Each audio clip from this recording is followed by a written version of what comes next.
Athlone TV is now live. Streaming World of Warcraft, SoD Leveling / PvP.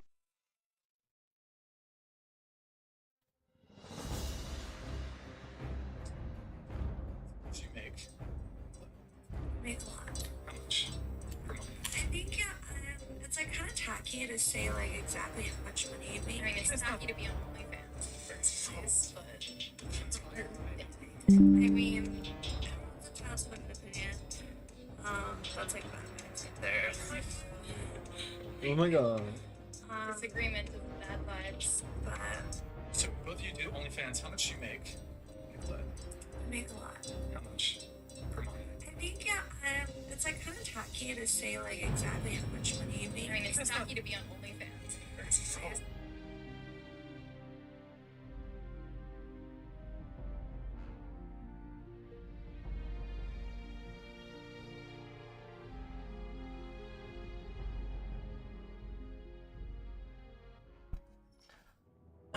All right, let's see if we made some good money.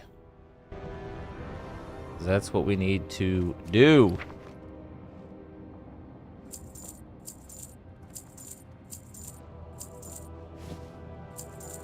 All right. Not bad.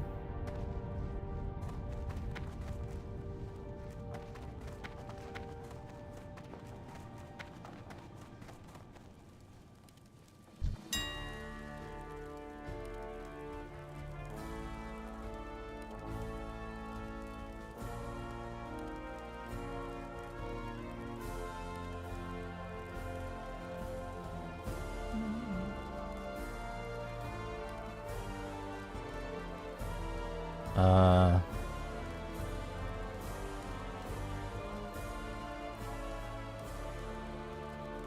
hmm.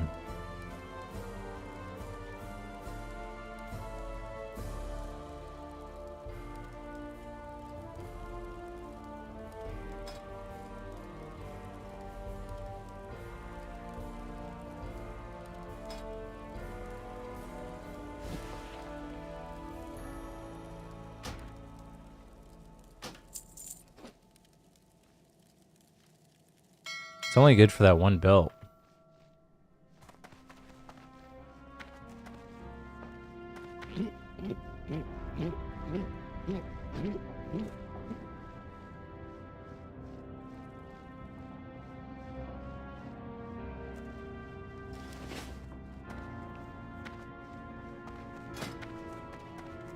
$125, perfect. I can do King's Blood now.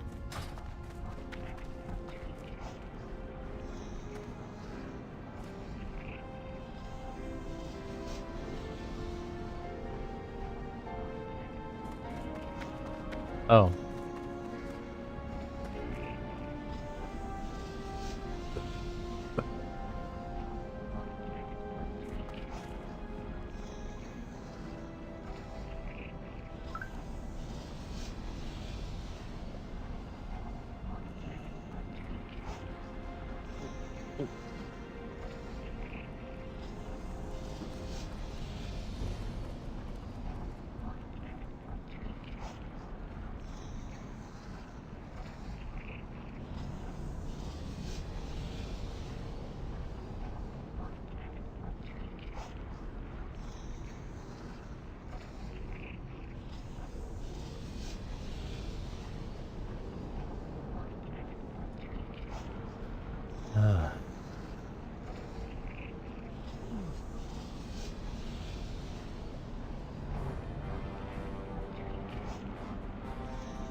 The Wildhammer dwarves might have fast steeds, but can those airy pink griffins stand the heat of the Great Forge?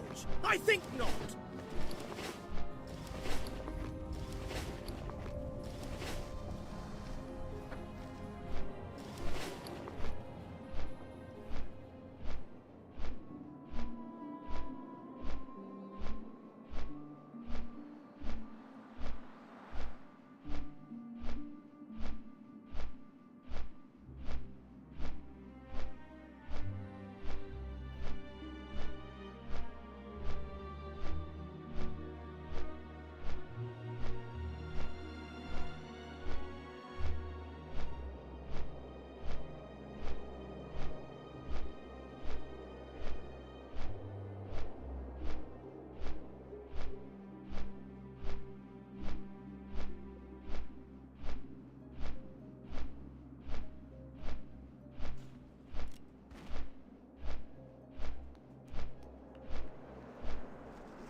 Help you find something?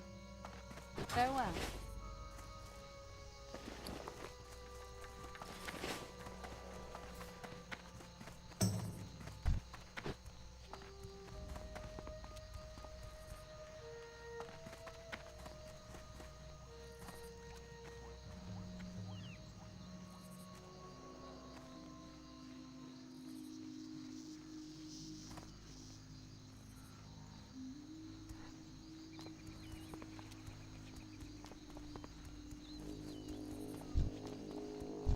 Run.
Too far away. Oh shit, I'm actually gonna die.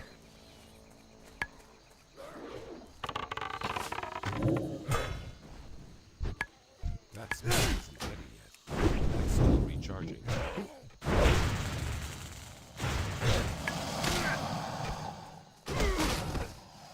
That's so fucking annoying.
Fuck you.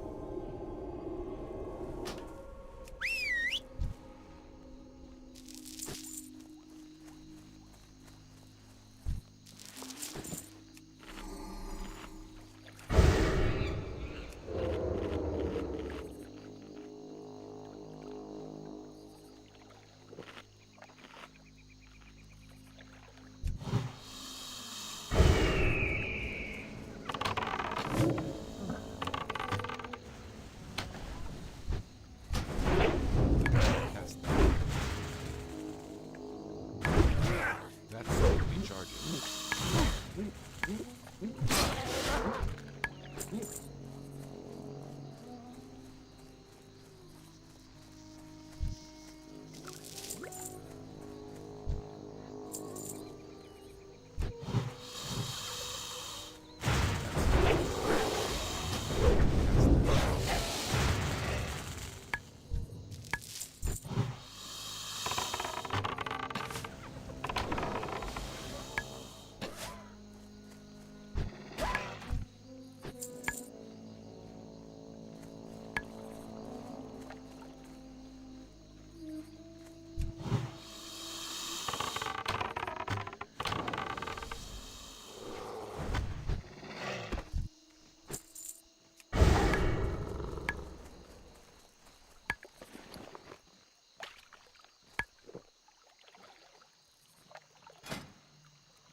I can't do that yet.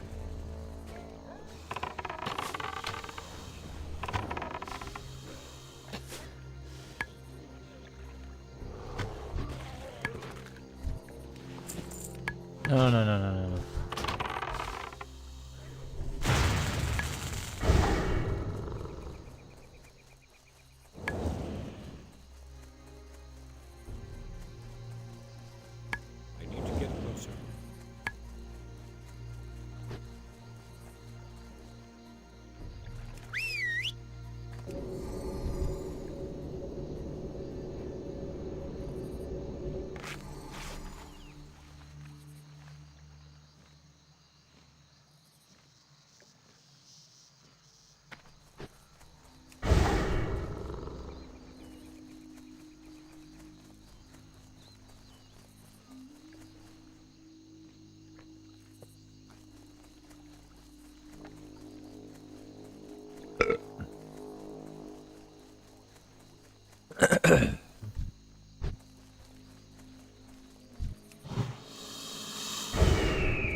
I'm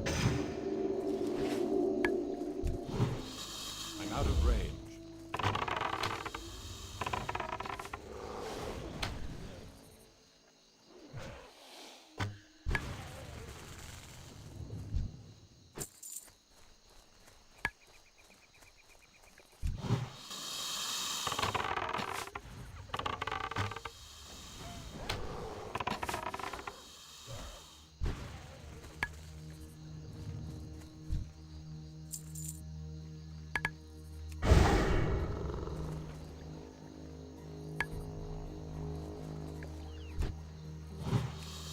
That's still recharging.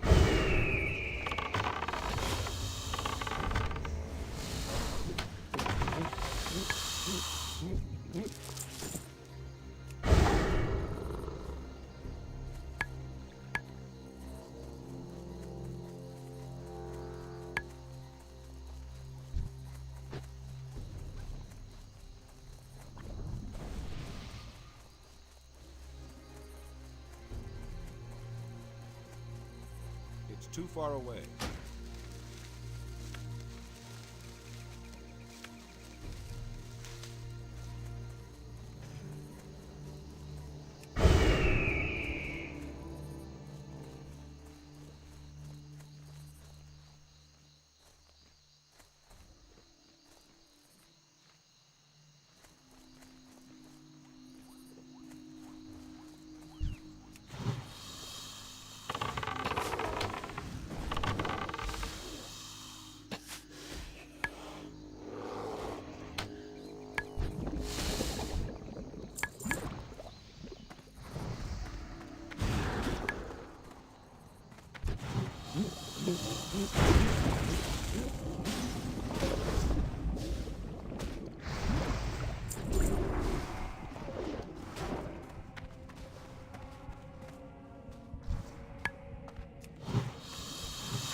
That's still recharging.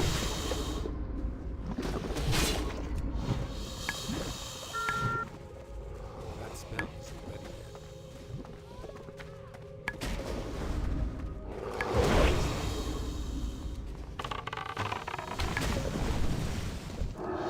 Get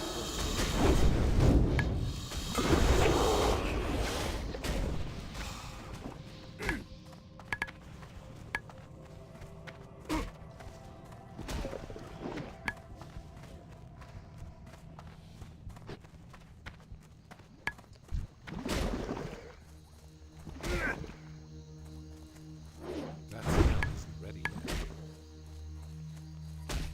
That's still recharging.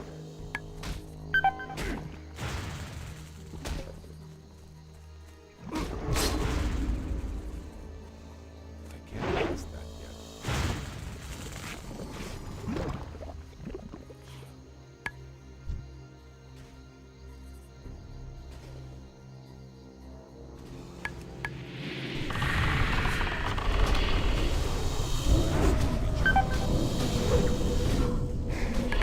Alright, faggot. It's on.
far away.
I bet you this piece of shit is behind the fucking...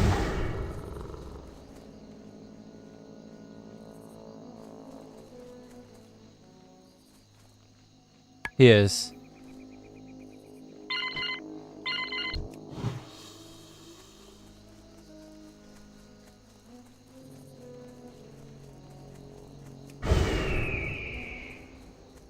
I'm out of range. That spell isn't ready yet. I can't cast that yet. Get closer. It's still recharging. Too far away.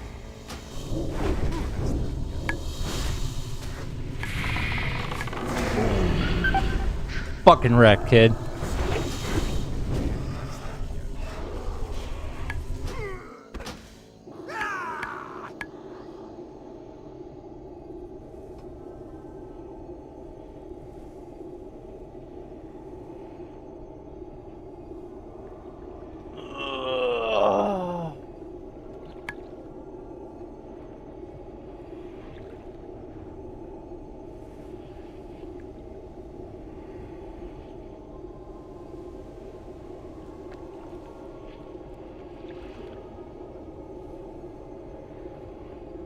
He should never lose to me, ever. All he has to do is sack his pet, and he's literally invincible, and I can't do shit to him. Get his fucking ass.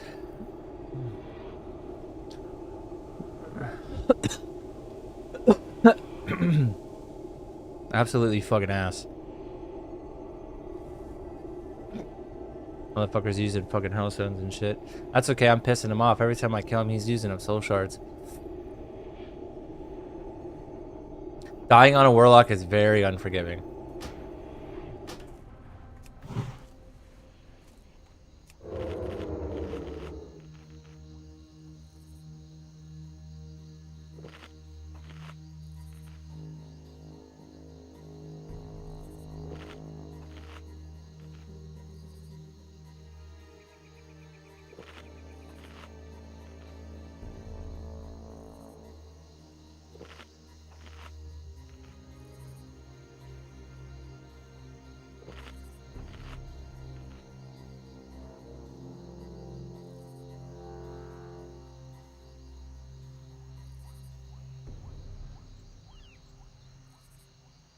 Oh, I don't think so, bitch. That ability isn't ready yet. That spell.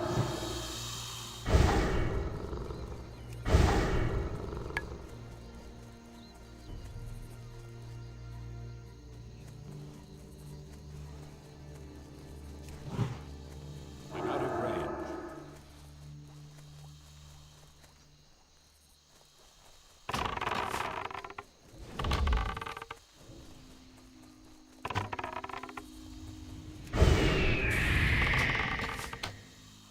I can't cast I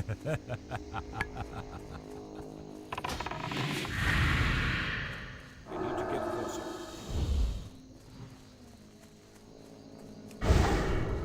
I'm out of range. That's still recharging.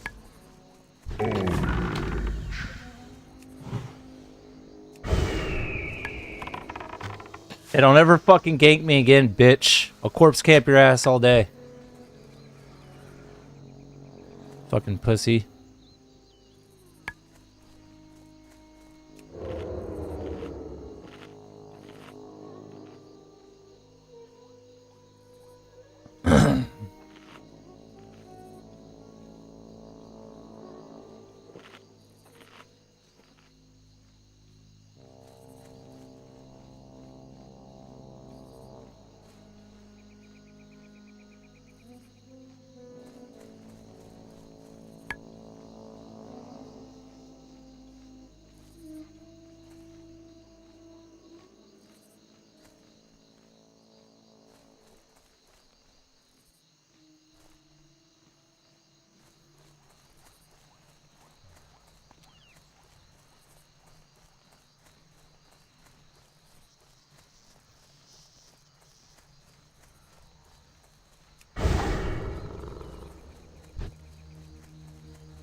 It's too far away.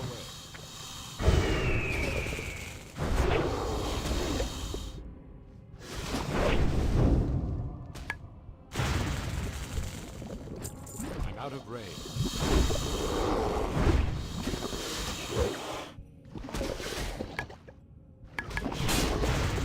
That's still recharging. Can't pass that yet.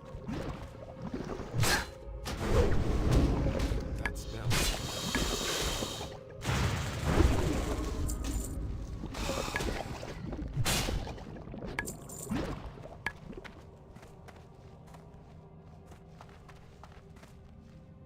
I need it.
get closer.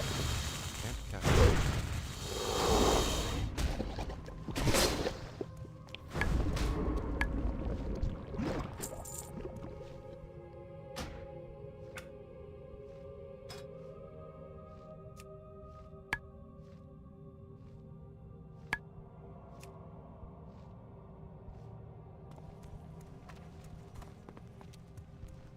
It's too far away.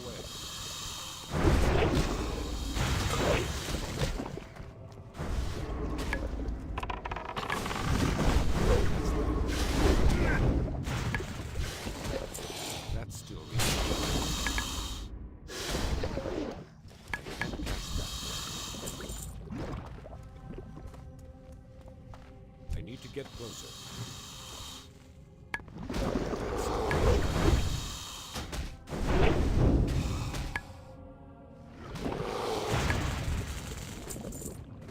I'm out of range.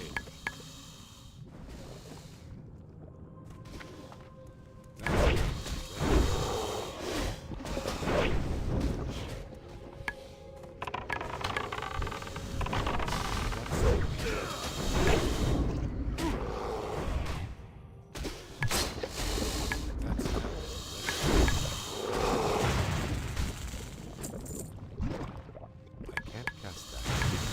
It'll be charged.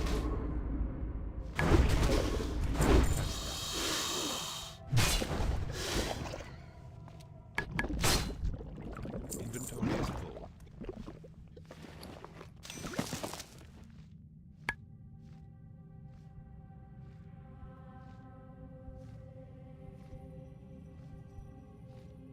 I can't carry anymore.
Inventory is full.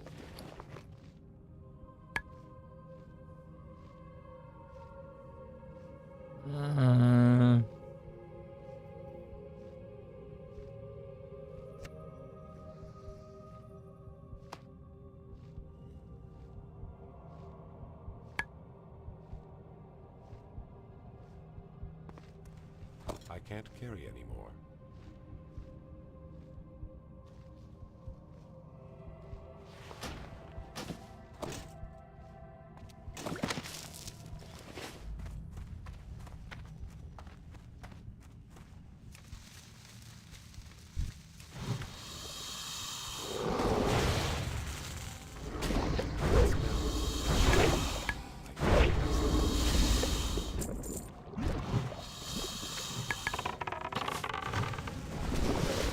That's still recharging.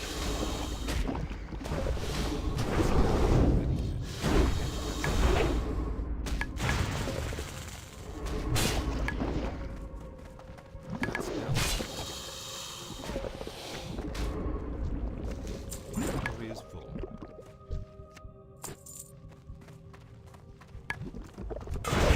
Recharging. That's that yet.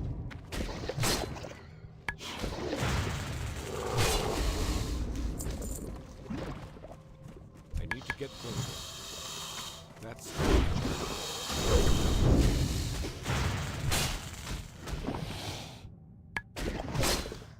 I don't have a target. I'm out of range.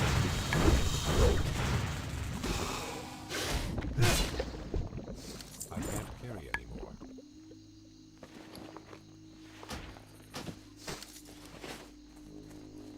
need to get closer. That's the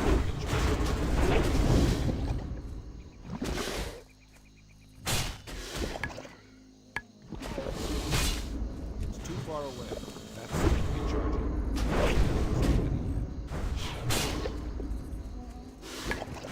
Target.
Nest, SoD Hunter, Gold Farm.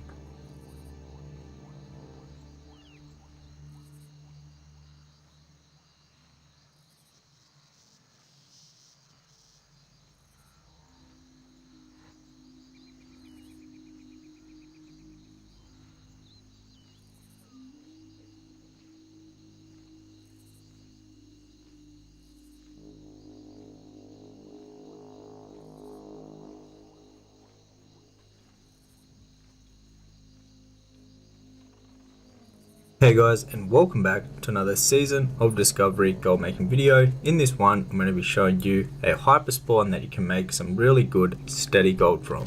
Before we get into it, I'd like to say a huge thank you to everyone that has gotten a copy of the Season of Discovery Gold Guide and also the Classic Flipping Guide. It really means a lot. Now let's get right into this farm. So you're going to be getting a bunch of silk cloth, also some wool, and that is going to be the main steady gold from this farm on top of the raw gold. But on top of that, you can get some really good BOEs from this farm. Now, the few blues that you can get from here are worth a lot. You also can get a bunch of greens that will add up very, very well. So you want to head over to Hillsbred Foothills to this location right here. And this is where we're going to be farming. Now, why this is such a good farm is because of the level of these guys. Meaning all the BOEs that drop here are in between level 20 and 25. Which is perfect for phase 1. So some of the greens that you can actually get from here sell for a lot of gold because they're some of the best green BOEs that you can get in phase 1. So people are willing to pay a lot of gold for these items. Now these are going to vary anywhere from say around 1 gold all the way up to, some of them are worth up to 30 gold each, even more than the blues that you can actually get from here. So you do want to make sure that you're checking the prices on all of the green BOEs that you get from this farm, and that is going to be another way that is going to make good steady gold from this farm, because you're going to get a bunch that are worth around like a gold or a few gold, 5 gold, but then if you get lucky you can get some that are worth a lot more depending on which green BOEs you actually get from here. And then obviously if you get your hands on the blue BOEs, they're worth even more gold and sell very, very well. Especially the braces that I linked at the start of the video. These sell extremely good on pretty much every single round, and a lot of people are after them. They're in very high demand. But the best thing about this farm is the spawn rate on these guys. They literally respawn within seconds. They have a really good hyper spawn setup. So what you can do is you can pretty much AoE farm them if you have a class that can do some good AoE, or if you're just a single target class, you'll pretty much have no downtime. You can constantly farm these guys and they're just going to keep on respawning and respawning very, very quickly. Another thing to note when you're doing this farm, there is a few chest spawns that spawn around this farm. Mainly right in front of me right now where that building is, there's a chest that respawns very commonly right there. So you want to always keep an eye out and make sure there's not a chest up, and if there is, you want to go ahead and make sure you grab that, and it will make a little bit of extra gold on top of everything else. Now these guys do drop raw gold, so the raw gold adds up too. On top of that, obviously the silk cloth is in super high demand in phase 1 and goes for a decent amount of gold up in the auction house. So that is what is going to be making the majority of the gold, the steady gold for you that you can pretty much rely on getting when you're doing this farm. And then the BOEs are basically a bonus, but you're definitely going to get a bunch of BOEs if you farm this for an hour. You should have a whole inventory of green BOEs, and if you get lucky enough, you might be able to get your hands on some blue BOEs that go for a lot more up on the auction house. Overall though, this is a really good gold farm. It's very, very simple. You just kill the mobs. They only are up to level 28, so you won't have any trouble whatsoever killing these guys. Super easy to do if you have a bit of gear at level 25. Now the best classes to do this on would probably be a mage, honestly, because you can AoE farm them. There is a few casters in this location, but what you can do is you can just CS their cast and it will stack them up with the melee mobs, and then you can just do a normal mage AoE farming on these guys, and that is probably the best way to get the most amount of kills per hour. Or if you have something like a hunter that just does crazy single target damage, you can pretty much just like mow through these guys extremely well with single target. If you have a hunter, that seems to work really well also, because they do some crazy single target damage, and you'll be able to get a lot of kills per hour with a hunter, or if you try to do some AoE with a mage. But you can obviously do this on any single class that has DPS, and you should be able to get a decent amount of kills per hour from these guys. Now on top of this, what you could do with the silk is you could turn it into the silk bags, the 12 slot silk bags. You might be able to make a little bit more profit depending on the market on your realm for them bags. But on mine, for an example, you make like an extra 30, like 20 to 30 silver every time you turn this silk into the bags. So personally, I've been turning all of the silk into bags and then selling the bags up on the auction house. However guys, that was it for today's video. If you enjoyed, hit the thumbs up button and also subscribe to the channel, because I'm going to be making a lot more Season of Discovery gold videos and also flipping videos. And if you'd like to learn more about making gold in Season of Discovery, you can check out my Season of Discovery gold making guide, which is the first link down below in the description box. This is constantly updated, and if you already own a copy, you have a lifetime worth of free updates. Till next one, take care.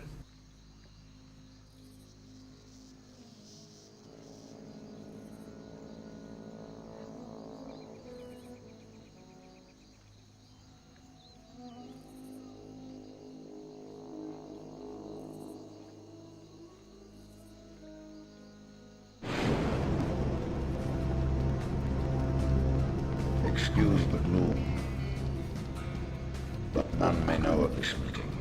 Welcome to Mojo Plays, and today we're taking a look at every Elder Scrolls game ranked.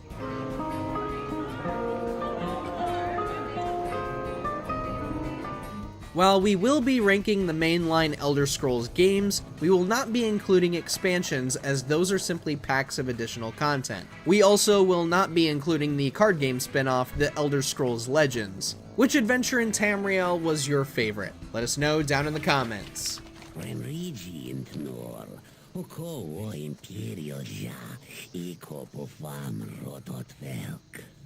You should know you got me the job. Before we begin, we publish new videos all week long, so be sure to subscribe to Mojo Plays and ring the bell to be notified about our latest videos. Number 9. The Elder Scrolls Blades. After everything Bethesda had learned from the success of Fallout Shelter, you would think the company would know exactly how to make a fantastic free-to-play Elder Scrolls game. Alas, our expectations were scorched like a meaningless Imperial outpost. Blades was unabashedly egregious in its monetization, forcing players to endure timers on unlocking chests unless they forked over some cash. Adding to the abysmal quality is the technical performance. Regardless if you're on mobile, this game chugs. Huh? What do you mean?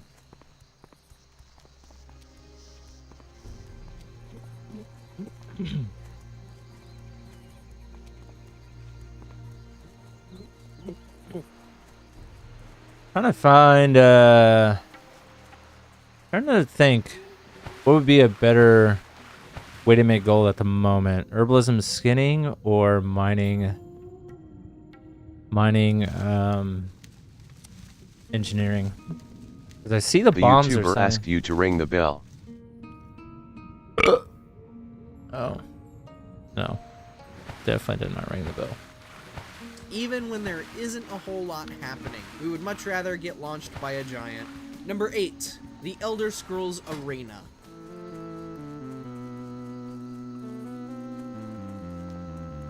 I didn't even know this game existed.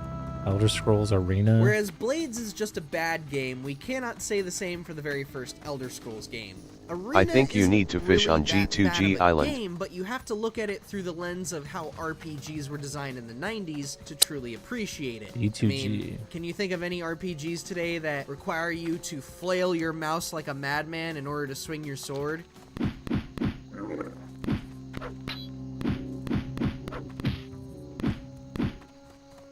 Ooh, I need to buy By today's standards, however, this game has not aged well in the slightest. We aren't pointing to the visuals, mind you. It's really the UI and...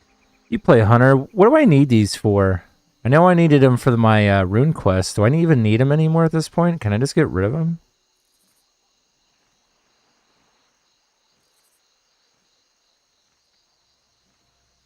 I don't know what this is for. Just taking up inventory space. Might as well just put it in the bank. Need to get some of these. The fact that these are going for 21 silver on the auction house a piece is fucking hilarious. Have a good one. So funny.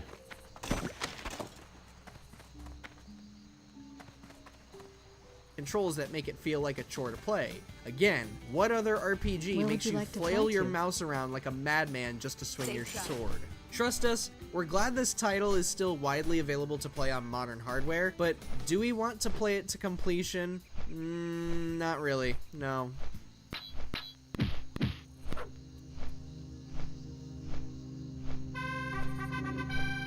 Number 7, an Elder Scrolls Legend. What do you need gold for though?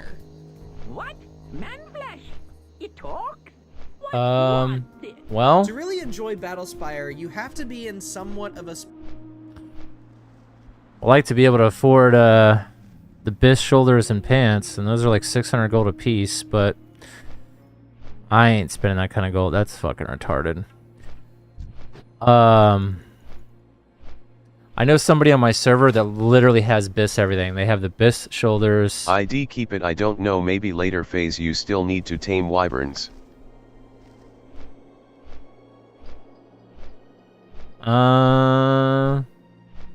Yeah. Yeah, I'll probably just put it in the bank. Somebody had there was a hunter I was playing with last week. He had the Void Touch gloves, the epic ones. He had the epic crossbow. He had the Mantle of Thieves, which is the best in slot shoulders. You can only get that from RFK. And he had the... What else did he fucking have? He had the pants. He had the trolls... The troll pants or whatever. They're going for like 600 gold. He literally had best in slot everything. Fucking insane.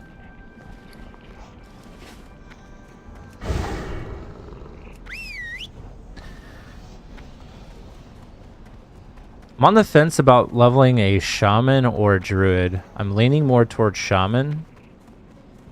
But I don't know. Or Warlock. Nah. I've done Warlock so many times, though. To be fair, so have I done so many times with my Hunter, too. Or do I want to work on my Paladin? No. No. I know Shamans are going to be insane next patch. I don't know if they're going to be BIS. But they're definitely going to be S tier.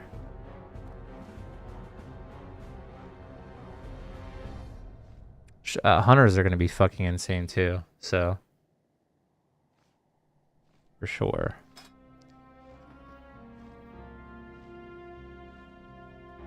I don't know. I don't even know if I want to try to sell this. Level 20. We could try. Is that worth it? With the auction house deposit. Now the ring's worth it. Sell that.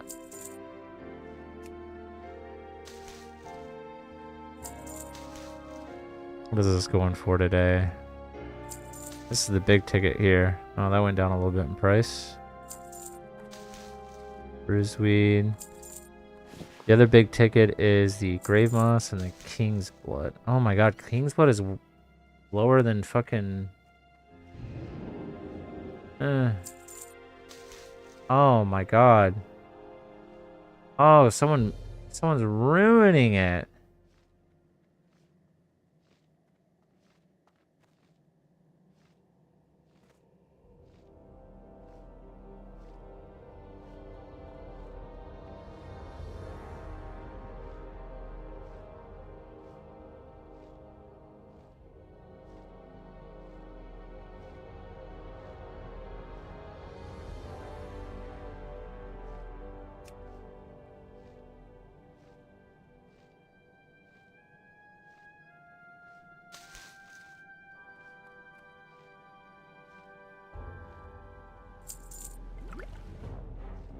What the fuck?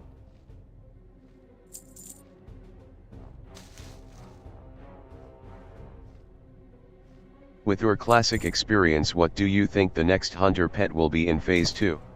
Oh, I already know it's going to be Broken Tooth. 100%. It's going to be Broken Tooth 1000%. It's the 1.0 attack speed cat. It's the fastest attack speed cat in the game. It's fast. It's the best pet. You get it from Badlands. It's a level 37 rare, and it spawns... I've done this a million times. It is up in this area, right up in here. I usually tame mine like right up in this little area. Good spot too. It's a highly contested spot, but if you get ganked, the Spirit Healer's right here, so it's like he has a 7 to 12 hour respawn time window though. It's like something insane. So it'll probably take you a day or two to fucking farm him out. Actually, it might take longer because people are gonna be farming him like crazy. You're gonna see people park. You're gonna see hunters parked here a lot. It's the best pet in the game.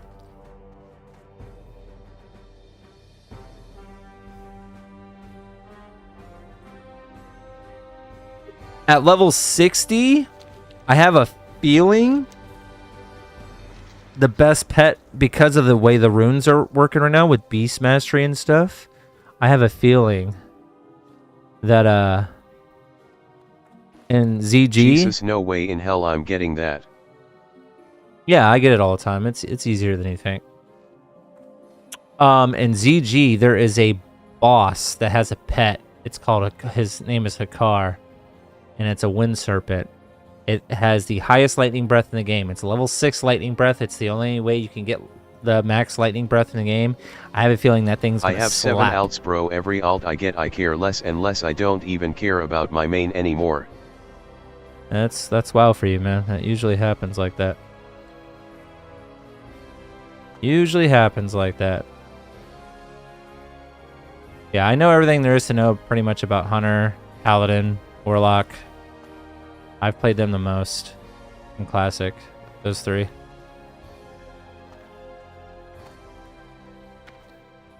But yeah, the best pet, hands down is going to be Broken Tooth. I can't foresee anything. The only way anything is going to be better if they somehow add some kind of new pet to the game, which I don't foresee them doing that. The only thing that they're going to be changing is Gnomeregan's going to be the raid, STV is going to be the PvP zone, and we're going to have new runes.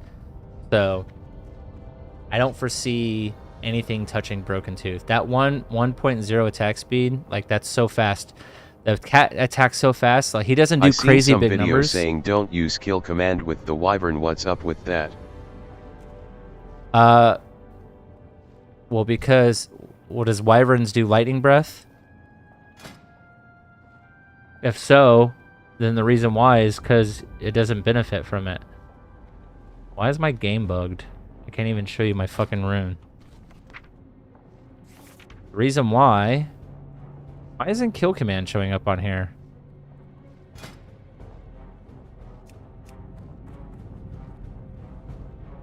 Read kill command, that's why you don't want to use it on a wyvern. Kill command only works on claw and bite. The only pet that's worth even putting this on for over flanking strikes is a cat. Specifically, if you're doing PvE, you want a 2.0 speed attack cat. No, that's not true because you want to use flanking strike for that cat. So, never mind. Kill command doesn't affect the speed. That's right. Now I remember. Flanking strike, it affects the speed, the attack speed. So, kill command only benefits pets that have claw and bite. So, raptors, cats. I think those are the only two that can have both that I'm aware of. At least in this phase. That are worth having. But Serpent's just better. Serpent's just better all around. Lightning Breath just does too much damage with Beast Mastery.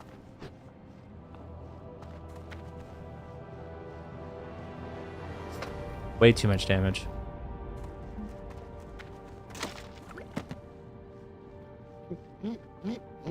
Alright, I'm getting bored. Do I level an alt? Or what can I do on this guy? I do need to farm, honor, technically. But do I want to do that? Well, fuck, I don't have flanking strike and I have raids tonight. I haven't even trained my gun skill up and I got the gun last reset LMAO.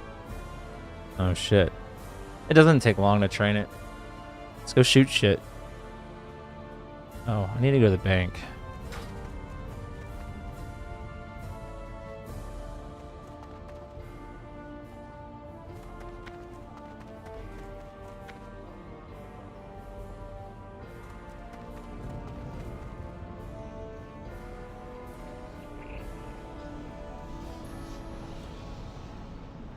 Am I retarded? I am so retarded. See, I am a Horde player. I do not know Alliance for shit.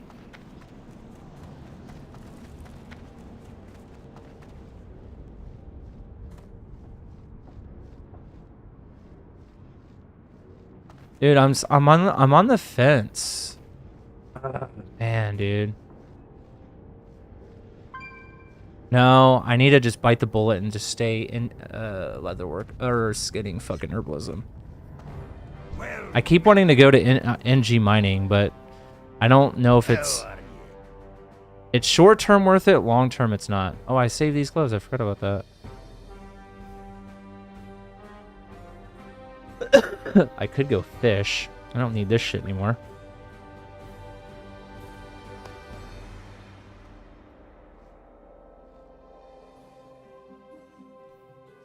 Not a crystal. I don't know what that's for. I think this is for a quest. Yeah, these are quest items. Very good. We could go quest. No, I want to save it for phase 2 because I want to get ahead in phase 2. What can I do for you? Fuck, man. I'm kind of like stuck. I don't know what I want to do.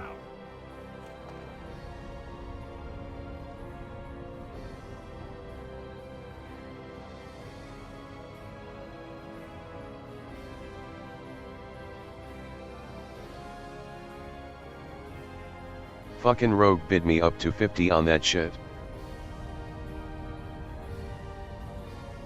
On what?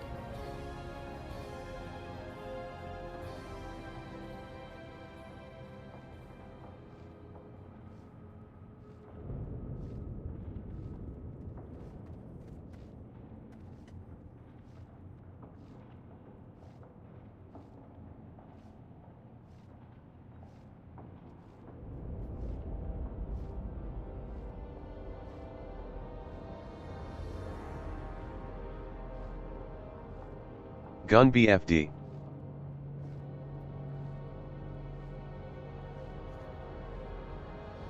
There's talk that GDKP is gonna get banned because it promotes too much RMT.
Gotta take a fucking shit.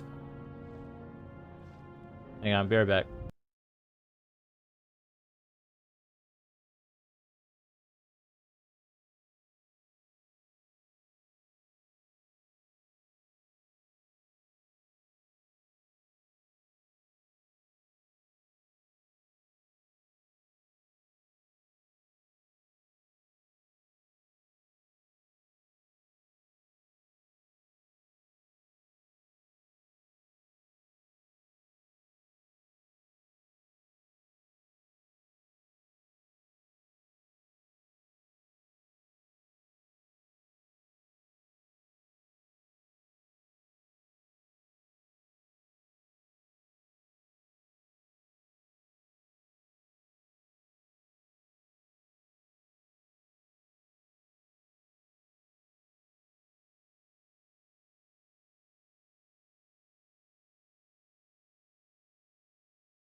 All right.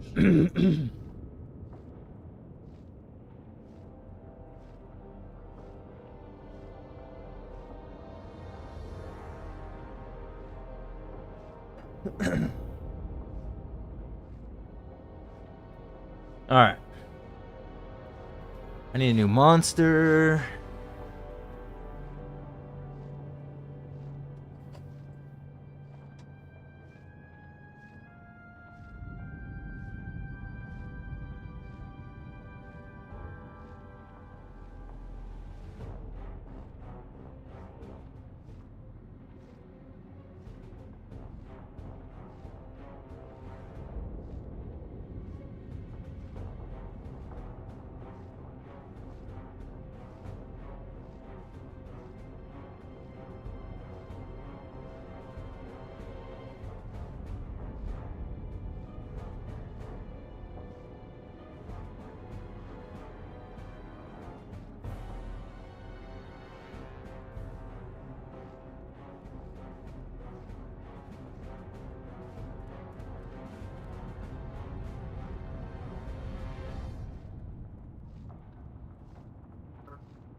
Gotta think of some like online stuff or something, or something you could do from home.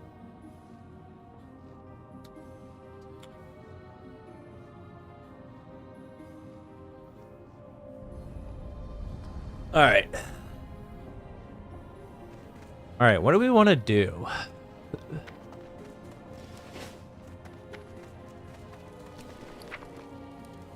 That finally sold.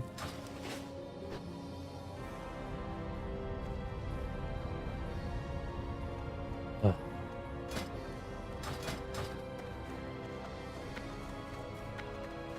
I need to park this motherfucker in the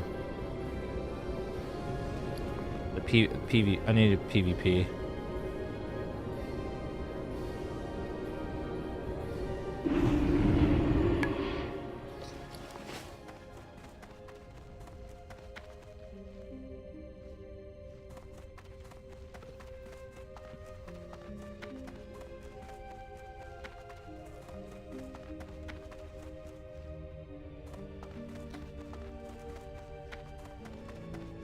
The hippogriff is a noble beast, proud and swift.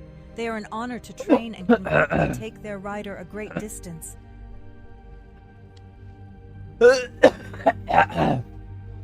Jesus, I'm dying. Goddess watch over.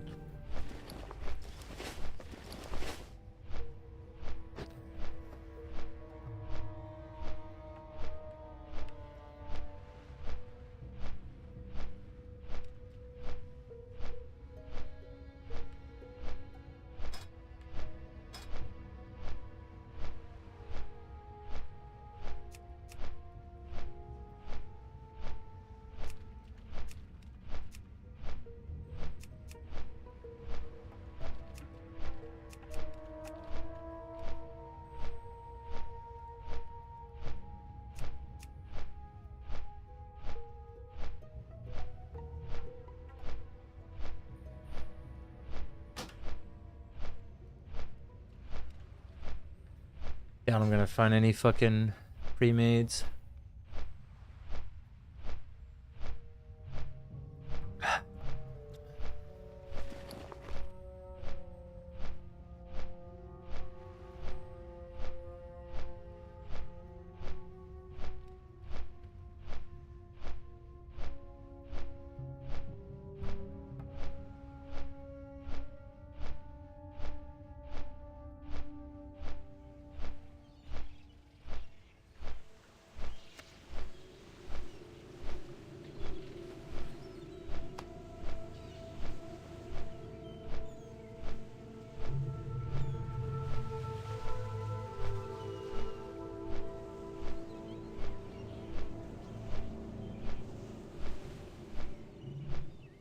Only from one vendor?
That spell isn't ready.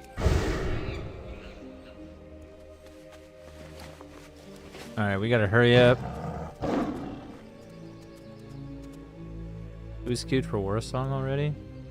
Not me.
Not me either.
By the light of the moon.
Hey, out. Is it real? Not really. May the blessings of the night be yours, friend. I am Ileana Moonblaze, and I am the main supplier for the Silverwing Sentinels here in Ashenvale. As you improve your standing with the Sentinels, I will make available to you a fine selection of goods that you can use inside Warsong Gulch. Should you find yourself in need of item repair, I also provide those services.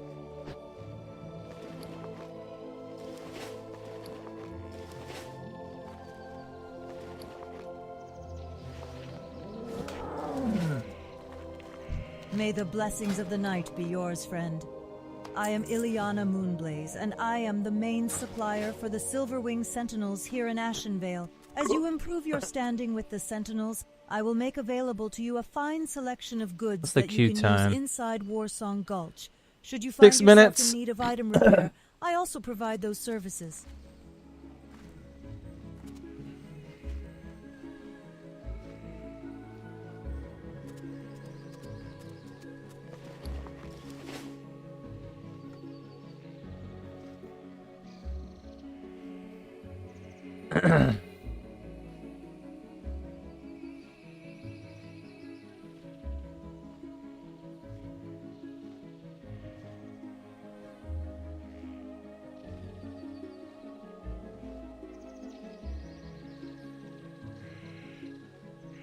Just spam LF.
We're in this together.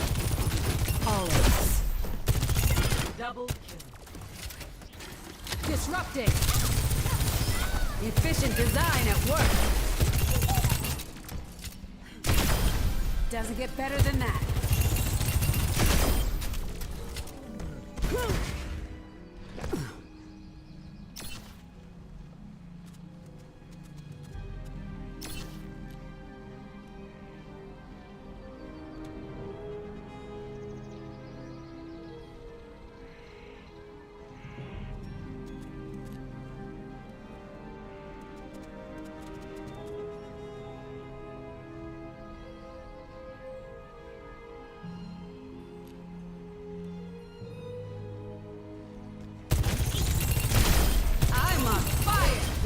Right on the money. Area denied. Double kill. Railgun powered and ready to fire. Pinpoint. This ends now. Headshot. On a roll. Cooling down.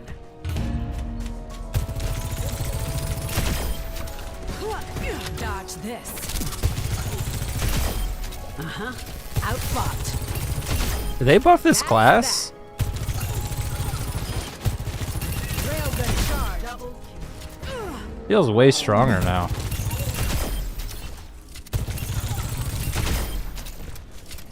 Not so fast. Kill confirmed.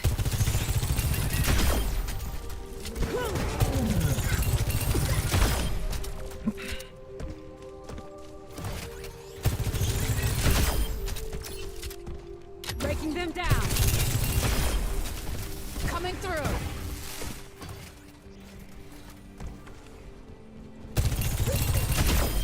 Doesn't get better than that. Oh, what? This ends now. Calculated. Double. Cleaning house. Recharging.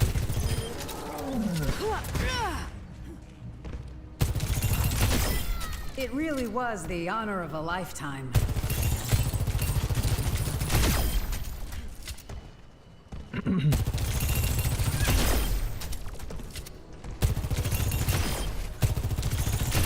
Double. I'd stay down.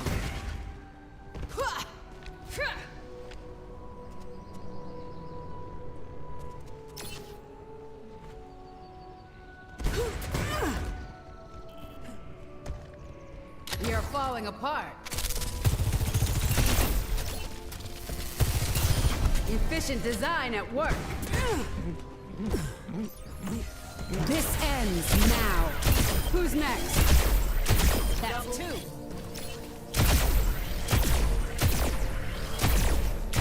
Cooling down. Not your finest hour.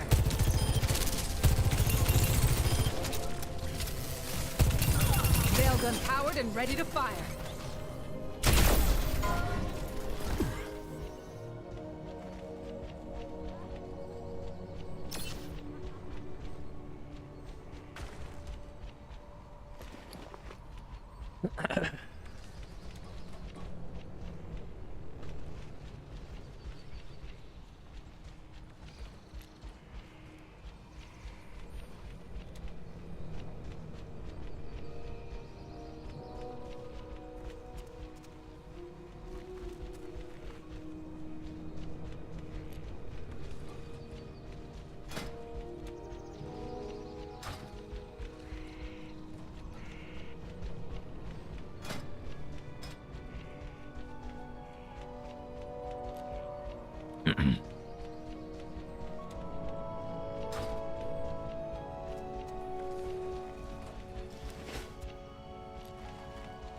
Shit, May the need to get blessings of the fish. night be yours, friend.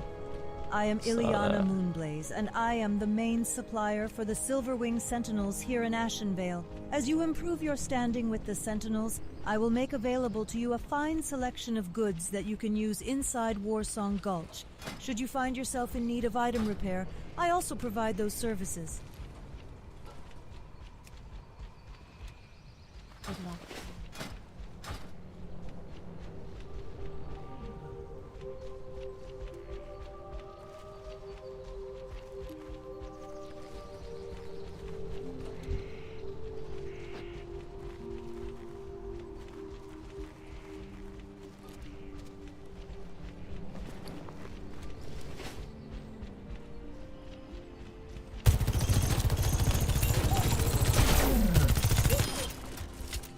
Not so fast. Ha! I'm on my game now. Railgun charge.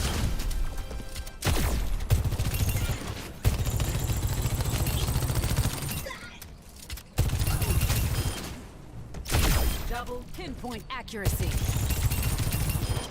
Threat neutralized. This ends now. Headshot. Roll. I warned you. Days like this never get old. Disrupting. Railgun powered and ready to fire.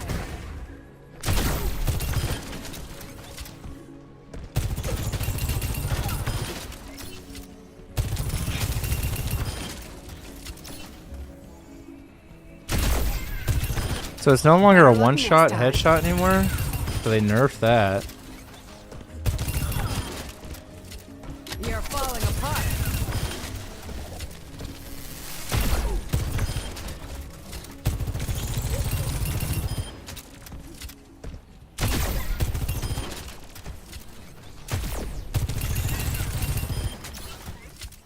Not so fast.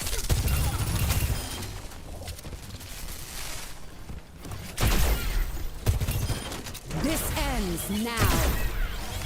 Got Two down. Cooling down. Double.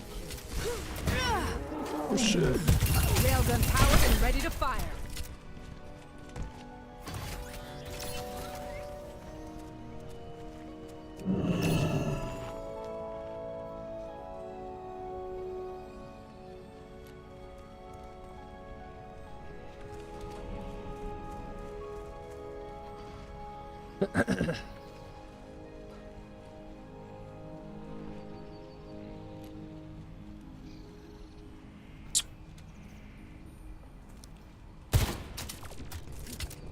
Dodge this.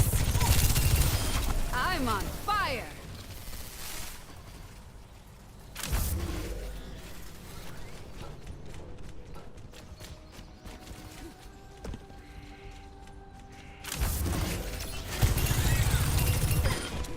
Railgun charged. Double. Efficient design at work.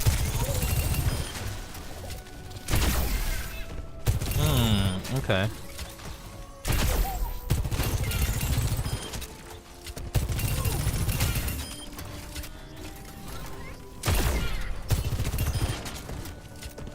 Disrupting.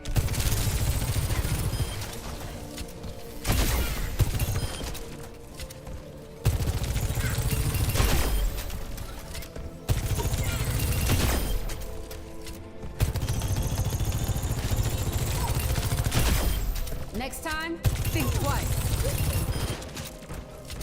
Dodge this. Railgun powered and ready to fire. This ends now. Calculated. That's two. Recharging.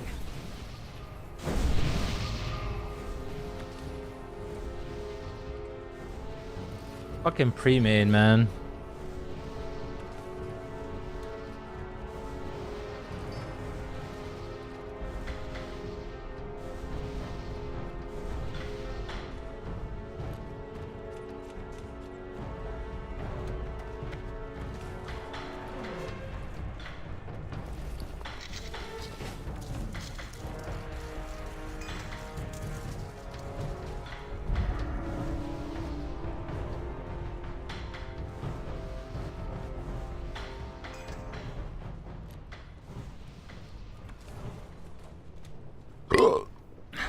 See if we can do this without comms.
Disarm.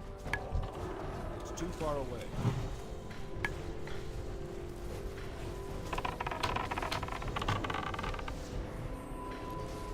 We need to get closer. Stop recharging. I'm out of range.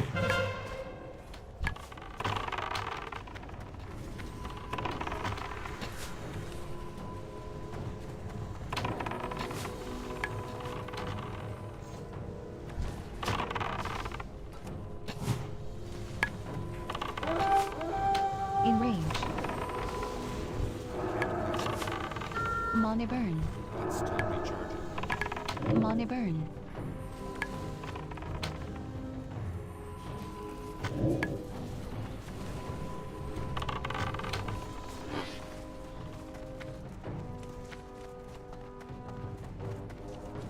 Alright, let's see where this fucker's going.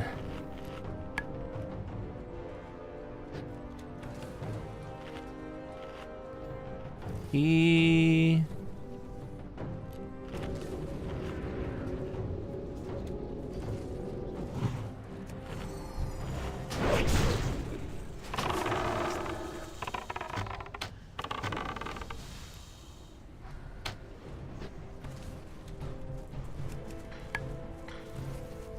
I don't see him.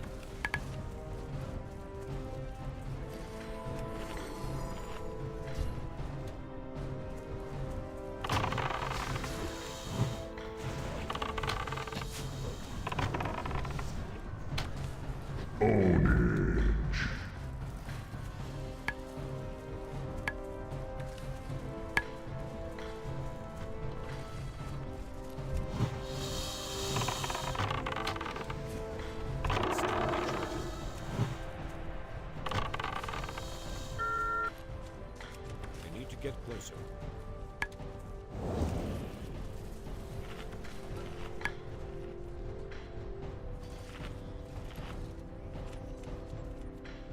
I don't know where that guy went.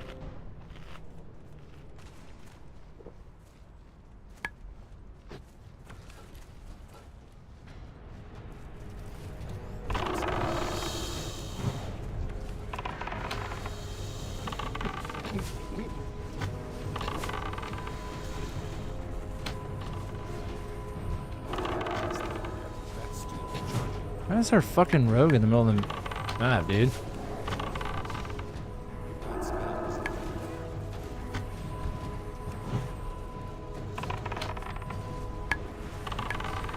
Scared beast.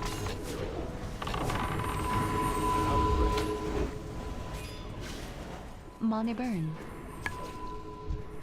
Money burn.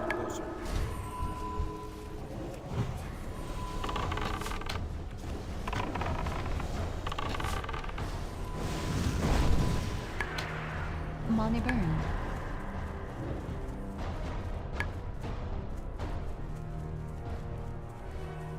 I'm out of range. It's too far away.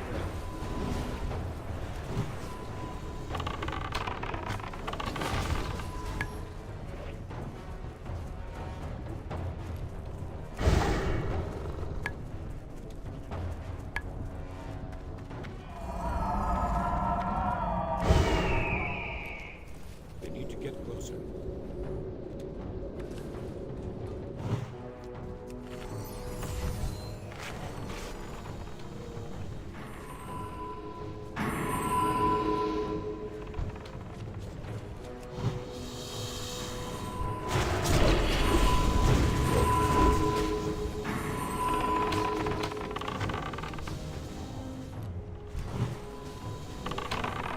In range.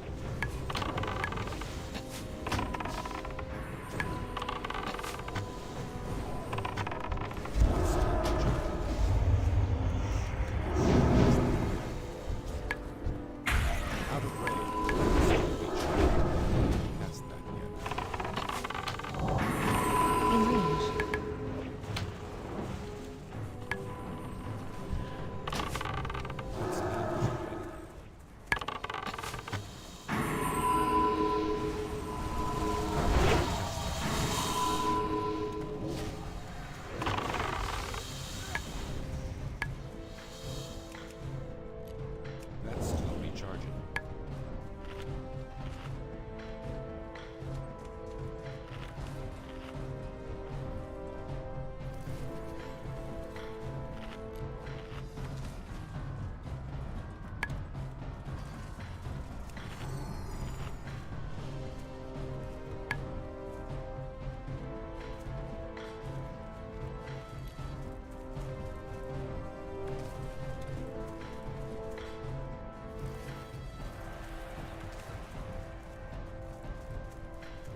They're all going back tunnel. Yeah.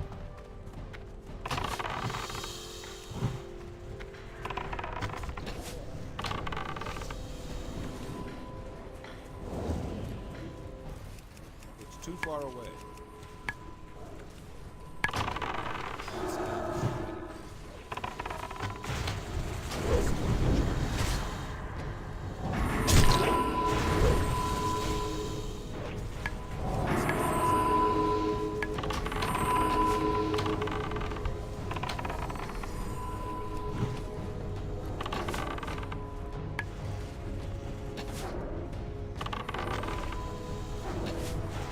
What?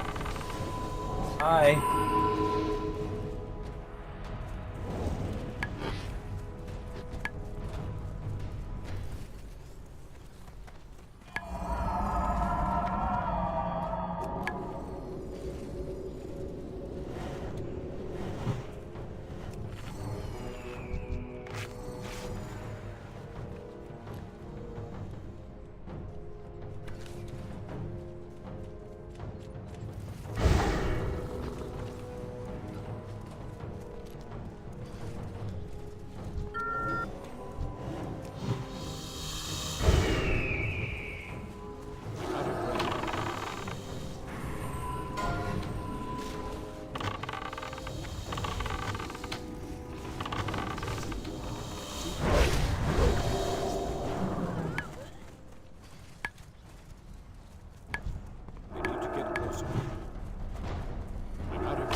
Get closer. Get him, pet.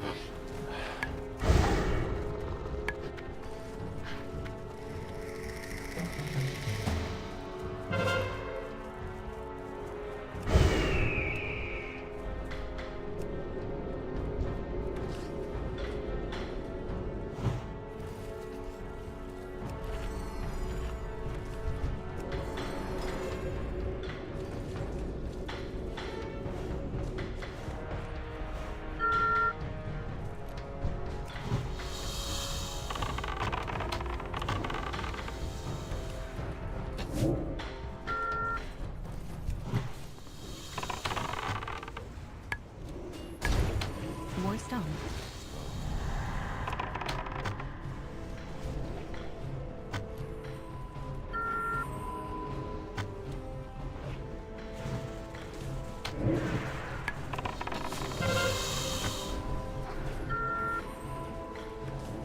I'm out of range.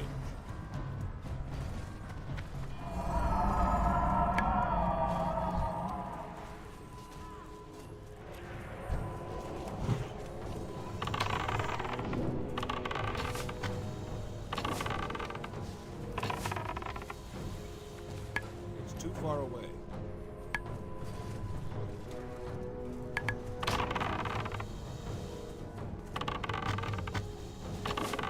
Killing spree.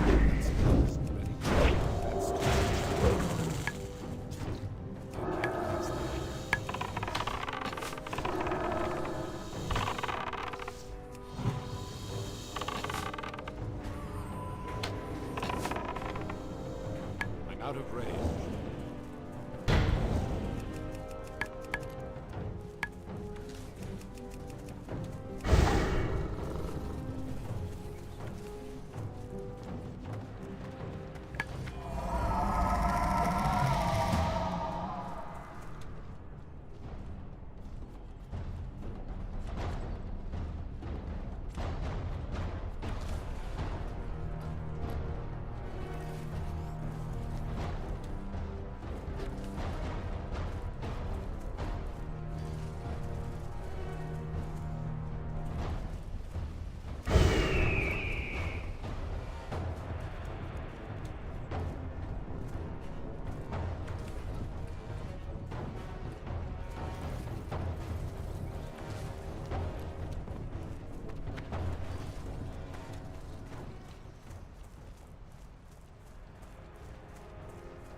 In range.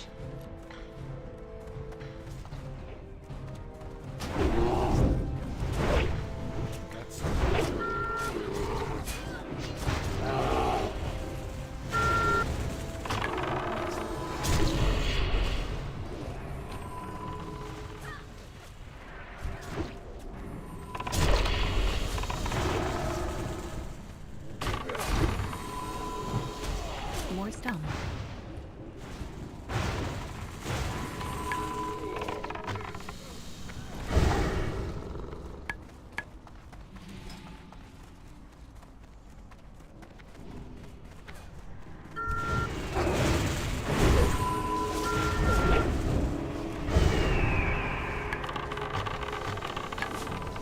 Inner focus. Brazen trap. Aim sharp.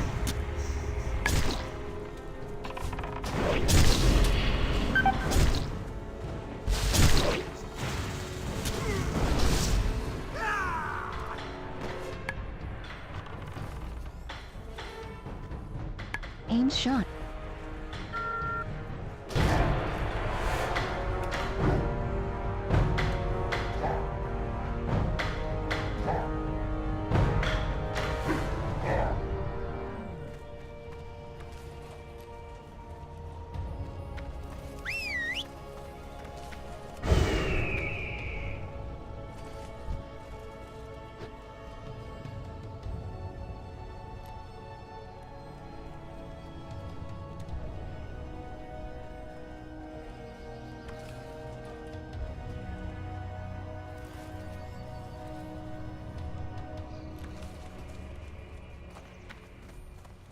The war against the Horde has reached full tilt, adventurer. This is a time of great need for the Alliance, and it's quite necessary that all of us do our part to help.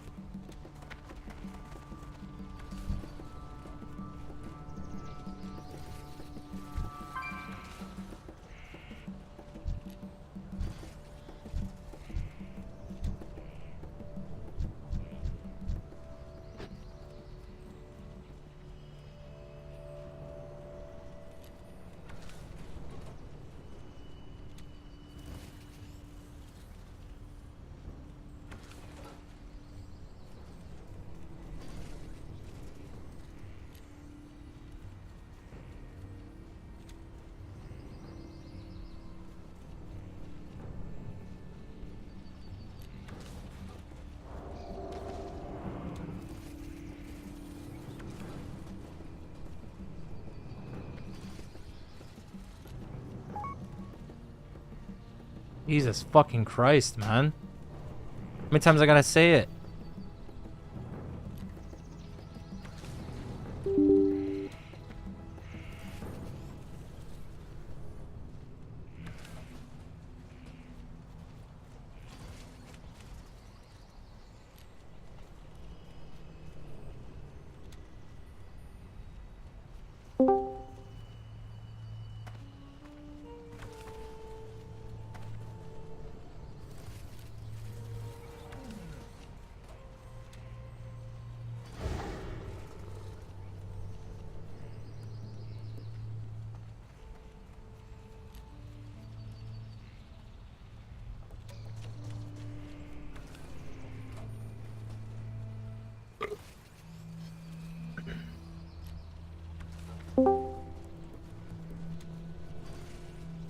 Oh, yo.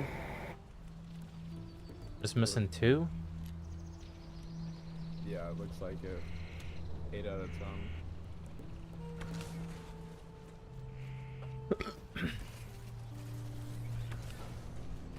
10. Yeah.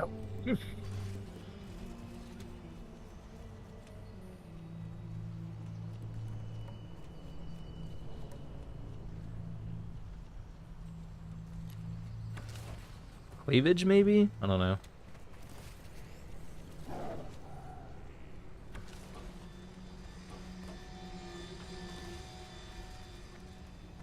Hello, hello. Can you hear me? Hello? Purple boys, maybe? Yeah, we can hear you.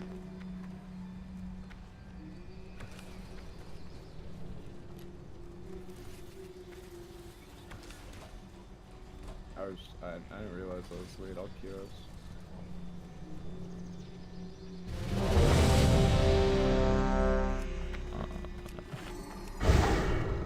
I need to get fish. Yeah, no, that team was. It was maybe speaking on Discord and killing just one target.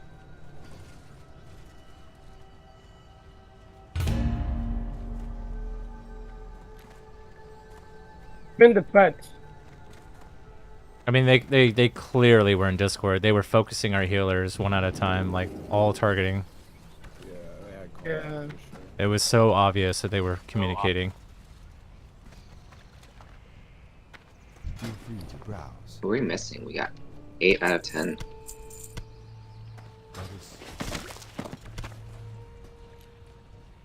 I think. I can't wait till I'm exalted. I'm never doing War Song again. I am so over it. Me too, man. Me too. Oh, the grind, though. The fucking grind.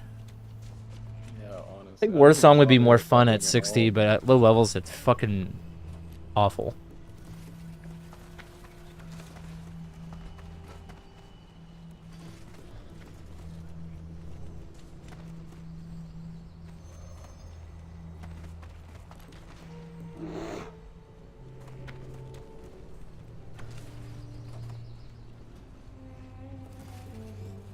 If Hunter didn't have such crazy damage, I feel like Hunter would be one of the worst classes in War Song right now because our toolkit doesn't come online until next phase. We're missing so many things that make him so good in War Song. Freezing Trap. Or not Freezing Trap, Frost Trap. Fucking... Scatter Shot. All that shit.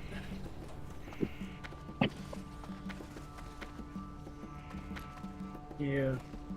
Do we have Gabby on? Let me ask. Oh, okay, he's on. Purple Boys, maybe? Okay. Gabby, what is your name here? Artist? No. No. Oh, Pallyhoo. That's probably Gabby. Yeah, there we go. Is Purple Boys in here? I just whispered him. I don't know if he's flying, so probably not. I mean, he's a healer, so we don't necessarily need him per se for the fucking comms, but... It would be nice, though. Yeah. We just need target calling and, like, calling if they're going, like, tunnels and stuff like that. And, like, FC, like... I didn't even know where the FC was half the game. Yeah, Another thing that they kept... typing it out. Another thing that they kept doing is they kept targeting our pets and killing our pets over and over and over and over. Yep. Yeah. It All the sucks. premiums. Yeah, all the premiums need to do that. You need to target the pets and kill it one by one. Spent half the fucking BG sitting on my ass, drinking, trying to fucking get a new pet. Yeah, I was spamming healing the pets, but it was too much. That's how my pre-mates go, like, if we fight, because meta is Hunter right now, so... Honestly, you know what fucking, like, counters the Hunter meta? A full team of melee. You target the pets, and then you target the Hunters, and they're fucking dead, and there's nothing they can do. They're just fucking dead. They will eventually... The priests will go and they won't be able to keep them up, and they're dead. Get a warrior on you and a rogue on you. Actually, the meta, I think melee meta is warrior ret paladin. Yeah, water red paladin is fucking crazy right now.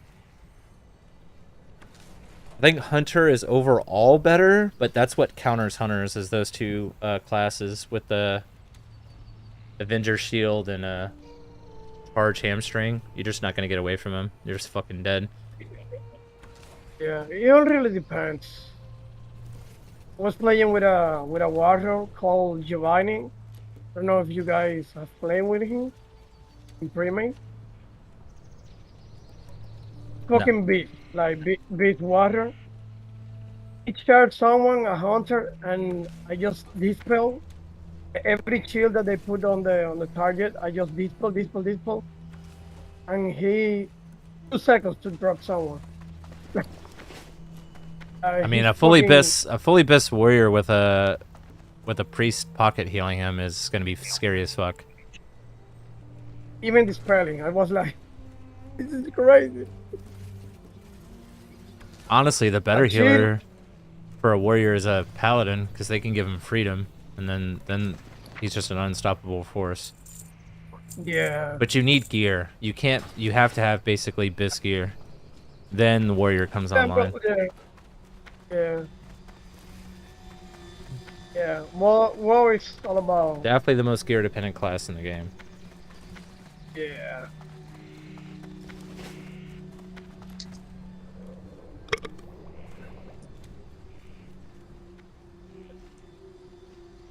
Was playing with a rogue that was base as well. Oh my god.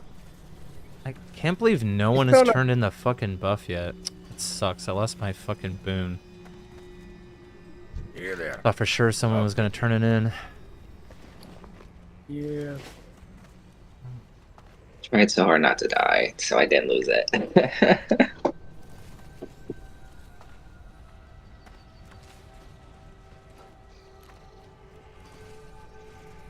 It is an awkward time of day. Boat and purple are not in. To be honest, the best one battleground will be Rativa 10.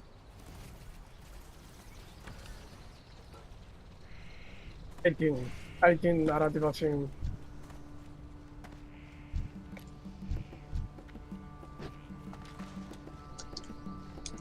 All right, so who's target calling here? And then it won't be me because I'm gonna be FC. I mean, I could target call. There we go. There's our boon. Yeah, finally. I've been waiting all morning.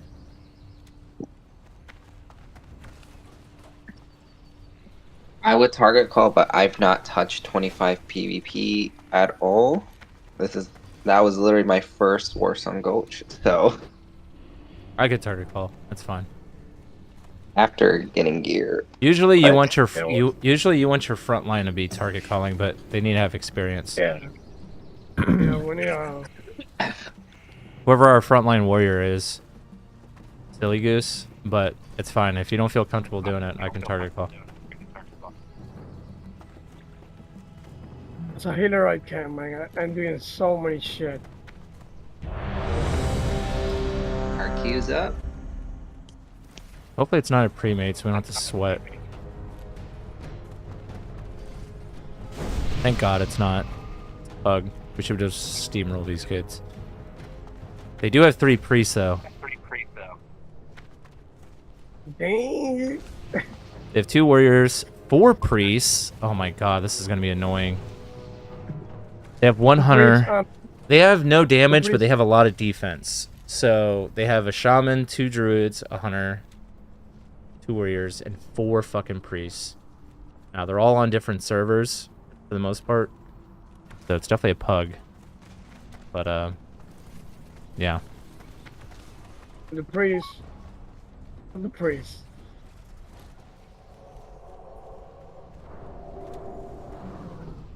No, boat girl. I don't know if you're in Discord, but no. No, she's not.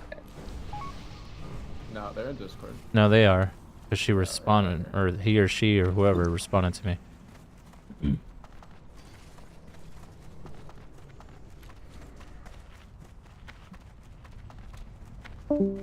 Sylvanas, we need you on offense. Well, somebody left Discord, so.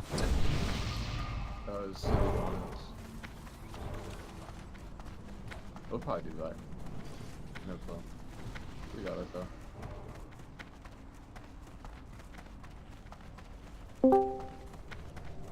Alright, so I'm gonna grab Zerker buff and I'll start doing target calls. This should be a steamroll. We shouldn't have to really do crazy comms. Just call out where EFC's going.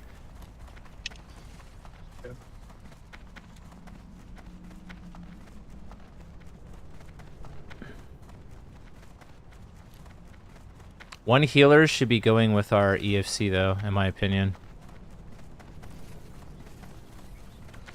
I mean with our FC, I mean.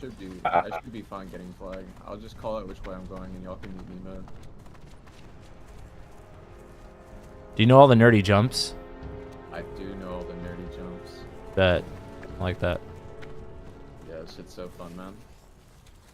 I almost made a druid just for that reason. Oh, it's super fun. Okay, they're kind of like all over the place. We should be able to just mow these kids down. Let's do it, kids. Just waiting for one to overextend. We could target that hunter pet if it overextends and just kill it instantly. Actually, let's just do it. Just kill the raptor. Fucking just kill that raptor. Fuck it. Everyone kill the raptor. Alright, now kill this warrior that's up in our front line. Kill the water, kill the water, kill the water, kill the water. Smegoldon or whatever. He's gonna have 4 priests on him. Should be able to get him though still. Alright, he's dead. Kill the shaman.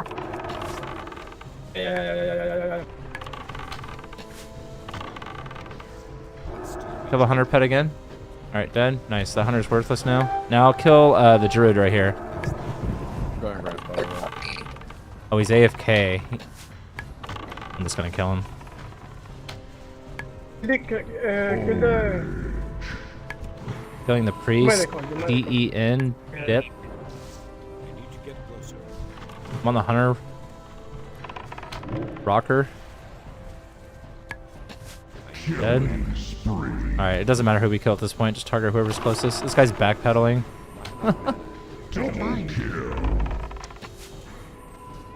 Hey, that's normal.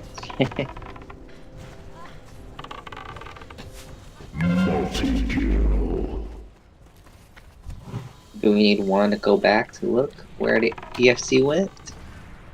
Earthbind. Yeah, well, we don't all... I'm gonna go back. He's going graveyard. He's going graveyard? Okay. Yeah, he's graveyard. I'll come back and kill him.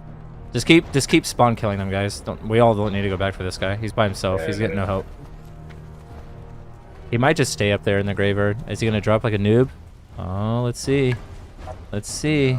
No, I think he's just gonna go up there. Just do the nerdy jumps. We'll kill him. Don't even worry about him. Where is he going? Does he know something I don't know? He's trying to be sneaky. Yeah, but I can see him clear as day. Oh, you got up to him? I'm gonna send my pet up after him.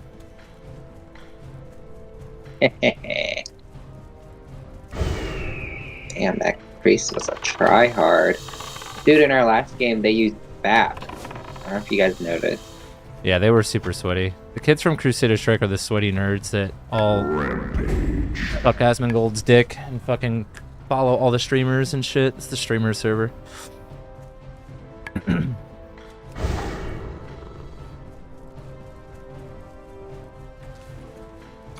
They've given up. They won't even come down from the graveyard now. That's fine. Let's just get back-to-back flag caps. Who's our other flag runner? Cleavage? Cleavage, yep. So, as soon as, to make this most efficient as possible, just be ready to grab the flag instantaneously. So you should be always, like, you guys both should be rotating who's in the flag room, in the enemy flag room. So Epic just gets the first one, and then you're just hanging out in the flag room, wait for the second one, rinse and repeat, and just over and over and over. Druids in the tunnel.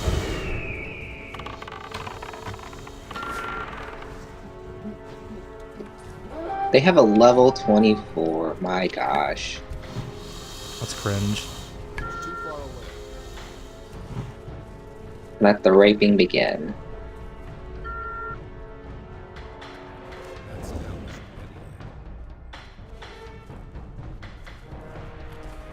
Coming out tunnel. You can run that one. Yeah, just go all the way. They gave up. This guy's hiding all the way over here in this tree, acting like I don't see you. I'm gonna go kill him. He's hiding all the way over here. Look at this guy. How did he get up there? What a nerd. It's like up in the tree. I've never seen that. Where are you looking at? There's a guy over here in this tree. Oh, rocker? I guess. No, it's a priest. Oh, I see how you can get up there. It's the level 24 priest. Dominating. I got him.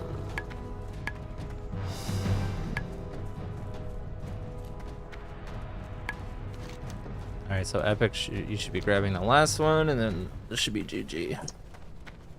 I wish they would add a damage thing to the scoreboard. Good. Because obviously damage meters are going to be different based off proximity, so give it damage. I don't think that they will put it. Nah, they're not going to do it. Just wish they would.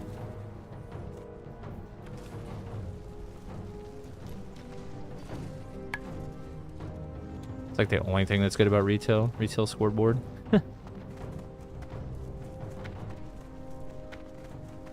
Man, this grind is crazy, man. Crazy.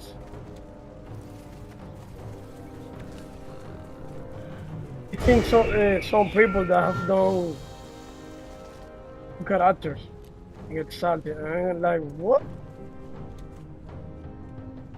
2 characters? Oh my god. We could technically farm him, guys. Oh, I'm killing him. I'm already rank 3, I don't need HK. I'm rank 3 too.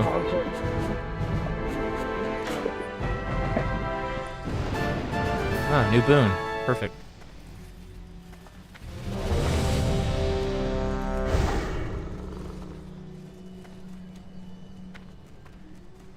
Let me see. Almost 8K.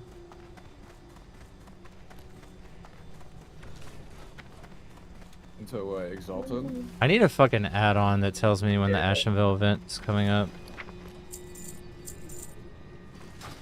Yeah. The World Boss mod does.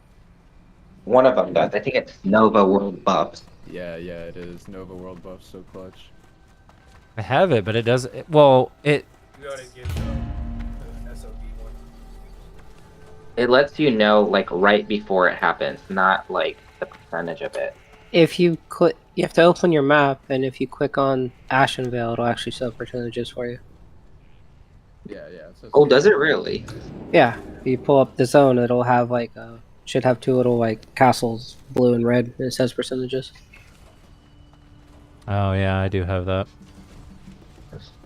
Gosh, I feel. Is Horde just better on this server? They always beat us in percentages, I swear.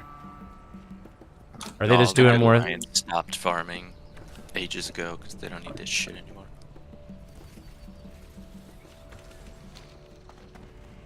Horde for sure though has the way better questing route and dungeon route in phase 1. It's not even close. Man, I think so too. It's way better. I've tested both extensively.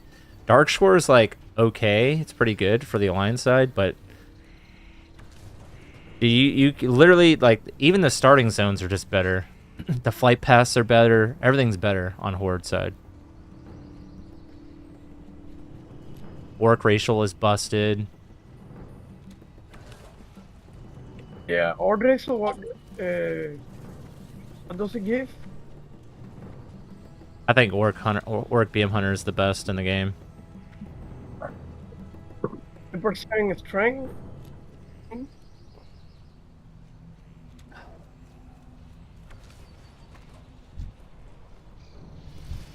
You think Sergeant's Cloak is better than the cloak from Van Cleef? Yep. Yeah. For sure. For PvP, 100%. Yeah. Okay, that's what I thought.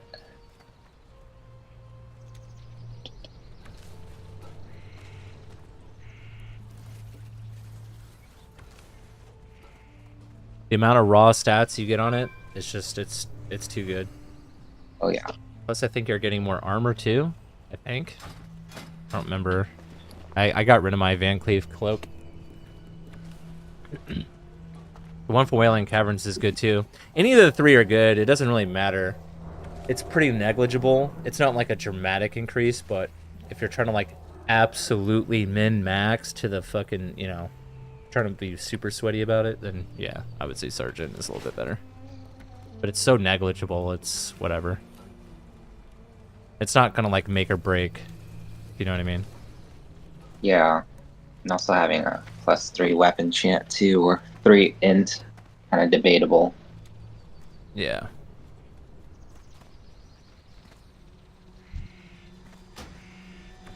Hey, go duel. He's so. You got the fucking bow or the crossbow? Oh, I'm so I do, dude. Uh, Okay, this hunter in my group, he wished I had ass cancer after I won it fair and square. I was like, okay, Merry Christmas to you too. Well, happy holidays to whoever he was. You got It was leggings of the thing too. I've ran WC probably 30 times and the pants never fucking drop. I'm so annoyed. Bro, I got him my first run at level 18. It's so funny. I can't get them. I'm so tired. I'm so burnt on running WC. It's I met the most geared hunter on the realm last week though. So the most geared hunter has the world drop, the Troll's Bane leggings. Those go for like 600 gold on the auction house. He's also got the mantle. He's got the mantle of thieves shoulders, which is best in slot. Those go also for 400 to 600 gold on the auction house. And he's got the epic fucking crossbow. And he's got the pole arm.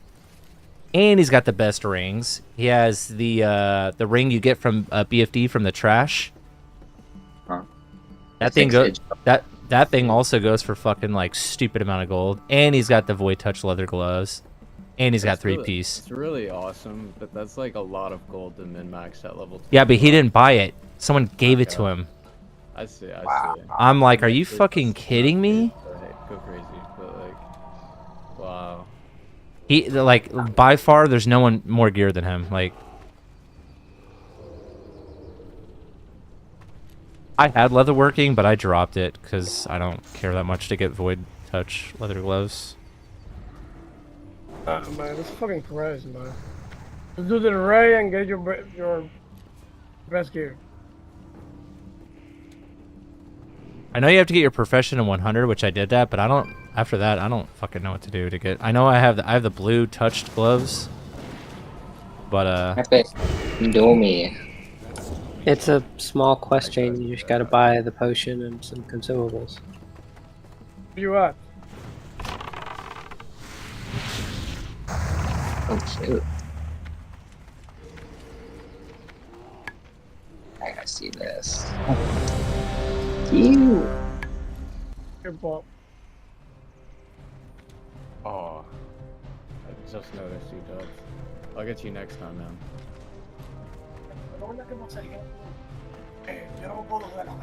You know, because this is such a weird time, maybe we encounter less pre-mades, hopefully. I mean, this looks like another PUG group, which is nice. Just more wins. Oh, that's a pug. It's auto win. Full W.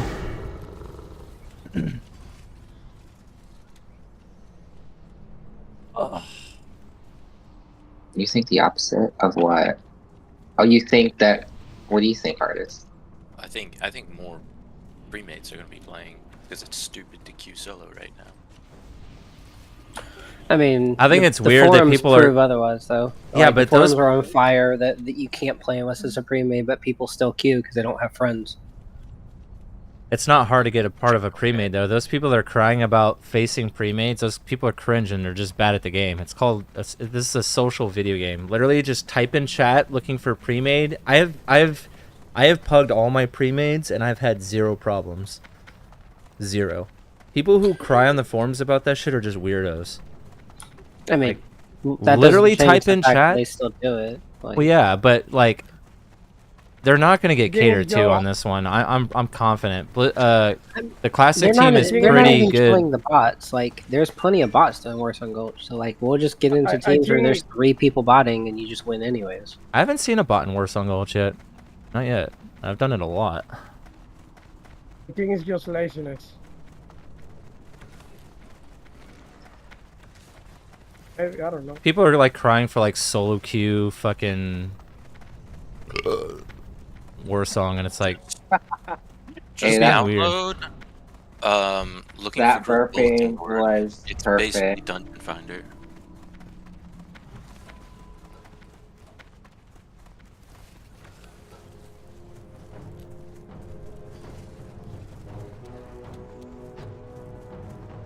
Oh, they got 2 mages and 2 warlocks. This is like Juice Town for me. Just gonna shred them. They have no fucking priests, so this is gonna be a joke. Just kill anything. Killing this hunter pet right here. Yo, cleavage, go in, baby. Cleavage is so fast. Single-minded fury. It's real nice to have.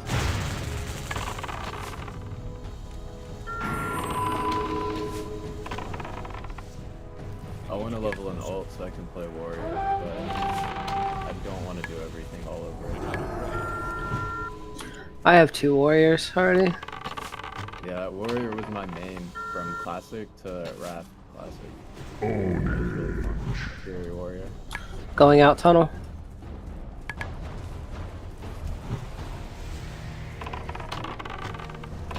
Kill this lock, kill this lock. Oh shit. What the fuck?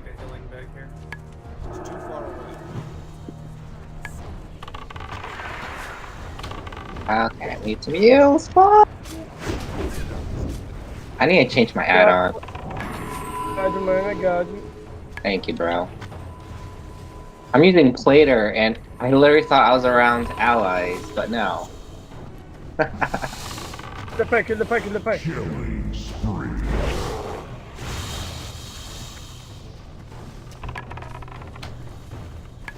Oh my god.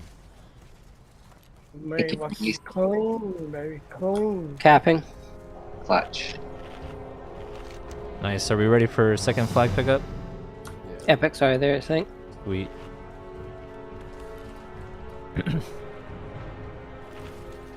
Alright, they're not moving out of graveyard. Oh, some of them are. Let's farm their graveyard. Is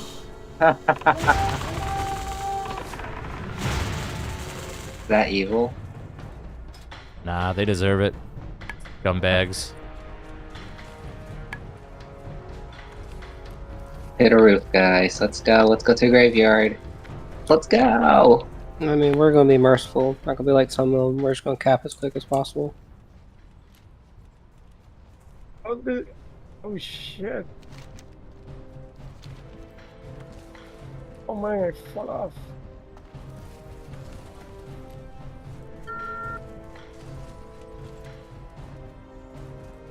Almost want to fight another pre-made just to see how we do. Now that we have comms. Well, that first group was pretty stat. They were really good. I bet we fucking I don't think that they were that good. I think their priests sucked ass.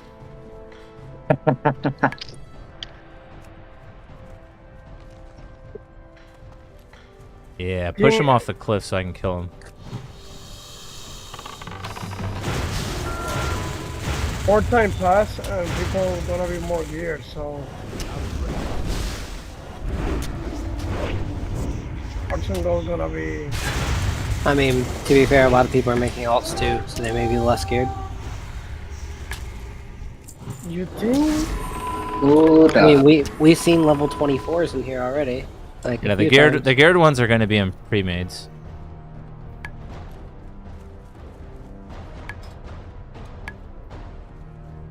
I don't know how people do that, man. I can't. I have one char and that's it. Well, some people just have more time than others. That's how it is.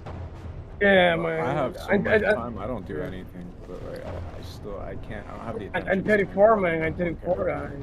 I war, you know. I gotta look after me. So. In my defense, I work a 12-hour shift, but like I've been off of work for like the last 2 weeks on vacation, so why not? You know? Just yeah. Take the time to go crazy after leave. The time to do this rep grind is now, before Phase 2 comes out. Because once Phase 2 comes out, ain't nobody gonna touch Warsong. Everyone's gonna do AB. 7-minute win. Can't really get much faster. That's what we should be aiming for, 6 to 7 minute wins. It's the most efficient.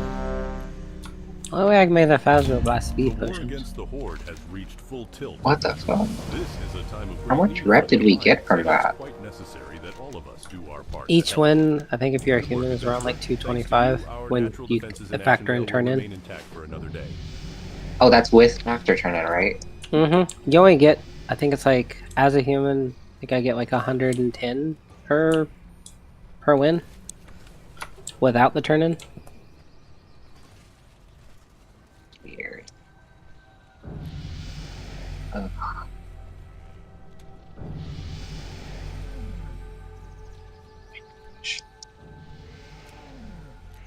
You gotta do a lot of Warsong Gold wins to get exalted. Shit.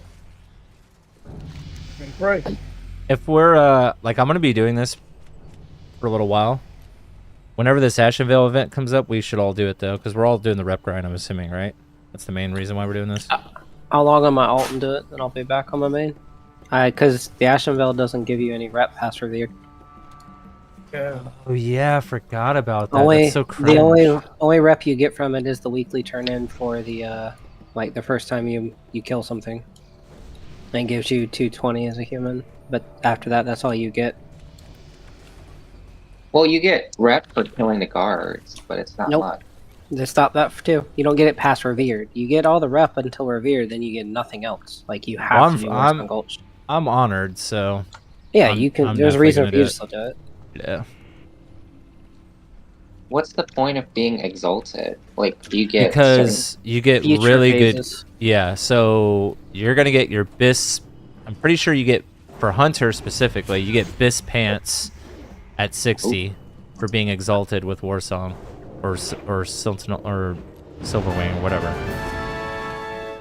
It's literally your best pants you can get, unless they come out with some crazy fucking gear at 60. Which that's to be determined. But if this was normal classic, this is the play. What we're doing. I gotcha. Well, it also, like, in each phase it'll help you out, because when we get to 40, you'll be able to get epic bracers from Warsong Gulch if you're exalted. True, yeah, At and 50, you don't have to you get farm this upgrade shit. them. He's correct. Yep. And then at 60, you get like entry level gear for the most part, like epic stuff. But like, I'll replace it with Titanic leggings, but that's also 12 Arcanite bars. Yeah, I forgot about the tabard either. I'm doing it True. for the tabard. That's a reason to do it too, I guess. I want the Scarlet Crusade tabard. Oh yeah, that's gonna be soon, huh? Epic, come here. Go back. Where are you? Right here, bro. Go. Come back here. 61 more wins. I'm done with this shit. Is there an add-on that tells you how many wins you need? No, I just use a calculator. I'm sure there's an add-on somewhere out there.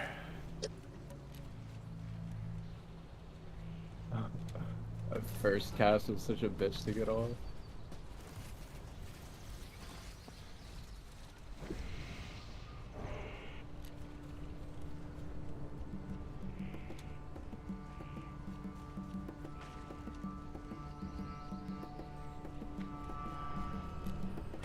Ooh, so close again. Yeah, GD. Good game.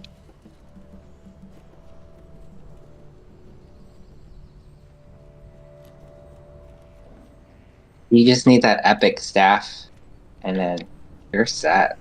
Wait, are you master build? Oh wait, never mind. I'm like weird. You're in the hybrid. Yeah, I'm like weird druid build. It's interesting.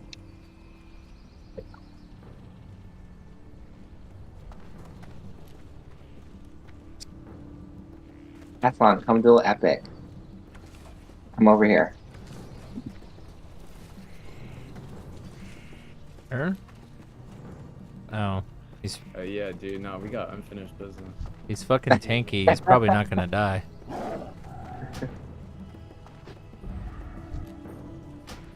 Wait, so let me watch this. I can't multitask. Oh, I fucked up.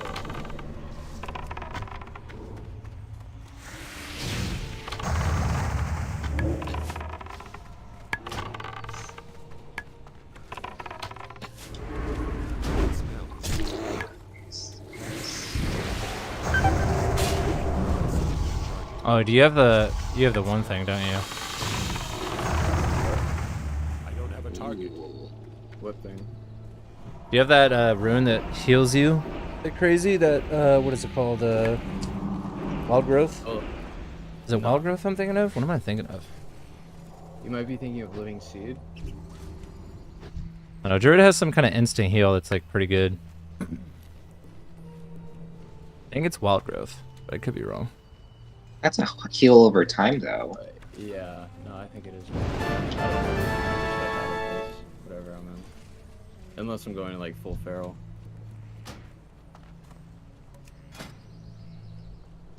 Your gear is so much better than mine, it's not even funny. You literally are full blues. Yeah, dude, my only character.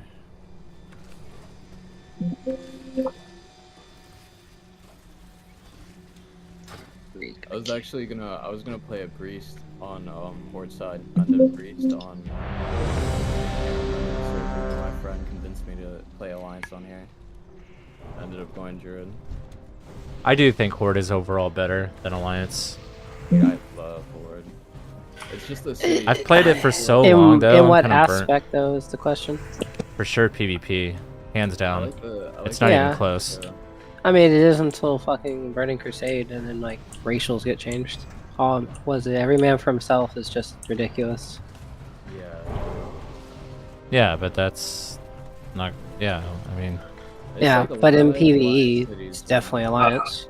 Another pre-made, boys. Well, in regular Classic, you're correct on that, but I don't know now that we have access to fucking Wind Fury early on, we have access to Kings on Horde side.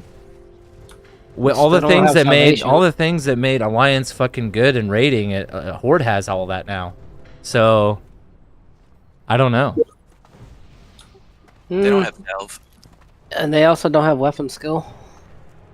For the best weapons that are in the game, unfortunately. Yeah, but that's so negligible. That's not gonna make or break anything. You're talking about weapons, the weapon skill on for a human? That's so negligible. Yeah, that lets you ignore a hit and be able to gear better.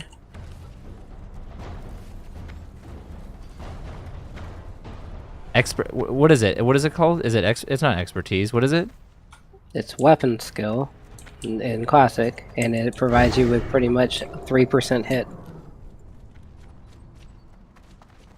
Is it calculated as that? Yes. So like you need 6% hit to be able to hit cap as a warrior instead of 9% hit if you're a human. There's also the number of axes in the game is negligible because there's almost none that are good, where there's a ton of actual swords. Not while leveling. Leveling axes are fucking king. I need Mark of the Wild. This is a pug, and one of them's from fucking Australia, so this is gonna be funny. They have one priest. Right, who needs Mark? Artist.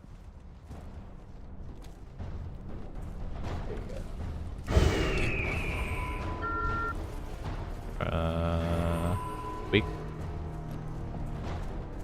Ooh, Night Man is going down. Just kill this warrior right here.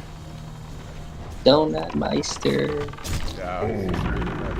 Kill the shaman Nat Max. Warrior on me in the back line.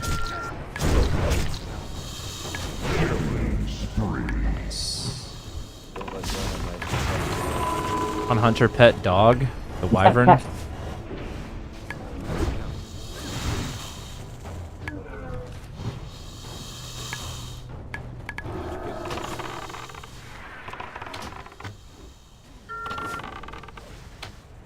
Ooh, Flareon. That hunter's Okay. mad. The hunter is mad. How Wait, can you said this was a pre-made? No, this is not a pre-made. I thought it Oh, was. I was about to say, like, this seems way too easy for a No, pre-made. Yeah, that's no, not it's a a pre-made. bug. There's a hunter waiting on flag. Oh, he's level 24. I mean, there's 5 people from Crusader Strike on here, but that doesn't necessarily mean anything. That no, it does. It means we need to farm their graveyards. That hunter's AFK, I think. Yeah, he is. I fell into his frost trap, so I thought he was like setting up. No. Coming out tunnel. Team farm graveyard. Let's go. Push him out over the edge and we'll kill him.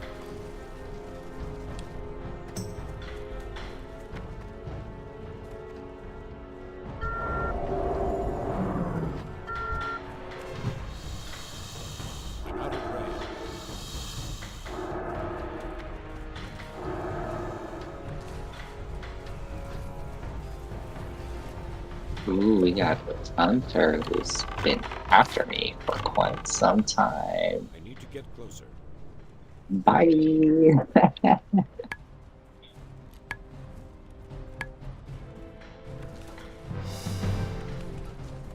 So it's 35 rep per turn in on flag caps, and then it's what per win? Is it different based off of your race? I forget. For what? Blue. Per rep. Per win. Oh yeah, it's based. Well, I mean, the only race that has any leg up on that is human. Human gets 10% more.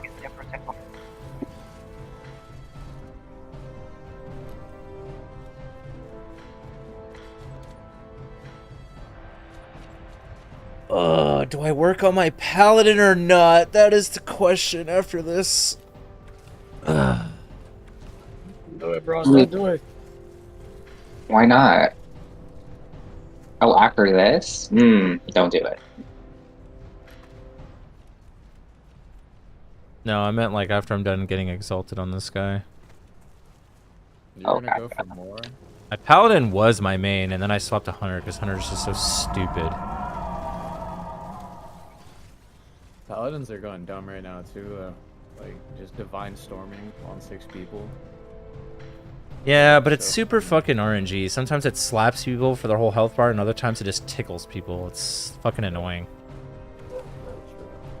Please, I want to carry one. Let me carry one, please. Then carry it. Thank you. You can go farm them. I don't need HKs. Do it for your ego, dude.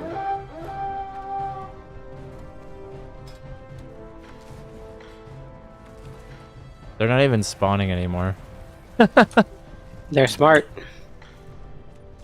Like, fuck these nerds. They're not getting our HKs. Well, Boat, that's what I'm trying to figure out. If Flag Cares get something. No, you don't get any extra rep for carrying your stuff. Oh. The only extra rep like anybody can get is just being human. You know what, though? Real talk? Just for speed purposes, if we're fighting a pug, it'd almost be better if the hunter does run the flag. Why? I have as much movement speed as they do. You have 30% movement speed as a warrior? Yeah, I have 20 from the world buff, 10 from a single-minded fury. The hell's that? Single-minded fury lets me do 10% increased damage while dual wielding and have 10% increased movement speed. That's new. Definitely new. Yeah, like as a flag, like I expect him to it when I'm flag carrying. Well, wait a minute. Does the world buff stack with our speed buff thing? 'Cause if so, we're still faster than you at the end of the day. Right? I can test it out.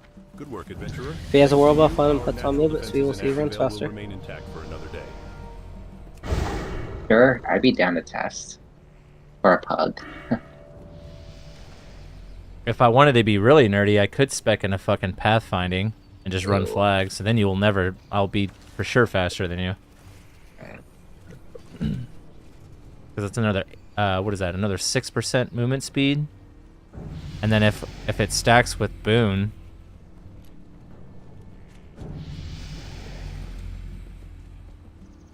by 20%, I don't think it stacks. I'm pretty sure it doesn't. Yeah, there's no way. That'd be too broken. That would be way too broken. Aspect with Boon with no. Rating on a retail. To what? Countdown 3 to 1. But I had 2 people Go ahead. give me their retail rating.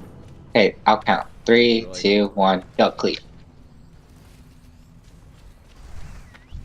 Oh, hey, you're just as fast as me. Dude, you're fast as Hunter and you don't get dazed. If not, you might be faster than me. Ooh. No, there's no way he's faster. It's impossible. He was running at the same speed as me. Here, you should race against him up that ramp. Cleve, you want to go again? Wait a minute, that makes no sense. So your shit stacks, but ours doesn't? Doesn't say anything in the tooltip otherwise. It takes X% she increased movement speed by 30%. In front takes stand days. Yeah. Come back over here. You'll see. I mean, I watched him, but. Okay, 3. You ready, Cleve? Oh, I don't do that. Okay, what up? Oh, we're not queued. No, I had to fill the last Hunter spot. Oh, did someone leave? Yeah. Oh. Genghis on. Honestly, you could fill it up with a paladin. That would be great. Just so we get more buffs.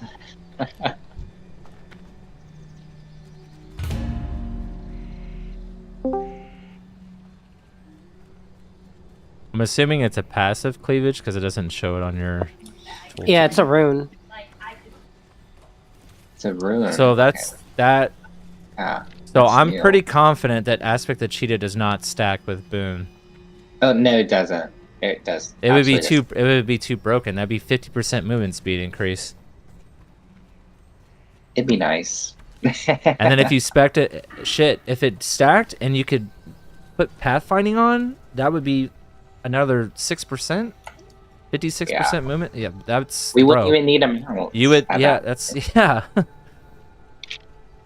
We'd be sad. So we're the same speed then. Yeah, I can't click it. I can just Google it, I guess. Yeah, I mean, I read it for you word for word. I have to be dual wielding, and while I'm dual wielding, I have 10% increased damage to all my damage and 10% increased movement speed. It also works with proc weapons like Tall War and stuff. What do warriors run when they get Biss as a Fury in phase 1? I know in. It's really just depending on what you get. Like if you get the two-handed weapon first, you can do that, and most builds just do arms for the deep wounds because of the way it stacks right now. We have the deep wounds from Wrath pretty much now, where it works bugged, like right? Ignite. It's not bugged. They said it's working as intended. They want it to work like Ignite. So every time we crit, if there's already a deep wounds on, it adds to that and just keeps ticking up. Blizzard is so cringe, bro. Like, here's what's stupid about that. So, they advertise SoD at BlizzCon saying they want warriors to feel less OP and everyone else be able to feel as strong as warrior.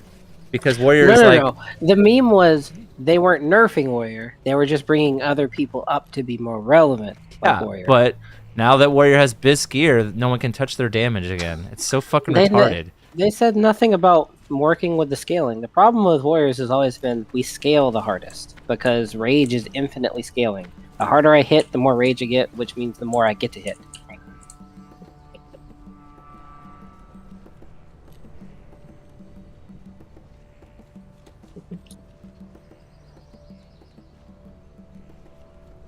I imagine warrior will end up number 1, but there'll be a lot of people who are a lot closer now, instead of you just stacking 15 warriors.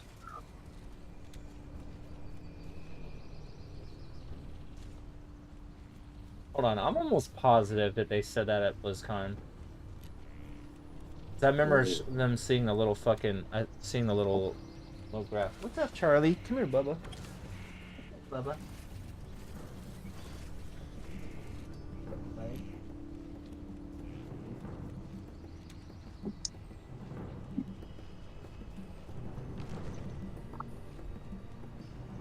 Google is so weird. I did not... BlizzCon 2019? No.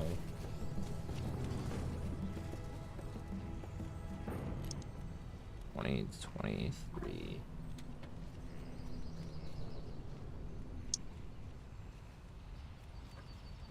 Boat versus Hisa, let's go. This is the beginning of a bold new chapter. Cataclysm is coming. And like maybe I'm alone here, or do other people feel like me? I got the top, you get the bottom. lore keepers and scholars.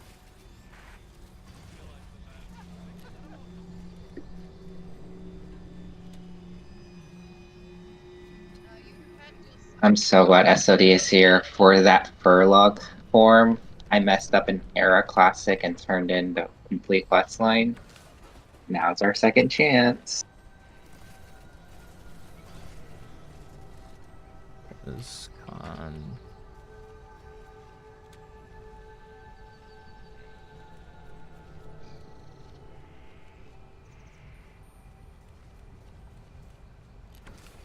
Good afternoon, everyone. Here's our... I will be, being careful to characters. So, this And their discoveries are a way to disrupt that social and information. In order is that before is hard a little bit when we higher level classic beta in 2019. We talk a lot into start, and oftentimes kind of fear of missing out. And first, fresh design and should getting to higher levels. And the feels to take a chance with Season applied. It plan to adjust the respec cost to be much more nominal in Season of Discovery, particularly at low levels.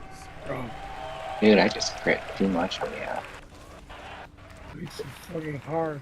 There are overclasses. It really is. I have a second character that's a priest, and I cannot PvP with it. It's too hard. Nearby parts healing class. Make sure I can just be brain dead hunter from various WoW and expansions. So smash keyboard. Will be familiar. Special content is a great opportunity to deliver WoW Classic, but with a twist. With our non-seasonal content, we try to deliver a classic experience close to the seasons. We have the freedom to experiment with what-if scenarios, such as what if rogues could tank? What if paladins did have a taunt? On that point, we wanted to introduce abilities such that each class has something special. Something that other classes can point to and go Crusader Strike pre-made, it looks like.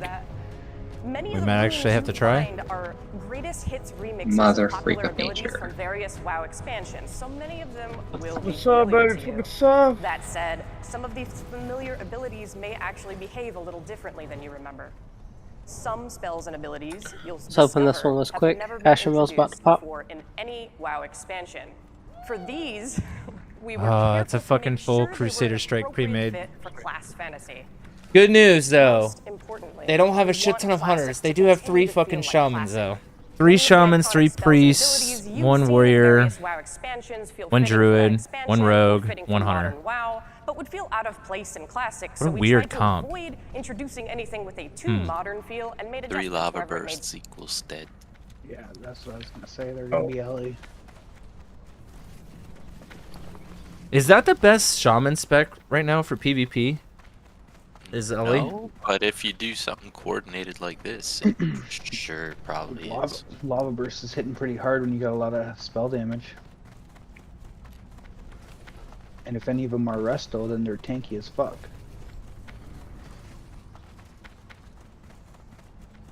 Hmm. Not to mention, like in Warsong Gulch, Ghost Wolf is pretty OP. Yeah. More so for flag running, but yeah.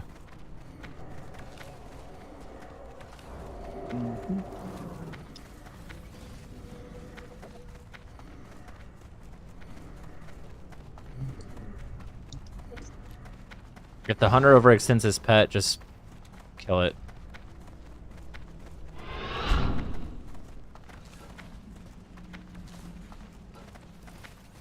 so dumb, guys.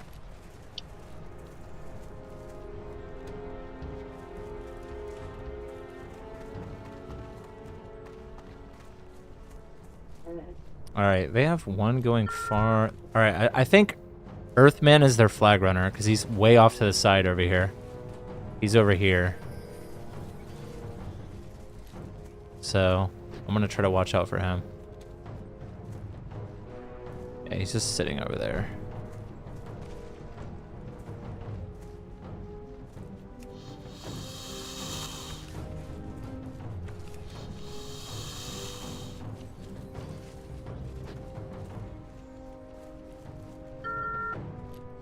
Alright, let's get him. They're parting in. Yep. Off grid. There goes their shaman. I'm going after him. Yes, Earthman's their flag runner. I'm going to try to stop him. Yeah, off-grid is a healer. Off-grid is their healer. Oh, they killed my pets. They're targeting. They got comms. For sure. I'm going ramp. Dude, if we can kill Vox and get that costume off, that would make my whole day. I don't even care if we lose. Go target, go target. Alright. Woda's priest. I'm out of range. I'm still recharging. I need to work my pet.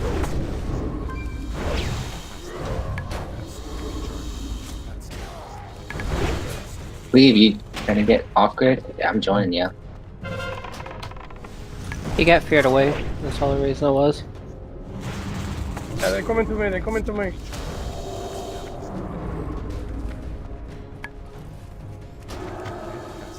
I'm killing their EFC. I got him. I'm just gonna kill EFC all game. Healing for you, FC.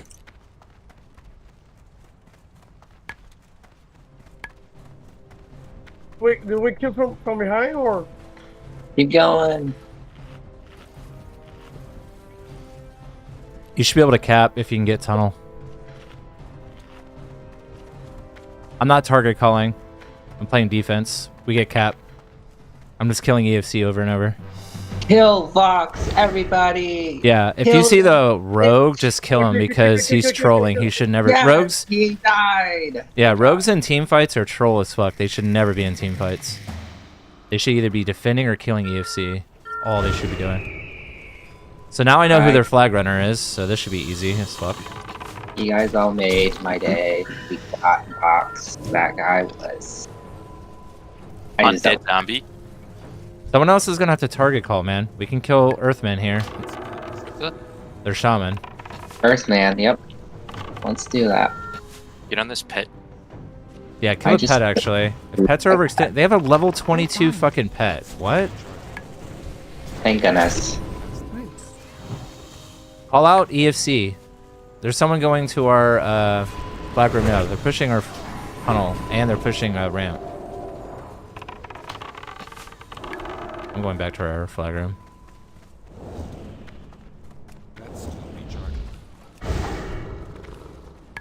I'm targeting dead zombie if anybody wants to join. That's one of the healers. Kill.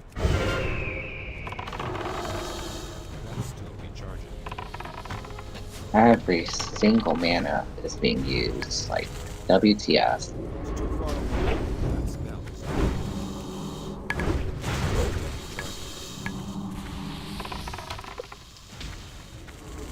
EFC's in our flag room right now. I'm trying to kill him. He's almost out of mana. Coming up the tunnel. Revive my pets. He's running our tunnel right now. Alright.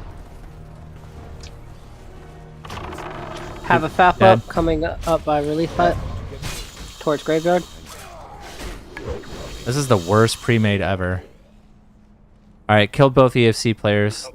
Cleavage needs heals. Aw, thanks, Hiso, for healing my pet. But not needed. Oh shit, there's a whole bunch of them out here. Kill this hunter, baby. Gosh, there's so many of them. Warrior's almost dead. Royal blood. Like 20%. Yeah. Stealth.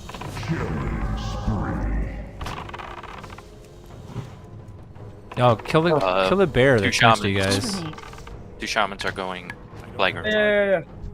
I can't defend against Don't two kill shamans. Scottish skin. They don't have much mana. Rogue is going for our ramp. We need to go our ramp, guys. Go our ramp. Focus ramp. Okay.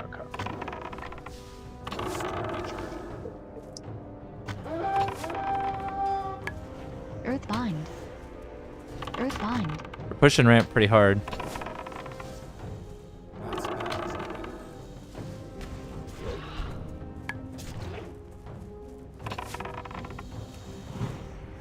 They're pushing our flag room.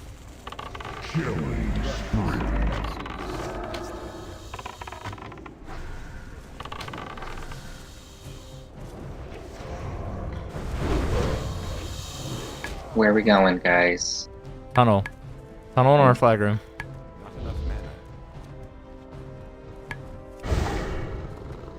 Probably gonna sprint potion down tunnel. Kill it.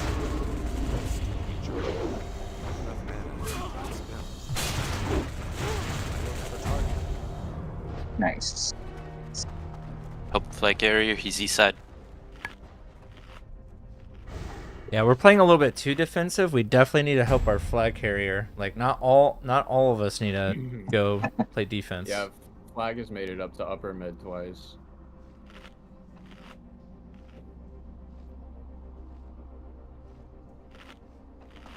Alright, are we grouping up? Regroup. Group 2 should be helping flag carrier Epic. Just roll with him. Hibernate. Because these guys are completely uncoordinated. Earthman's going our flag room again, so I'm gonna go kill him. Can you solo him? Yeah, I can solo him. But our rogue's with me, so me and the rogue are playing defense. Stealth. Box is in our room too, looks like.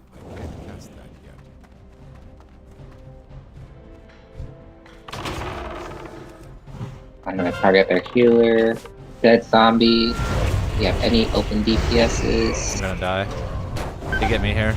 They're all in our flag room. 3 of them in our flag room. I'm dead.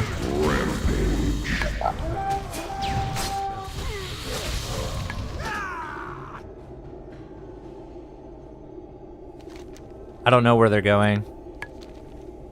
Because I died, and our rogue isn't talking. Oh, there he is. Yeah, fucking, they're going ramp, as always.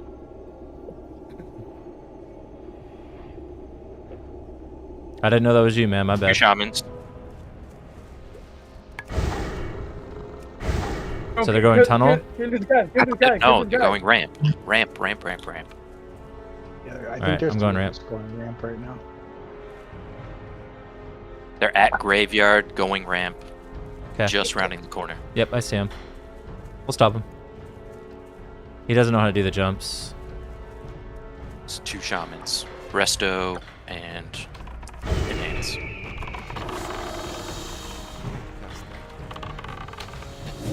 Pull up off the grid. I don't know where the flag went. He didn't go ramp. He went tunnel because now he's across the running map. up mid. He did the jump then.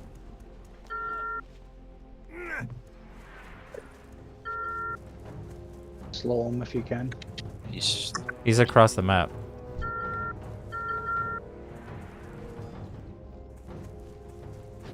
What is this troll ass level 22 bear?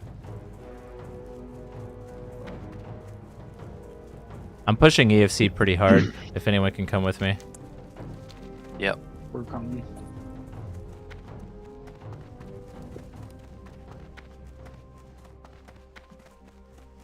Are you okay, Epic? Doesn't sound like it. Ah, shit. Nobody's near me. Not sure yet. Leaving. Come to me. There we go. Hey, he's got to be roof because I don't see him on the ground over here. Focus this druid that's free casting over here. I'm a priest. Yeah, he's got to be roof. Oh, never mind. I see him. He's on second level. Yeah. There's 2 in their flag room. Oh, shit. Oh, shamans. Yes, Cleve. Let's get their healer. Yep. Kill his ass. Earthbind. I'm on EFC.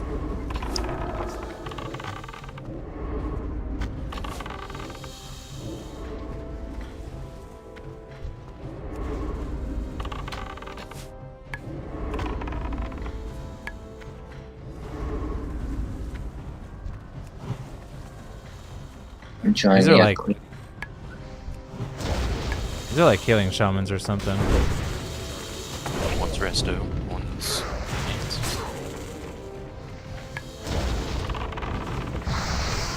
I am behind you, Cleve. Buddy system. Yeah, we're gonna lose if we don't have a priest come with us on offense. 100%. We need an offensive healer. At least 1 or 2 of you. Are you in roof or in flag room? We're all on fire. We all just got wiped because we have no. They have healers and we don't. Their healer's running low on mana. Let's see if we can take advantage of it. Go, go, go. So now we have to make sure that Epic doesn't die right here because we just wiped. So we have to kill him right here. Or they cap.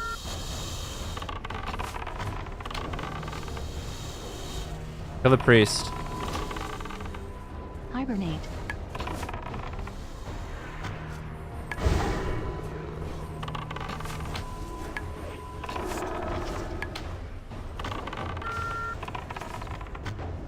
Everyone should be focusing dead zombie right here. Okay, now we can focus the rogue. Now we can focus the warrior. Double kill. We can focus the druid. We almost got him. Oh my gosh, he's cutting into my line of sight. What a bit. Where is he? Where's EFC? Hold on, I'm gonna attack the healer. No, I gouged him. Okay. You got him, guys. Nice, get it. Nice. We should cap. Alright. Nice. Okay, Cleve. Okay. We took a rage spot, but we got him. Oh, you did? Yeah, I needed more mana. I need more rage for execute. You needed more mana. Okay. Yeah, I'm used to playing other classes too. Druid coming out our tumble. VSX. Got you. Should be a free kill for us. He has no mana. Regis respawn from graveyard. Trying to come out tunnel. Everyone should be helping cleavage right now. Make our way to cleavage. I'm gonna let you go out first, silly. This team fight's pretty important. So push. Yeah, there you go. Nice. You got it. Stay nearby you, Cleve, or I'm gonna participate in that fight. You're good. I'm just gonna try to move around it.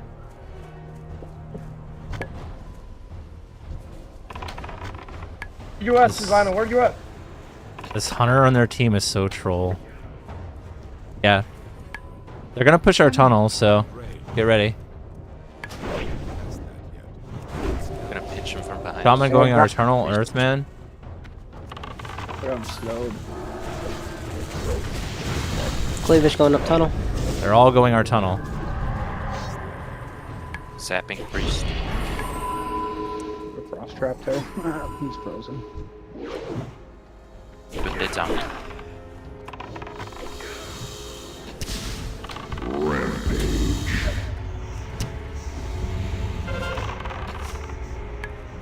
Strong.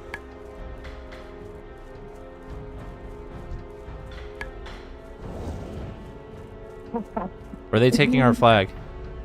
Ramp side. Everyone should be focusing that. Dude, some druid chased me into healer and he died. To the healer. I'm dead. This is such a good game, guys. Dang, Earthman is tanky. Yeah, I think he's tank Got her stuck. hamstrung. Flag coming out our front. Off grid. Everyone should be on off grid. The shaman. Got him concussed. Yep, off grid. Get off grid. Oh, perfect win, guys.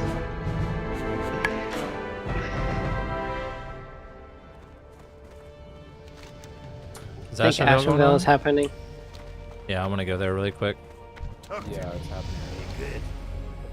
Good work, adventurer. Thanks to you, our natural defenses in Ashenvale will remain intact for another day. GG.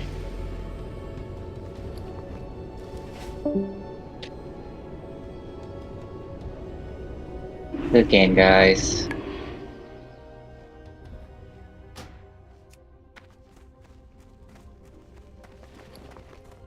Those kids were kind of fucking annoying. I'm not gonna lie. That trainee that we were playing with was fucking annoying.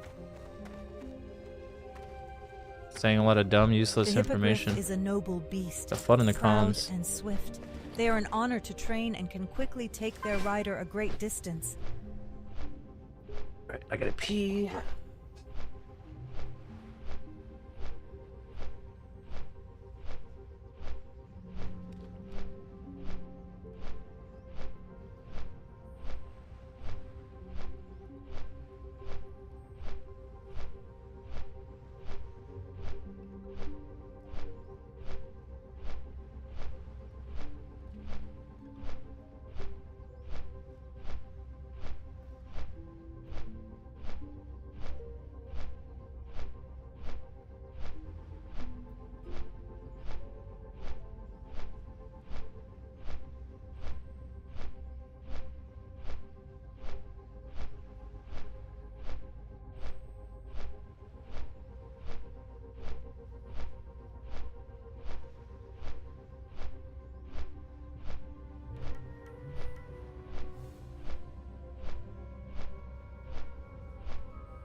I missed it.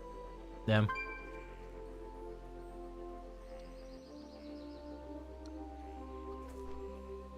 When's the next one? See if there's an add-on for it.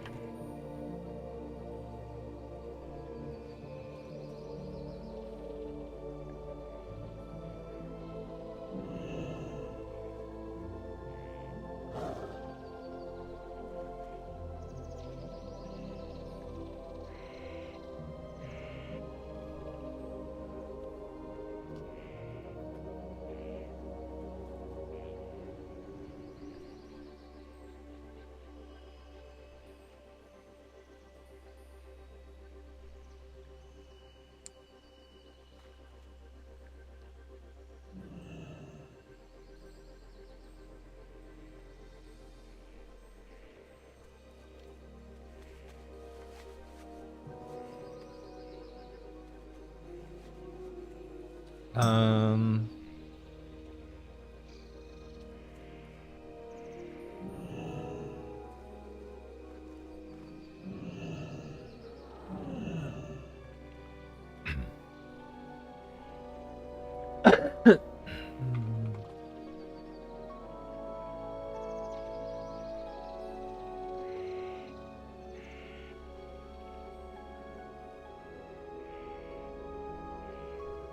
Battles?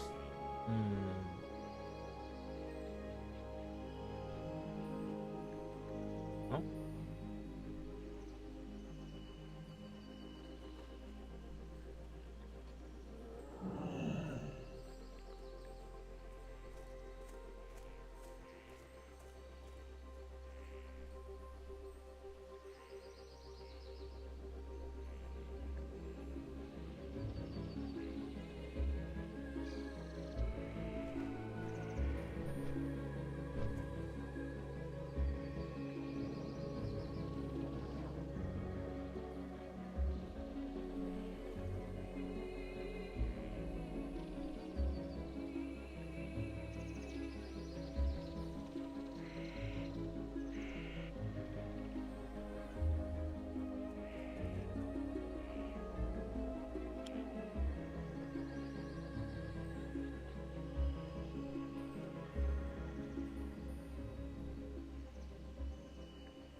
I want some pizza.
Kick. Vanish.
Roots.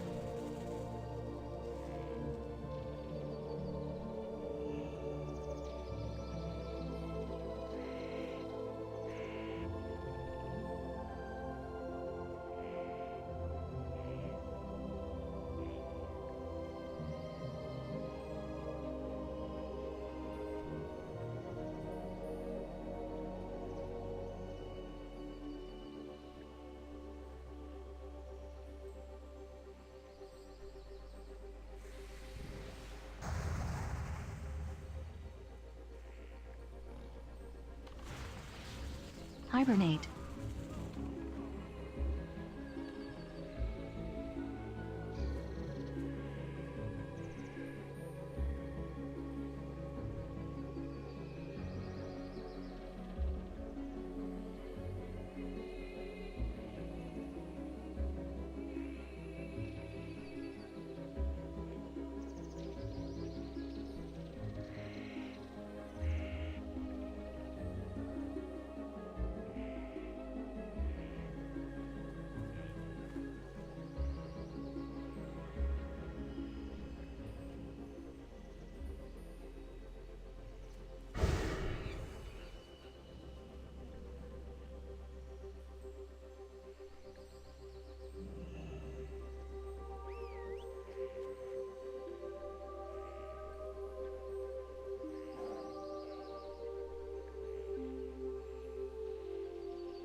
Oops.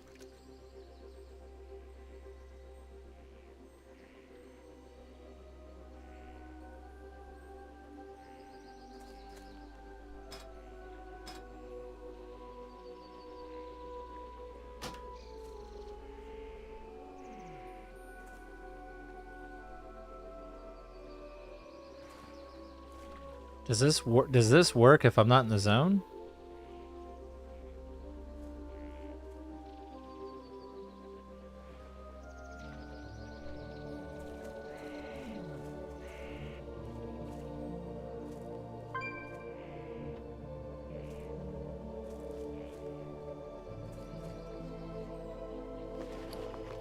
Alright, so we can just like hang out. So that's a cool little add-on.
Wait, he's gonna be debating Ben Shapiro?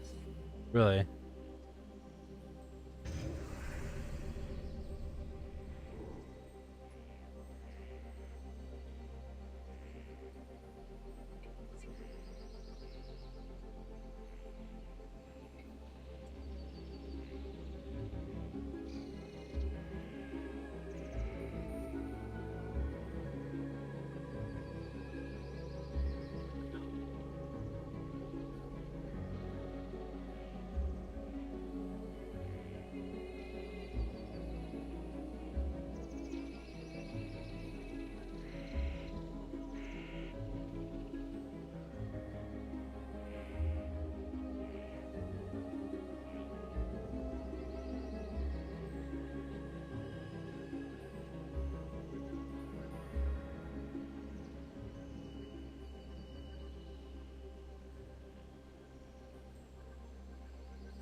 Since it's a Wednesday, we can wait.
Buy me some pants too while you're at it. Okay, cool. You and Macy. Now you cheated on Target. I'm telling Target. You're... You can tell Target on.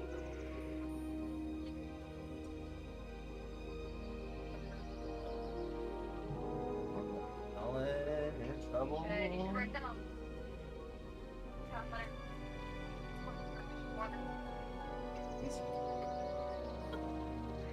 He's salty with Target. Well, not yet. I'm gonna be a fat pizza really quick because I haven't had pizza in literally like months. Pizza.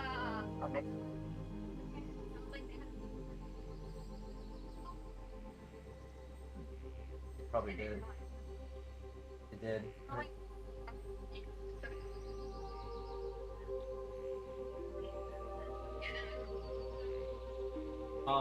Alright, well, are you free later, or what?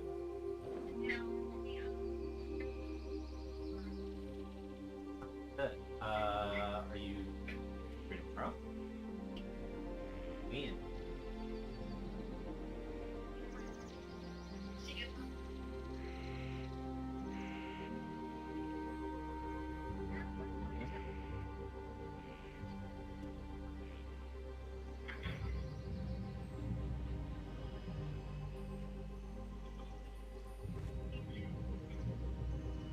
What?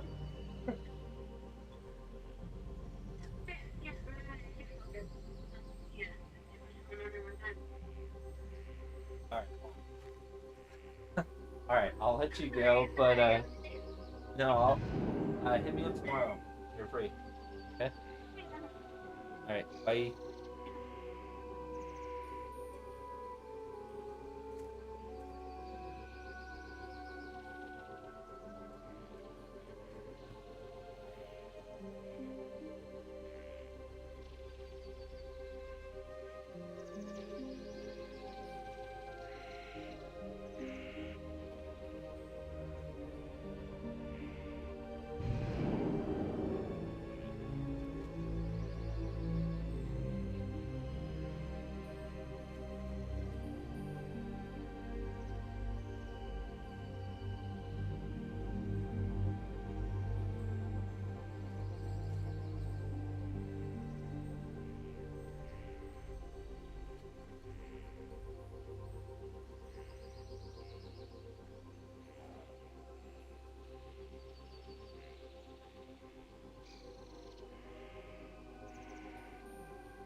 Alright, what do we want to do?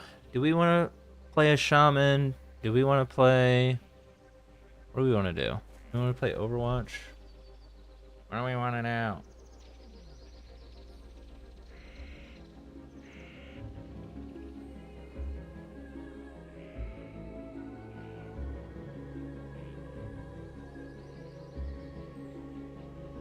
What?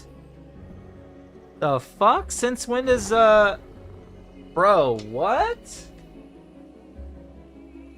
What is Pizza Hut?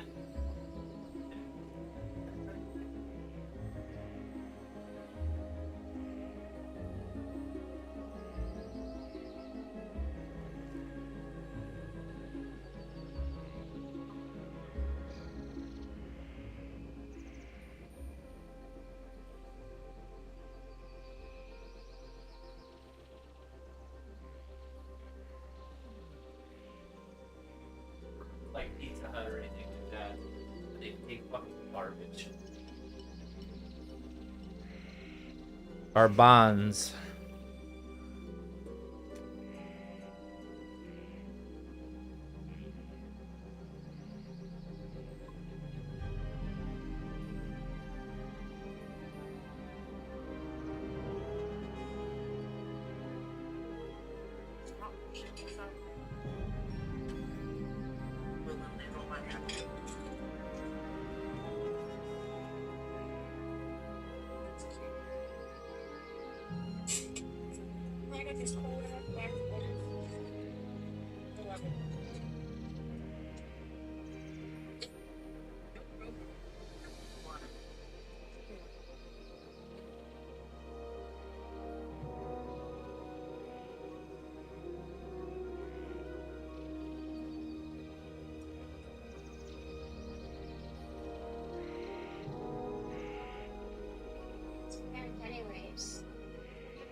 Bob?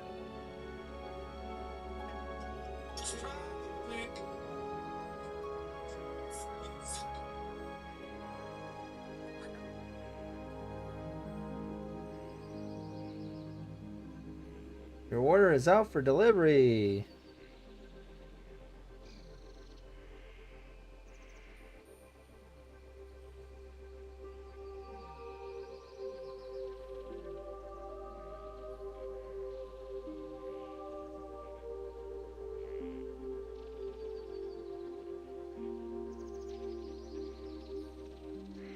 Who the fuck?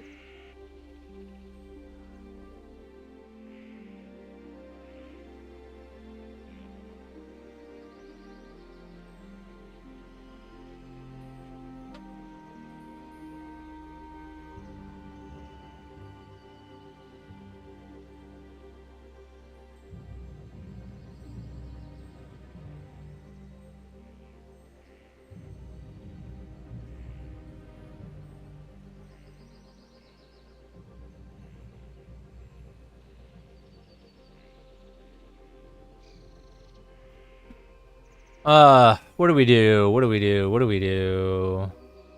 I could do War Song, but that shit's getting boring as fuck.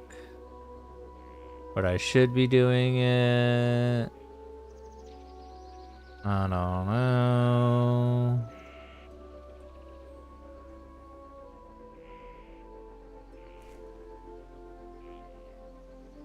I could try Shaman again.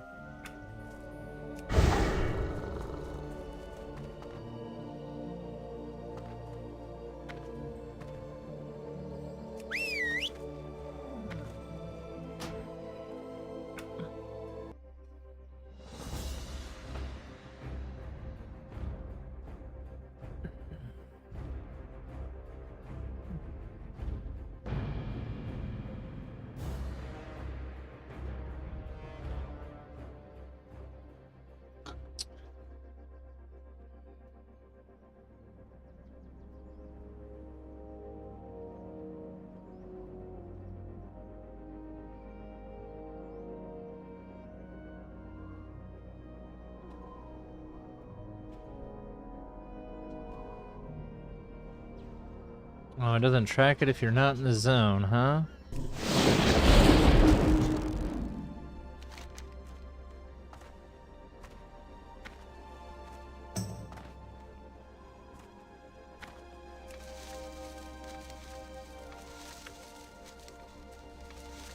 Bro, do I have to take a shit?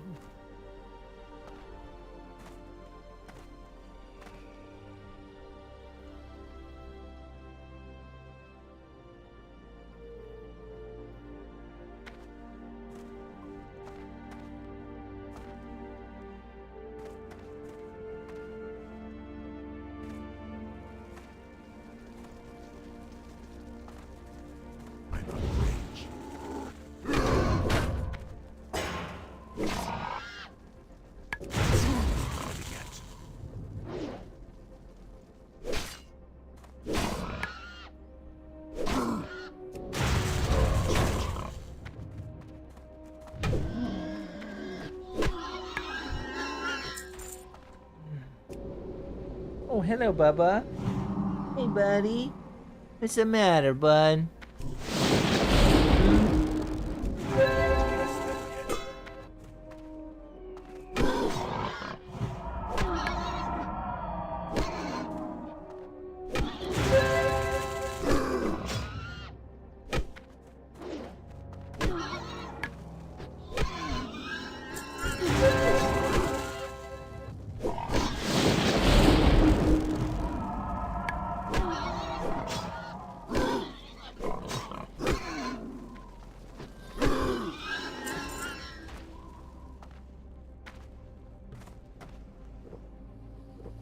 What's up, buddy?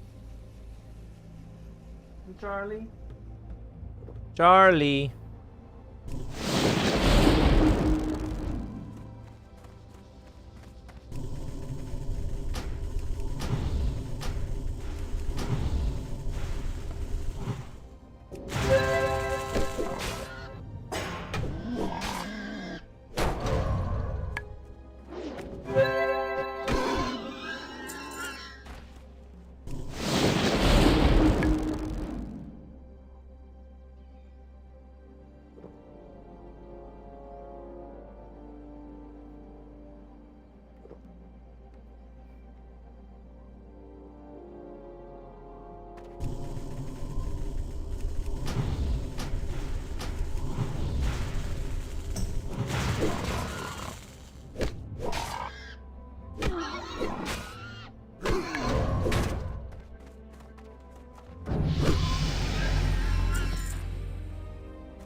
Elemental.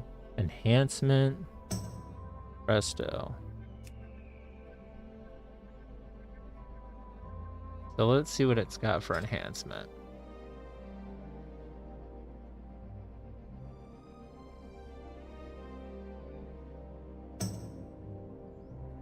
Got the damage build.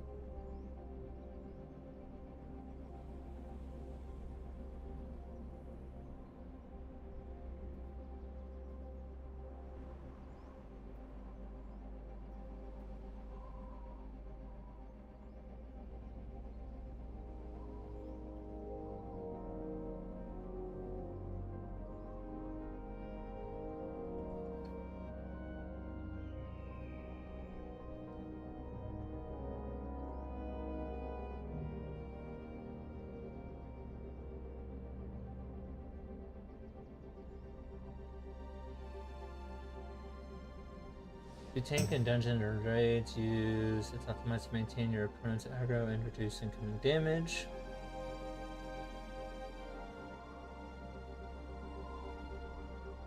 See the difference. Dual wield? Why would you? This doesn't make any sense. This build allows you to use two-handed axes and maces like Smite's Mighty Hammer. If you do not use Smite's Mighty Hammer, you can remove one talent point from two-handed axes and invest into any other talent. If you use two-handed weapon, you do not need the dual rune spec. There is no...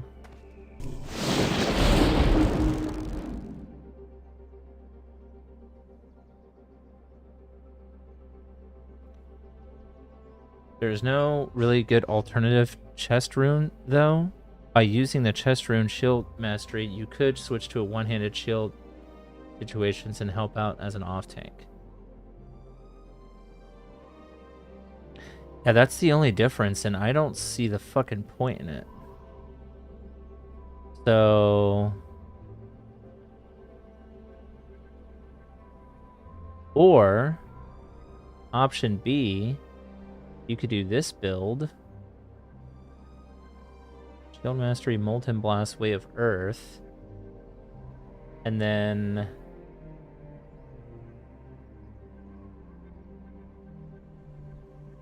After hitting the point where gear of your shaman and gear of your raid group is solid, you could tank... What? Okay. I know, he keeps coming in here and putting his... I want you to feel him. Like, feel, put your hand right there. What am I? I don't know what I'm feeling. You don't feel it? Yeah, like his heart is... Something's wrong. I don't know what's wrong. Yeah, something's wrong with him. You might need to take What him to time the vet. is it? It's almost 5 o'clock. Yeah.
Gotta take my dog to the hospital. Something's wrong with my dog.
Want to live for into the car?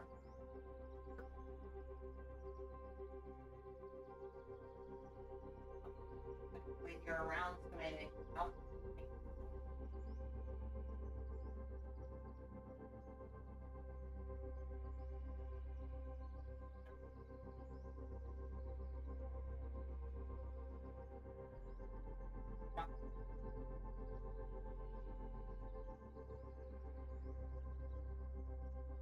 Been there before.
Don't put him on the bed and turn your back. I'm not. I'm gonna put He'll him on the jump bed in. and come here. I'm just saying, if you turn your back and you start doing the computer stuff, he'll jump down. I want even. Okay.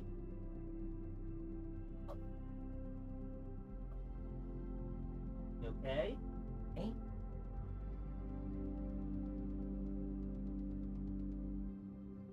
Hey. Here. Here. Go to your thing. Come here, Bubba. Charlie. You gotta, just gotta walk next door. It'll be fine.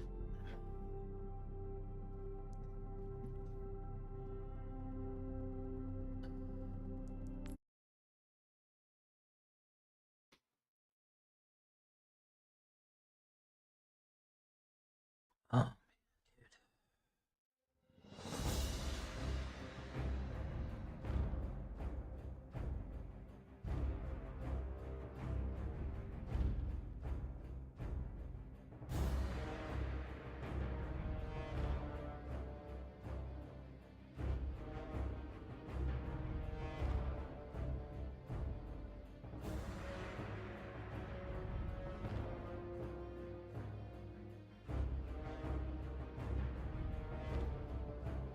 Go with that's the control there.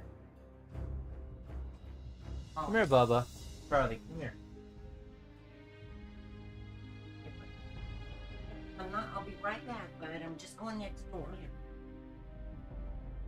After home. Charlie.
What it is.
Fucking bet.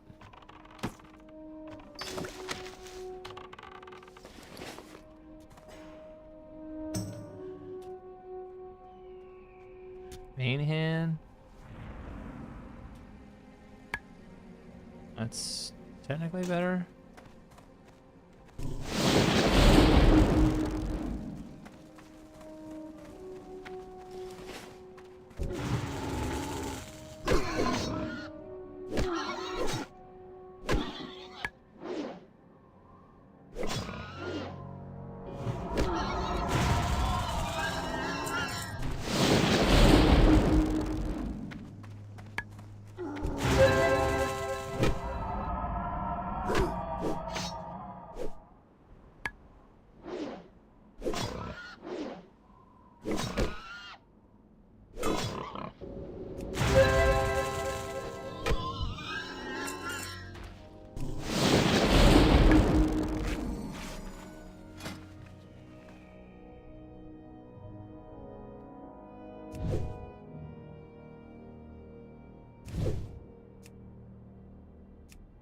I can't do that yet.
Adventurer, please, can you help me? My son Crone went hunting days ago, and he still hasn't returned.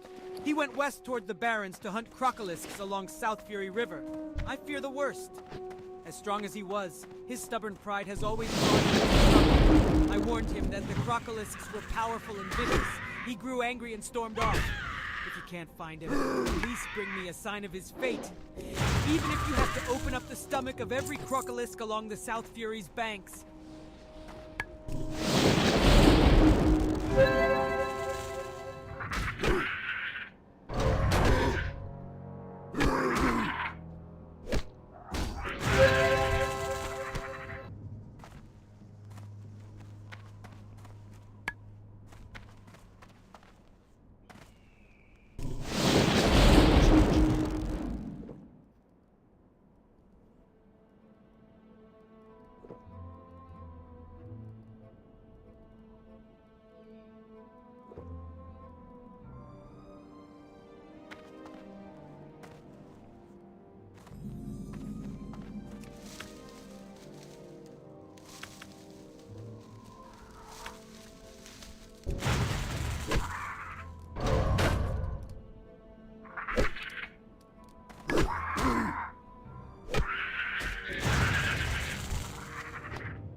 Jaslow's boys. Boss sent me to help the orcs here in Durotar. Things have been going good except for the caravans. Can't manage to keep them safe. Makes my job a little harder, you know? Last shipment, promised it'd get through, was snatched by the Dustwind Harpies of... Where was it? Razorwind Canyon. I gotta have those supplies or I'll never get anything done. Follow the big canyon to the south. You'll find the ravine cut right into the west and east sides of the walls.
that.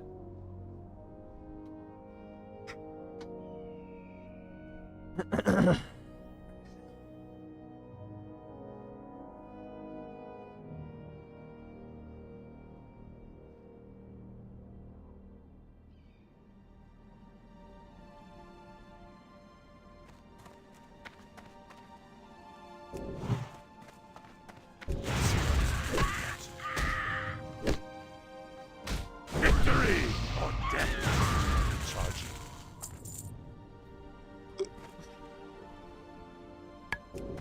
I can't cast that.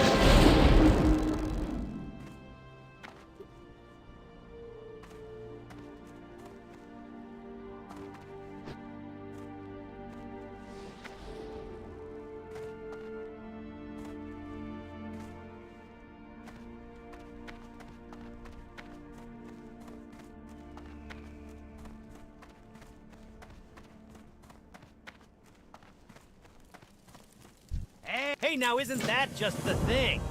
You've got our supplies back for us? That's great! I'll be able to get back to work just as soon as I can find someone to haul these sacks for me. Gazlo told me once, Reslak, there's one thing you need to know in life, and that's if you want something done well, do it yourself. I can't deal with losing all our caravans, so I'm just going to take matters into my own hands. Dry Gulch Ravine lies through the eastern part of Razorwind Canyon. If we kill all the harpies there, the routes will be safe. Of course, there was one other thing that Gazlovi taught me, and that's, you can get anything done for a price.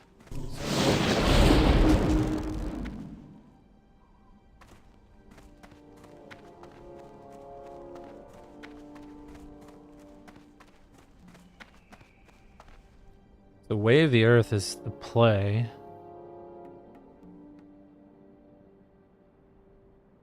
No matter what. Way of Earth, that's in the Barrens.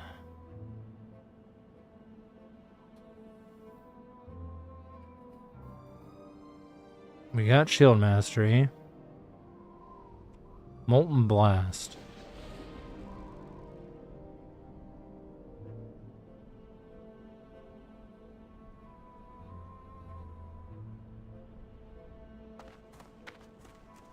Alright, let's go learn that real quick. Need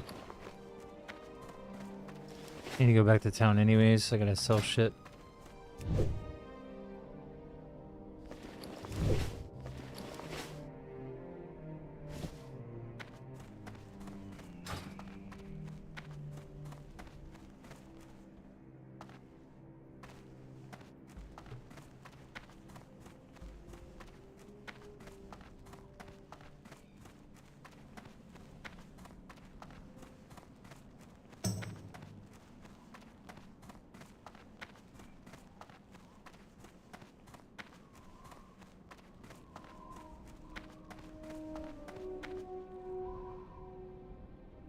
Attention gamers. Previously on my attempt to get the WoW communities to play nicely with each other, I asked the hacker code geniuses behind the hardcore add-on if they could make it work in SoD so that I could create a white chocolate mocha monstrosity of a man named Tater Totems and play the game on hardcore mode. I drank illegal substances and traveled through barren deserts to harness the power of sticking 2 twigs in the ground at the same time, and I used this power to chase full glory by earning an achievement from killing a large rhino before my 12th birthday. Turns out doing one hardcore achievement went to my head and I was already going straight to the boss of Horde demanding a pay raise, who by the way didn't sound like I would expect. All members of the Horde are equal in my eyes, adventurer! But he was like, you want to get paid the big bucks, go beat Gazas in an arm wrestling contest, to which I was like, fuck that, I'll just be an engineer. I read that's a high paying career, plus I'd build a network of co-workers that I could leech off of. But the real reason I was in this Dorito dusted zone was to arrange a trade deal with these 2 particular Jamaicans. I agreed to electrocute some crabs and grab a skull from the pile of Ms. Kiff's dead hardcore tunes, and they'd agree to give me some tools to save me when I do dumb things like accept the arm wrestle agreement. As you can see, I was already scheming to meet up with my brother from another Mulgore mother for our next achievement, but there was one problem with that plan.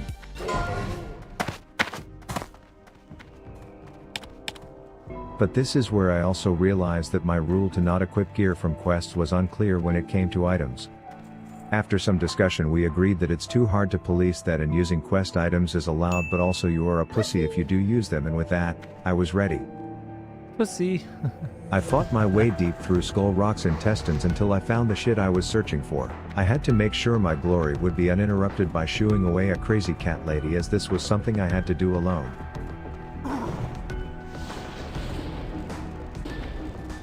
The spirits have guided you to me. How may I be of service? I called in Sarah the searing hot redhead, and then I made my move. The plan was for Tasha Taunts a lot to distract the genie, but he Jake Paul'd that shit in 2 hits. I hero Shima the duo, but despite him being low, my own health was dropping faster than my IQ every time I turned Mitch's stream on. I chugged a Kool-Aid and then Desperate Times called for desperate measures, as I agreed to be a pussy if it meant living. Guzzy went down, but his Howard wasn't happy.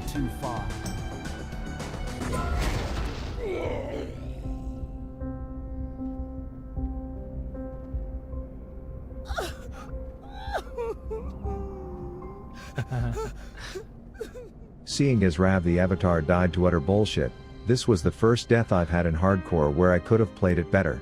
I experienced the hardcore death insomnia, thinking about all the things I could have done different, all the backseating streamers that would be dissecting my failure. I think he just sucks. And I knew I needed to avenge it. Drama.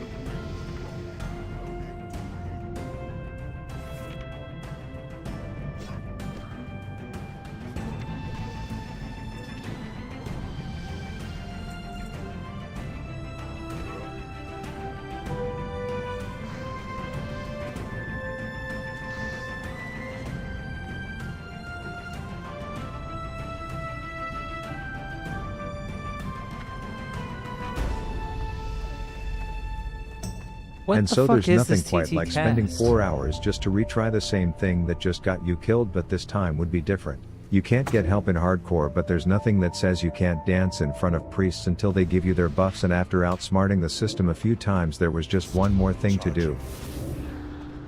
And I was ready for my rematch. Except he spawned in a shit spot where I could just cheese him from the ledge with no glory, so I tried my best to fix this situation by convincing naive dad gamers to pursue their dreams.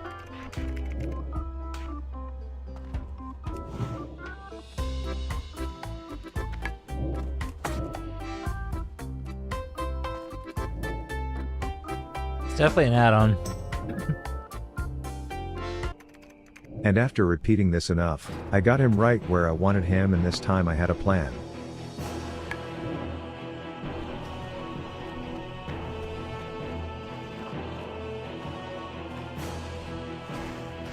I will pass along word that the Quillbores have been removed from their lairs, and that their structures may be set to fire.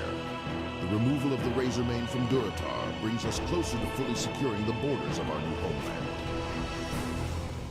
So after officially amending the rules to allow quest items to be used, because I personally couldn't do this without it, I had successfully avenged my death and was ready to lend my services to the Crossroads, who were struggling with some odd issues. A shipment of silver was stolen from our guard tower. It was a raptor! So a genocide of the purple T-Rexes was ordered, and I was gonna humiliate my victims along the way. I then challenged a fellow man of the Sham to a twig off, to which I led with a searing Sarah, and when he failed to bring the fire I just knew that it was only a matter of time with this one.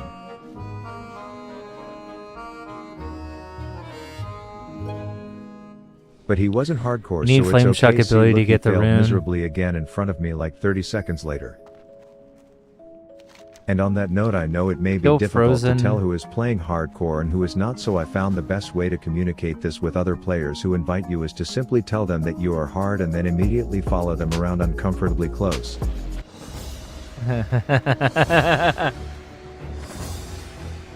Sorry about that. Where was I? Oh yeah, I stunned the snarl shitter, backed up to the 3-point line and hit him with that static Steph Curry combo for the kill. It was now time for my next challenge, Barack Code Obama Bane. I called in my entourage and started delivering defibrillators, but turns out he had trained bows and didn't feel like taking lightning damage, so I went in to shake his hand, which went poorly. He wasn't to be fucked with, so in the midst of this heat I made like an egg and It scrambled. looks like a But I large knew there was blue glory on chunk the of table ice and I on the wasn't gonna ground leave inside until the it was chromo mine. bag. I muttered 2 lines that sound like they could be someone's famous last words, and we were ready for the rematch. You will need help from other classes to contribute fire spells.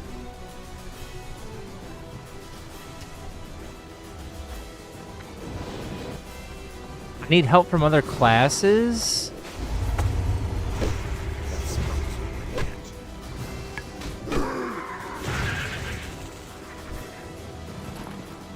That's highly annoying if that's the case. Turns out this bag of shit just didn't feel like being impacted by my abilities, but with gear grayer than Hagrid's ballsack I should have known better.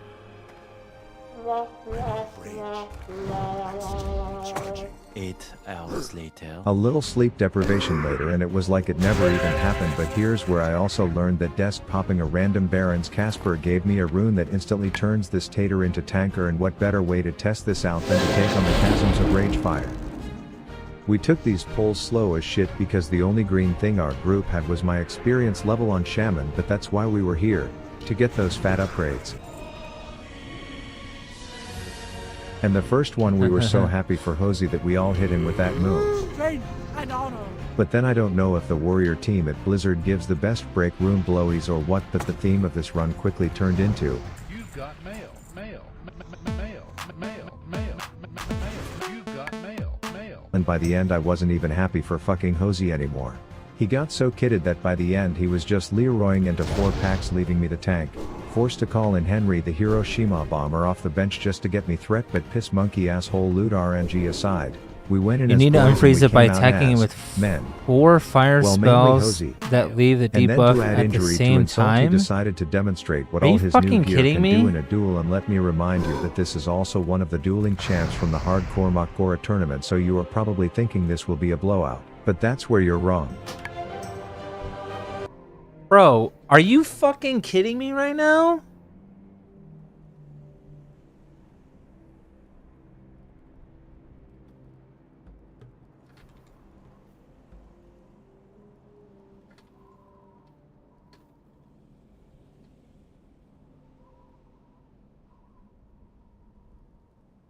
You need help from 4 other classes to contribute fire spells.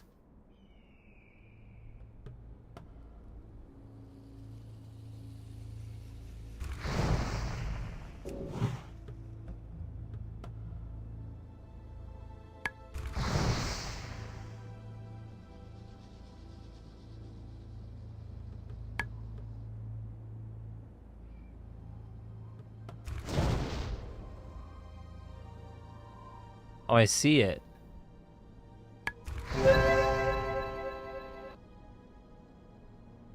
That's so stupid.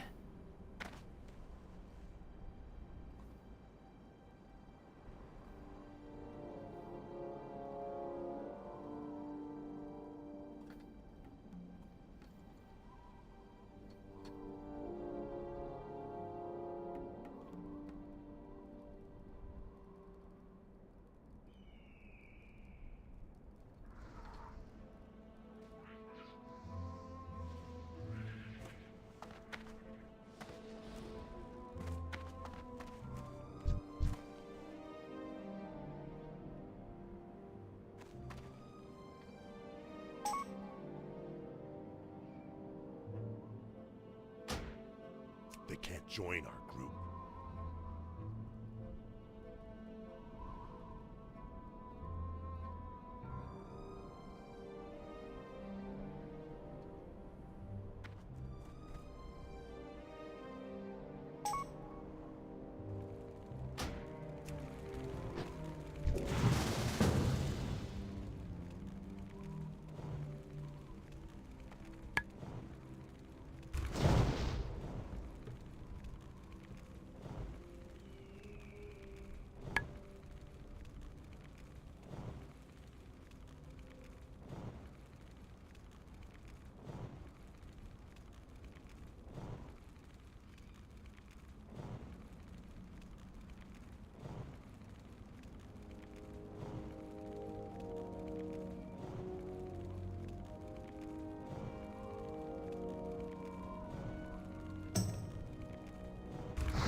join our group.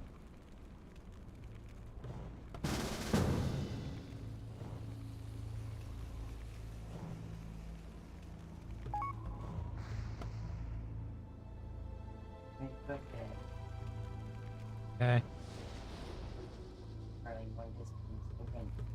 Yeah? Hold on, buddy. I'll do like multitask here. At night, I want you to feel something. Go rub this way. Cross. Feel like an animal. Yeah. Fine. Wonder if that's where it's hurt.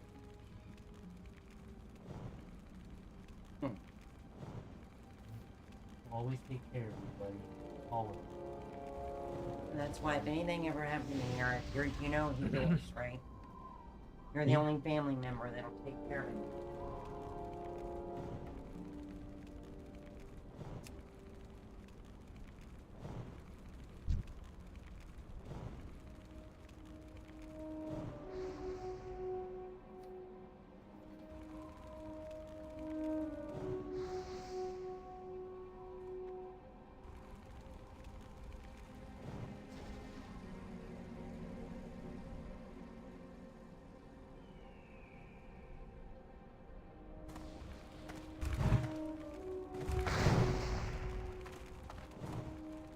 That smell is ready yet.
How many times did I do this? 10 times?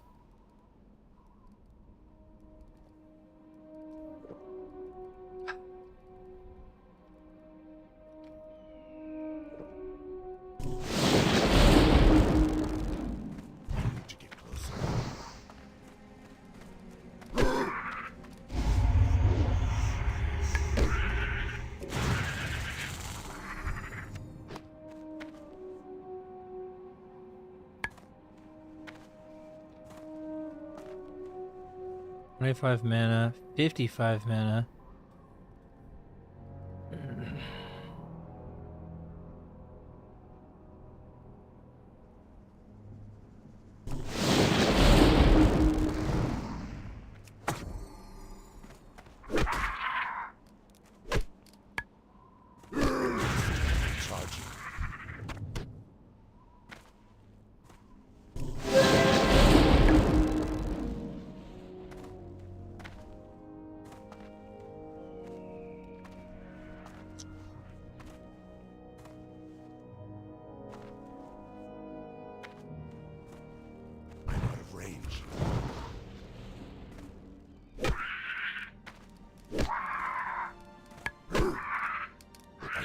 No.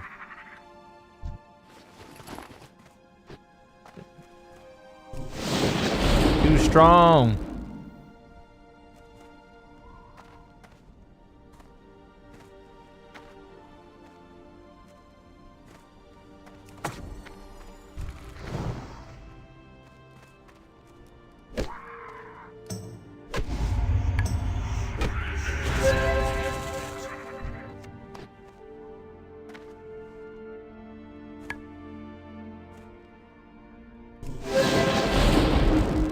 It's too far away.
No. Wait, that counted? I don't know how that counted, but we'll take it.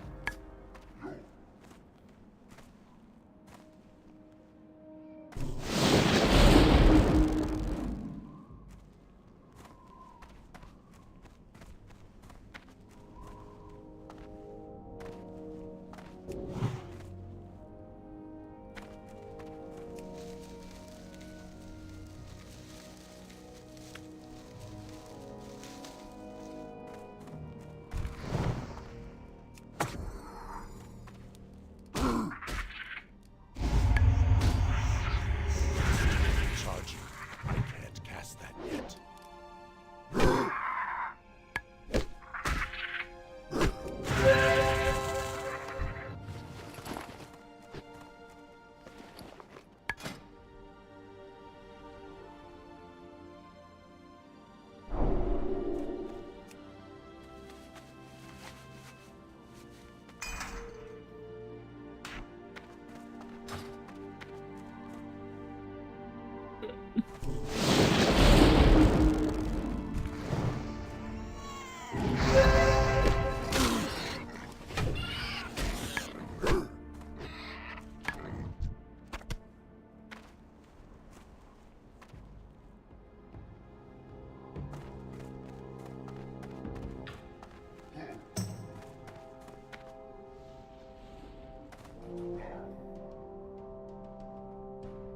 This ability generates high amount of threat. Flame shock periodic damage has a 10% chance to reset the cooldown on Molten Blast.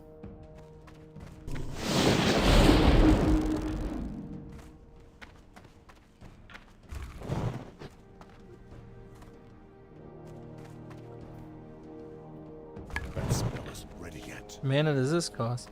Bro, why is Shaman so mana intensive? What can I do for you?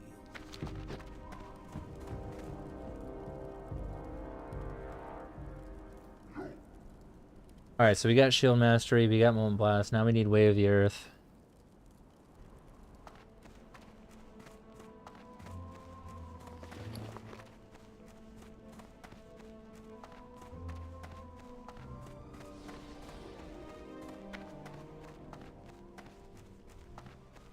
If we are to make these new lands ours, then we must have places to rest our battle-weary bodies. Lay your axe by the fire and share the stories of your mighty battles.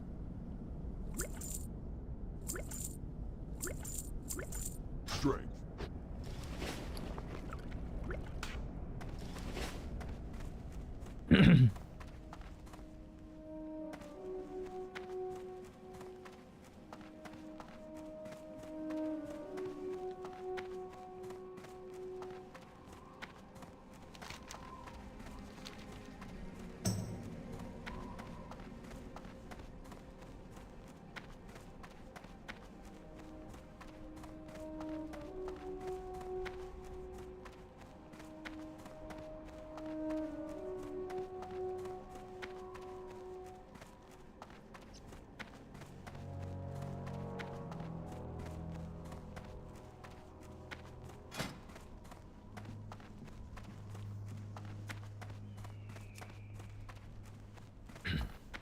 Increase damage on melee weapons.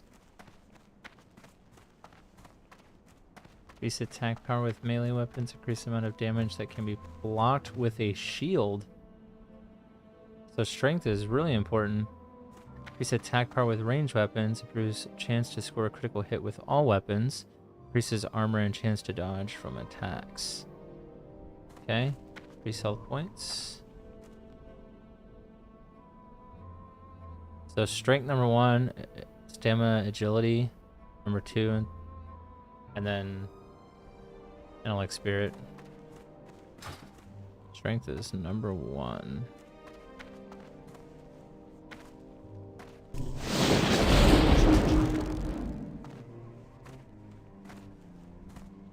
I need to get closer.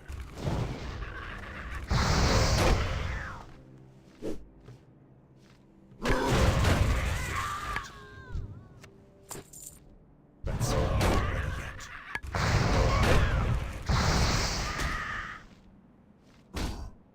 Let's still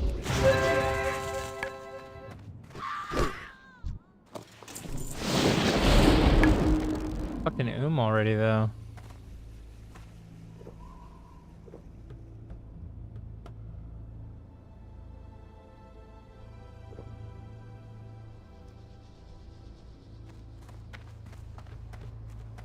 I'm out of range.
By 10? That's quite a bit.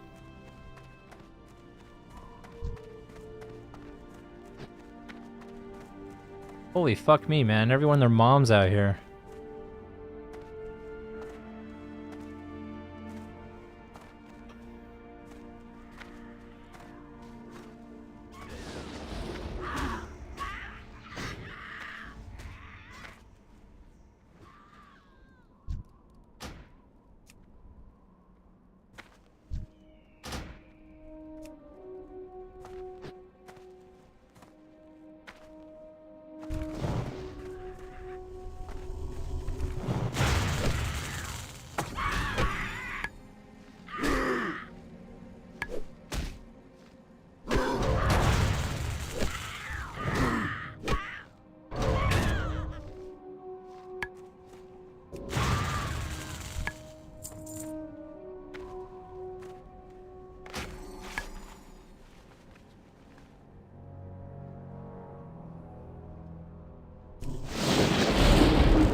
Holy fuck.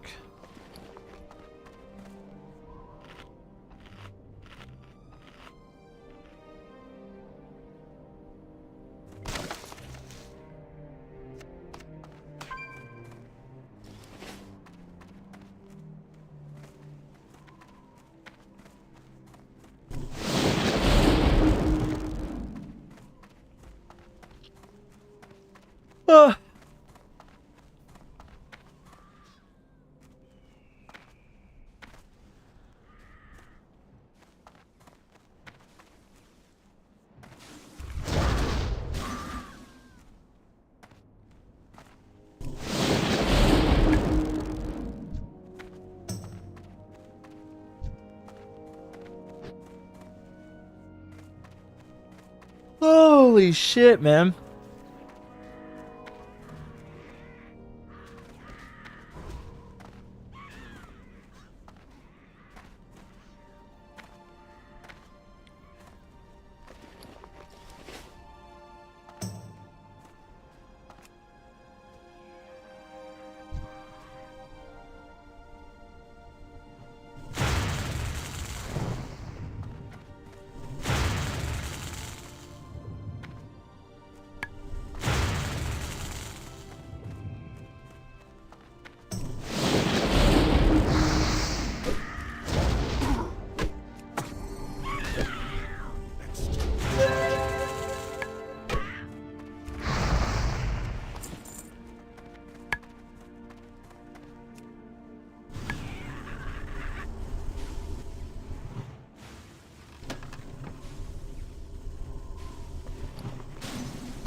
It's too far away.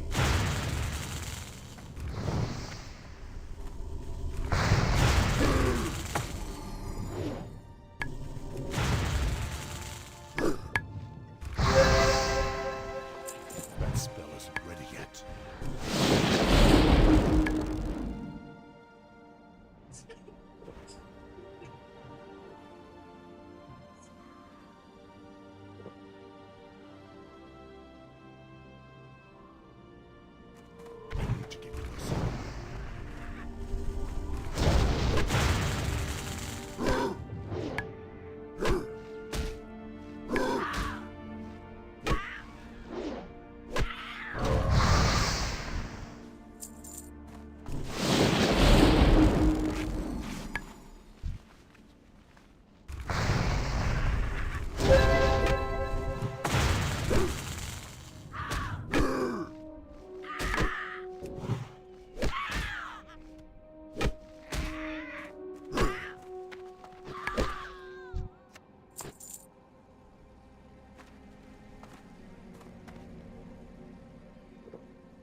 So fucking stupid, man.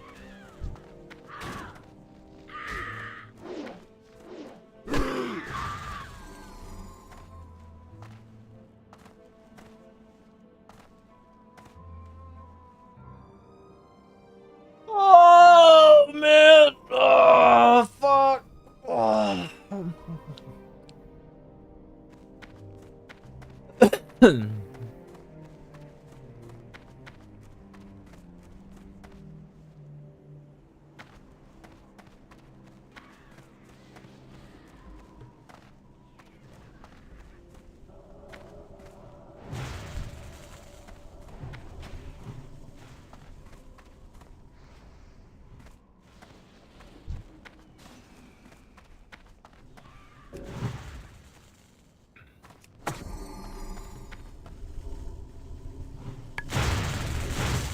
Charging.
Bro.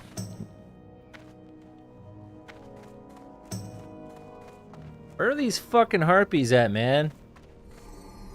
These ass munchers. Great. That's the fucking harpy I need.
All right.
So the rune that makes us OP is Way of the Earth?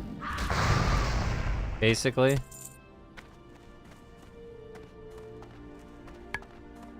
So this will just be treated as an interrupt now. Okay.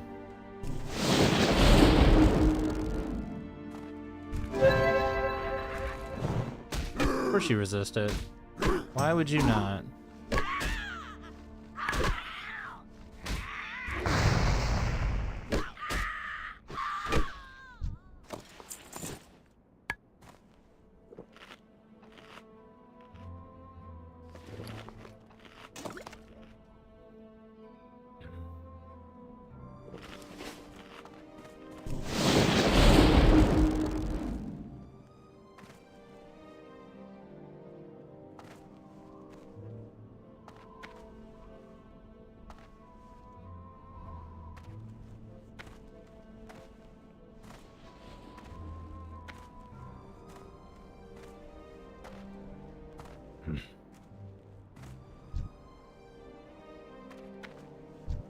Bro, these gotta be bots.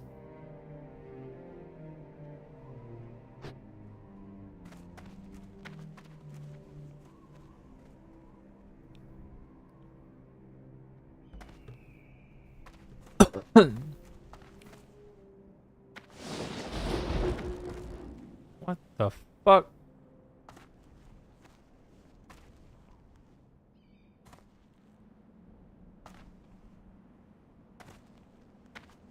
Too many nerds here, man.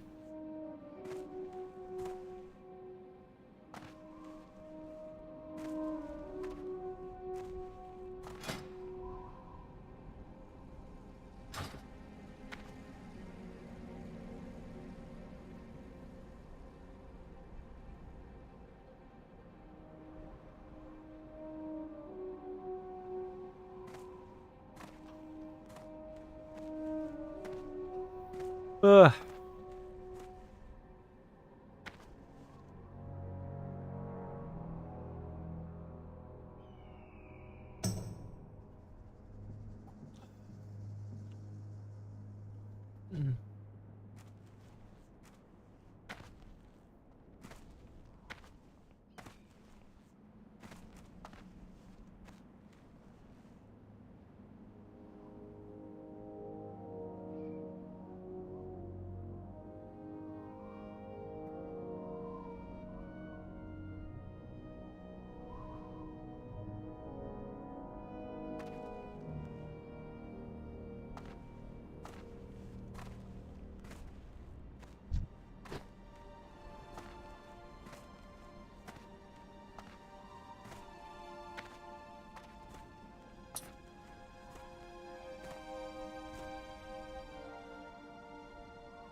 It's just a choo-choo train of fucking bots or some shit, man. I don't fucking know.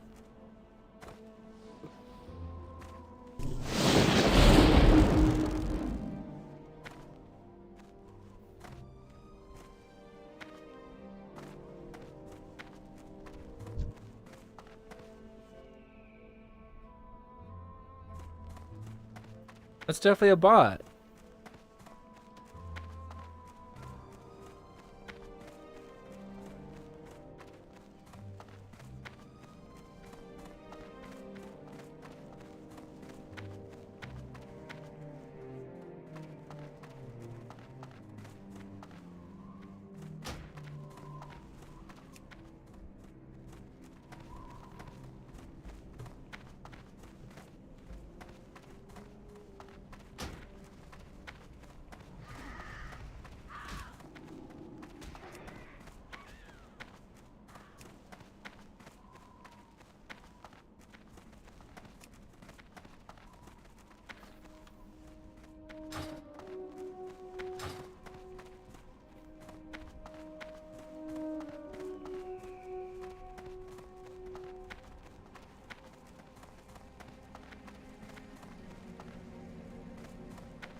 Where'd it go? Oh, I never picked it up.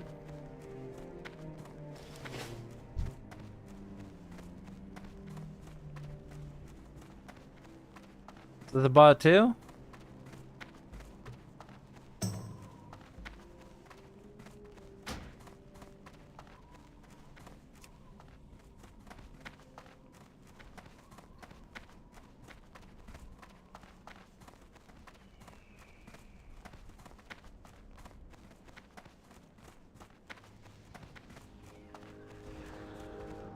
Bro, look at all these fucking bots.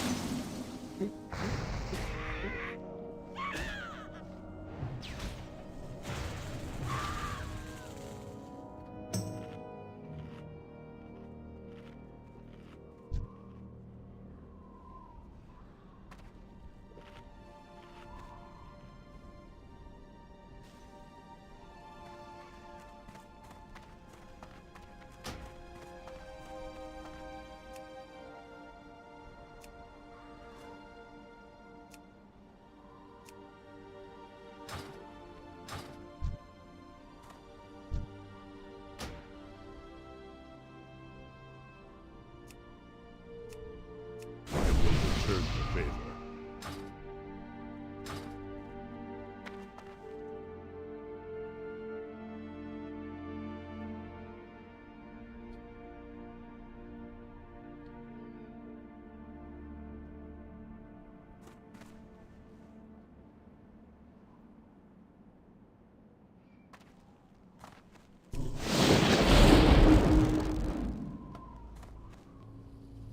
I can't even fucking quest, man. This is so ridiculous. Poor player, dude. Look at all these.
fucking everywhere.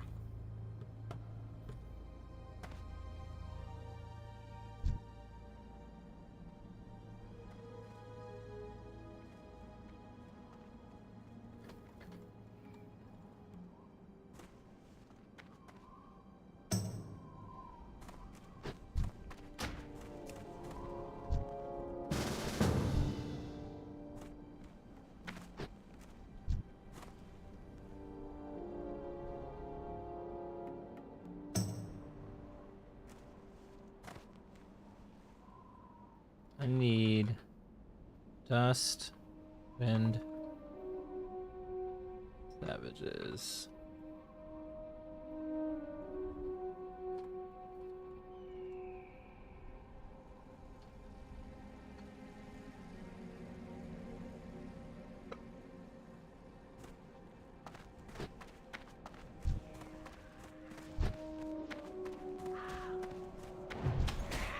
Bro, seriously, fuck this stupid bitch. I don't have a target.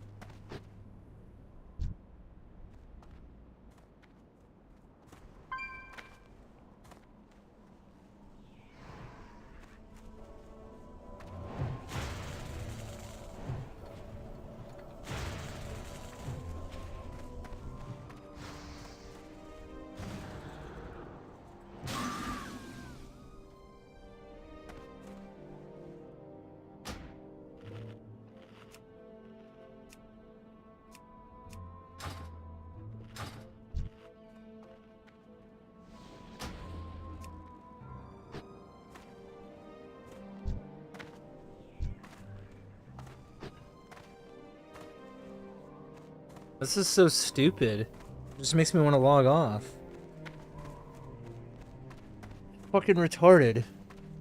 But there's this many bots.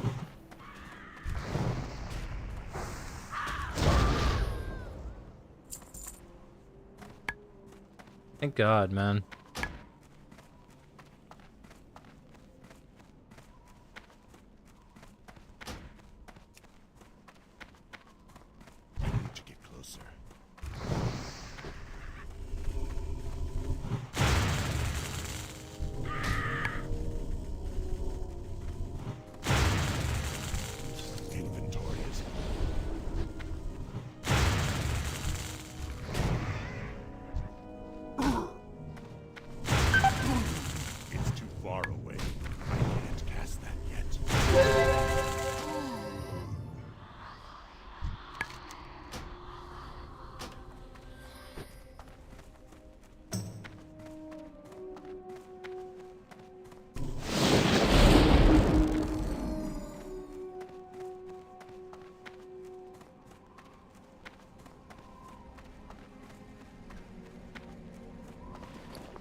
I think I can breathe easy now, knowing that the Harpies won't be bothering our supply caravans anymore. And not one moment too soon, either. I hear I'm being sent some fun little toys with the next shipment. You're pretty good at what you do, adventurer. You ought to track down my boss in Ratchet. I'll bet he could find some work for you. Oh, and don't worry. I wouldn't forget to pay you for the service you provided me.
What a fucking asshole.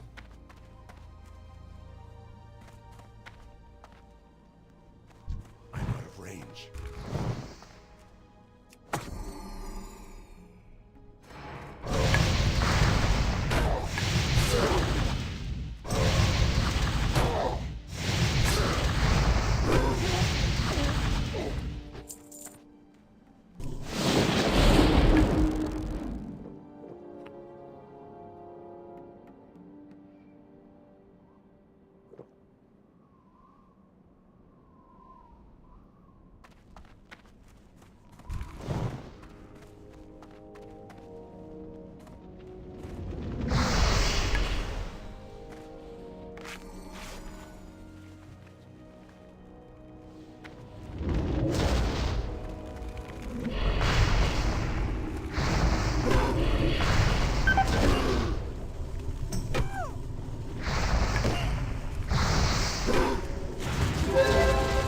Bro, how am I supposed to kill this guy?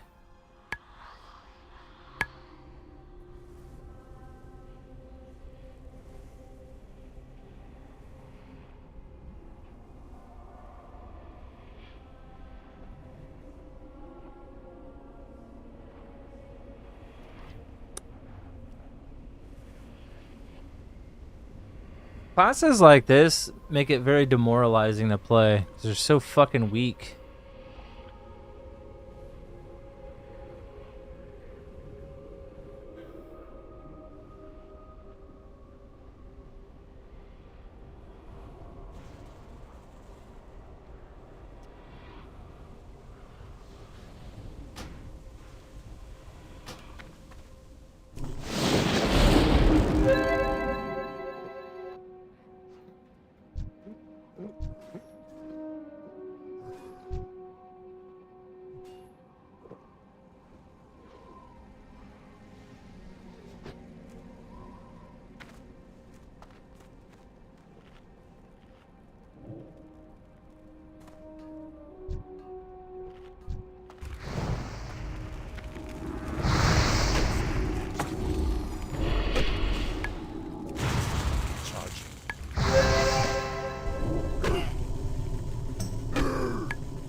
I can't even die on purpose because everything's dead, man.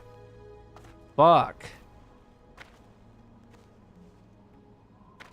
Everything is dead. Bots are ruining this fucking game, man. It's gonna make me get off.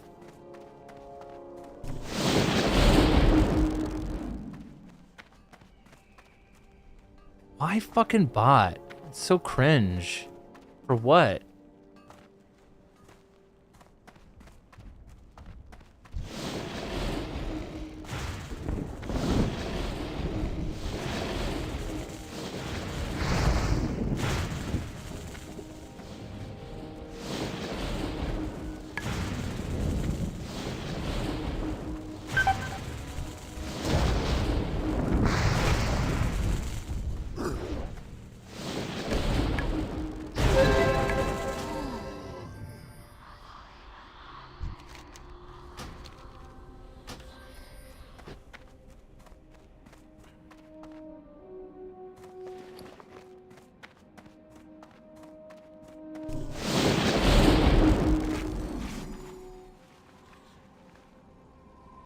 Bro, my fucking gear is broken. This is so stupid. I'm going to Orgrimmar.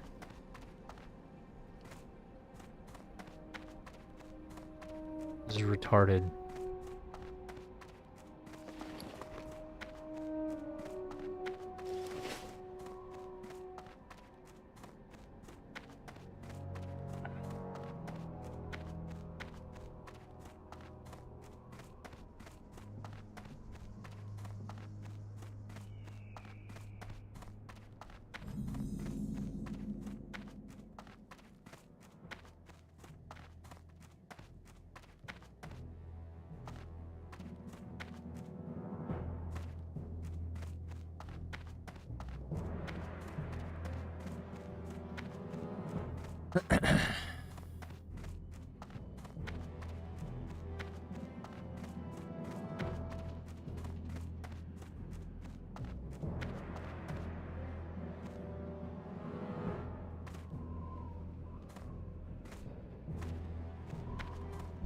looking for?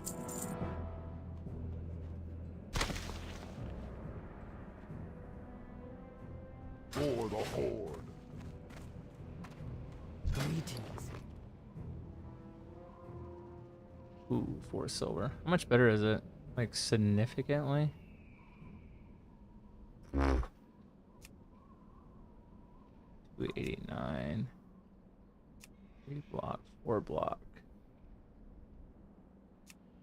Pretty fucking expensive, though. Go, boy. Look, Tom. Fight well, friend. Graw.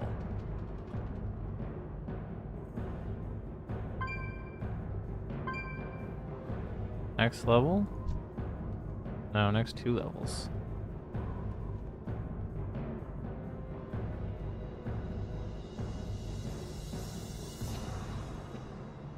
These are all ginormous upgrades, though.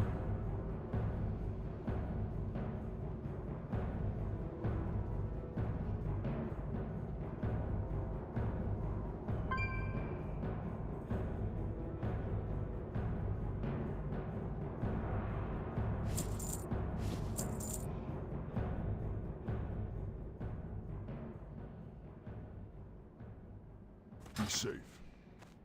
Loktar. Go forth to victory. Speak, friend.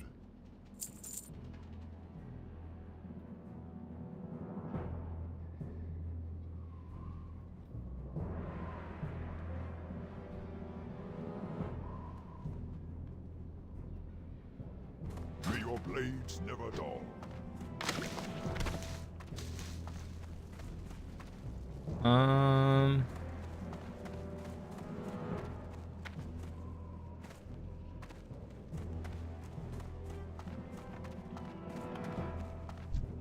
It's here. The Darkmoon Fair is now open for business. Be sure to see the most exciting show on all of Azeroth. The Darkmoon Fair is coming. Be sure to experience all the wonders and excitement of it when it comes to town. If you act right now, you can redeem this voucher for free prize tickets. Just hand your voucher to Gelvis Grimgate, located inside the carnival. Right now, the fair is just outside Thunderbluff in Mulgore. Don't miss out! Go today!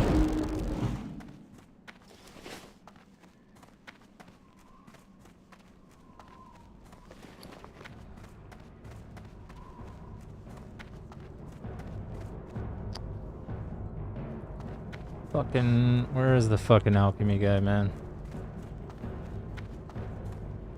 I actually don't know.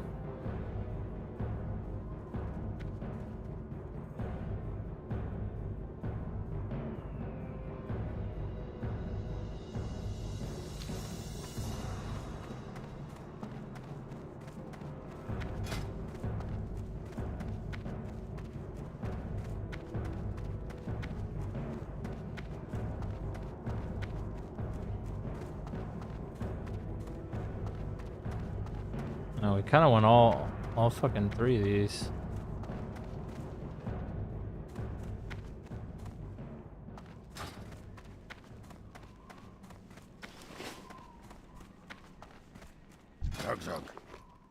Alright, what do I fucking need? Empty vial.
Abu.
So defense is going more than strength.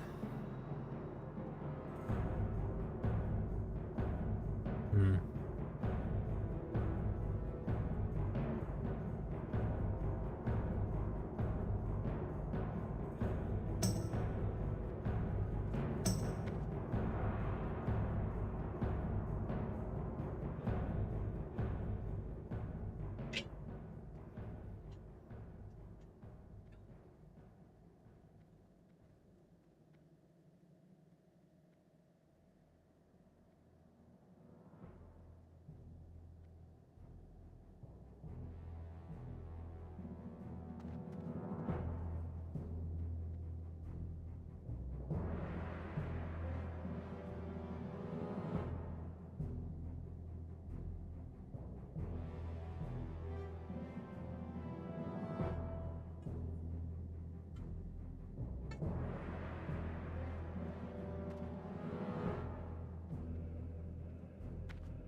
Oh, nice. My shit already sold. So it'll be here in an hour.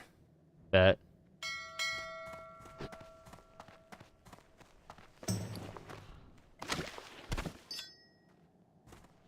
We need to vendor a few things. Looking for something special? Yep. Need a vendor that. This. This needs to go there.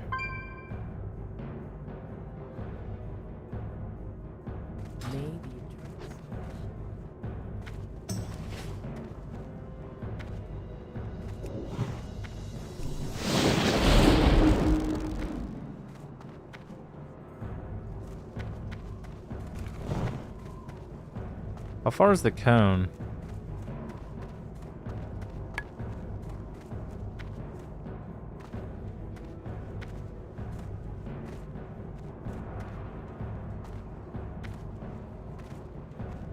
Dude, every fucking spell is so expensive, man. It's so ridiculous.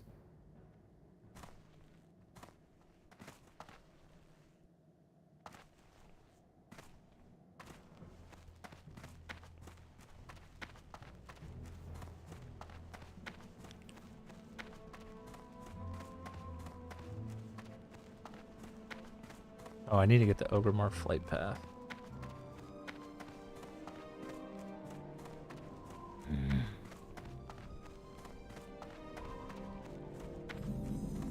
It's too far away.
That spell isn't ready yet.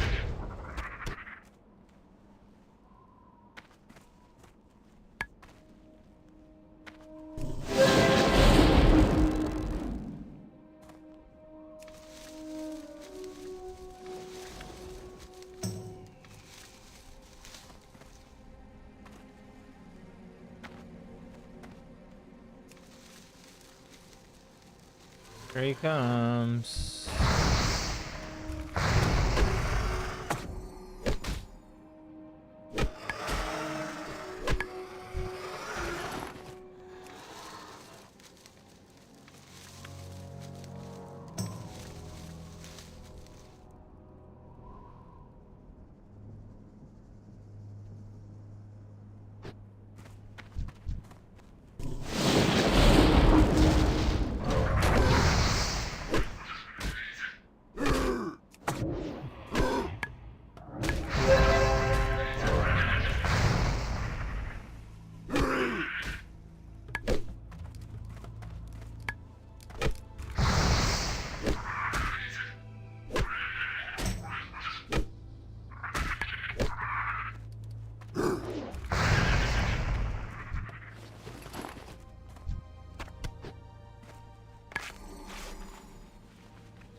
I just hope I can compliment your haste as well.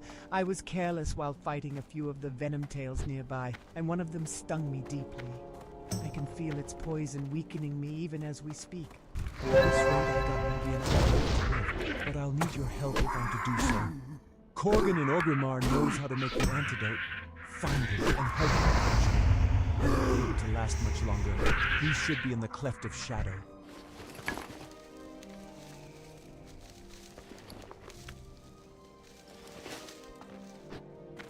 There's no way, bro.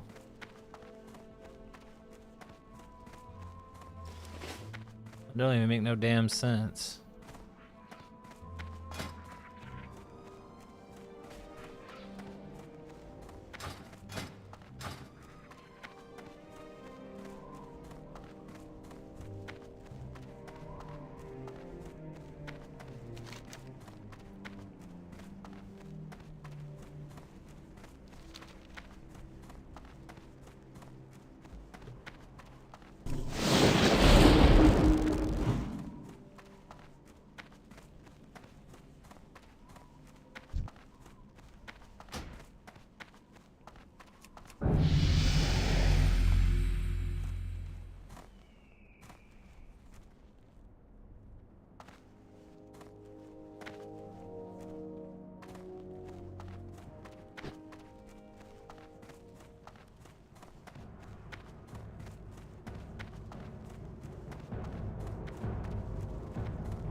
What can I help you with?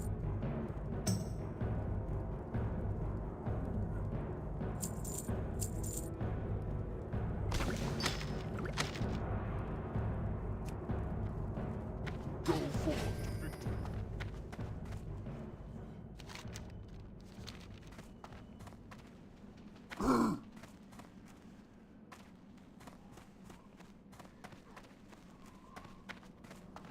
Nazgul.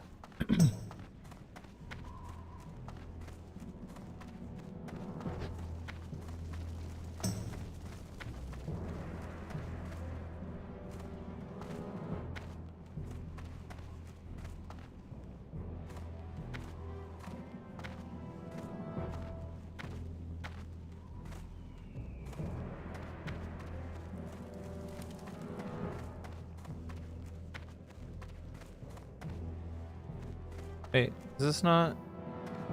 What? I thought you can get up there from here. Oh my god. Where is it? It's one of these... Oh my god, it's this tower. I was gonna say, I know the tower exists.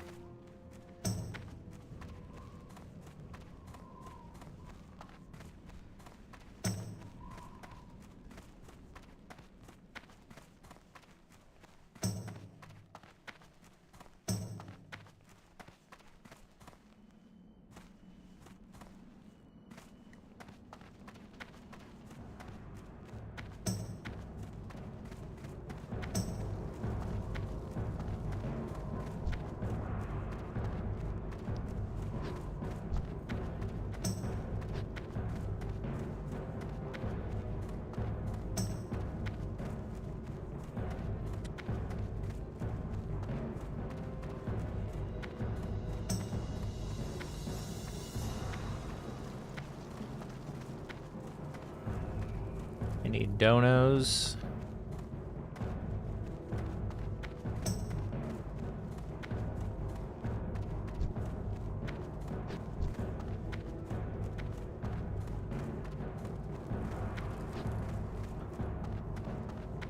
Vol'jin, you die. In a few expansions. Countless times I urged the war chief not to trust the humans, but personal pride is not what is at stake here. You have served the Horde honorably, young adventurer. Now excuse me, I must counsel Thrall on these matters at once.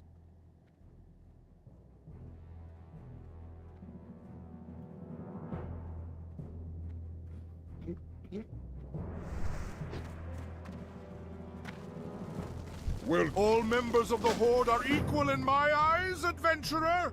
We have all suffered many burdens, and if it were not for wisdom and honor, then we would be no better than the Scourge or my people, while our blood was tainted by the demon Manaroth. It is your duty to aid the Horde and to defend our way of life. But it is also your duty to know when quarter and compassion should be given to friend and foe alike. Understand this well. This is the new Horde, not some demon-spawned army who lack free will. One thing I will not tolerate are traitors in our midst, adventurer. But I would be a fool to play my hand so early. It would not sufficiently cut the corruption out of our lands and only cause the infection to grow worse. But you, a young adventurer, could go places my agents could not. Could learn the truth.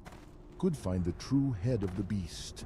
If you are brave enough, then enter Skull Rock to the east of Orgrimmar, find a lieutenant's insignia off one of the burning blade there, and return to me.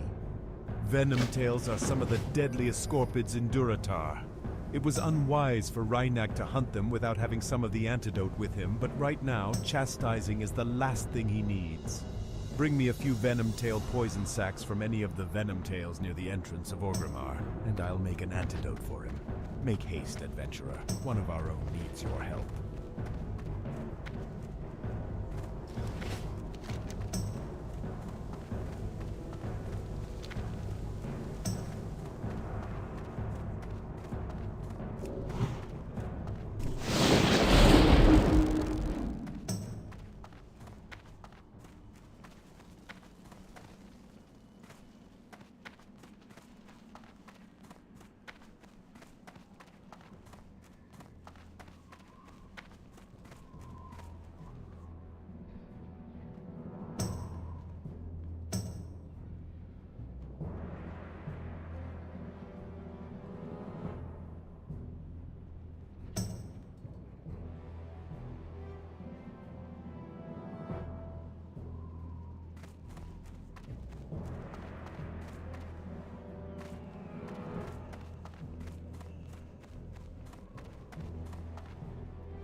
You haven't lived until you've looked down on the world from the back of a Wind Rider.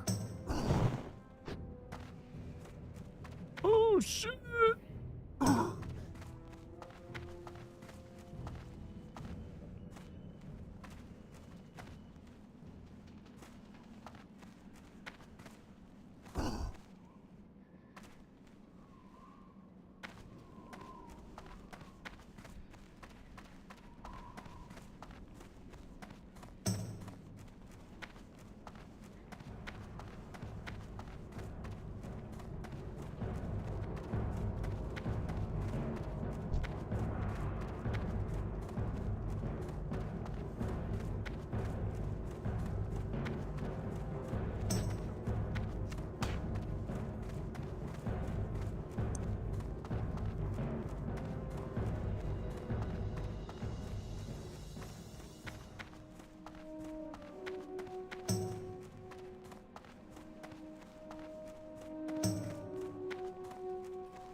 Do do do.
Are you kidding me?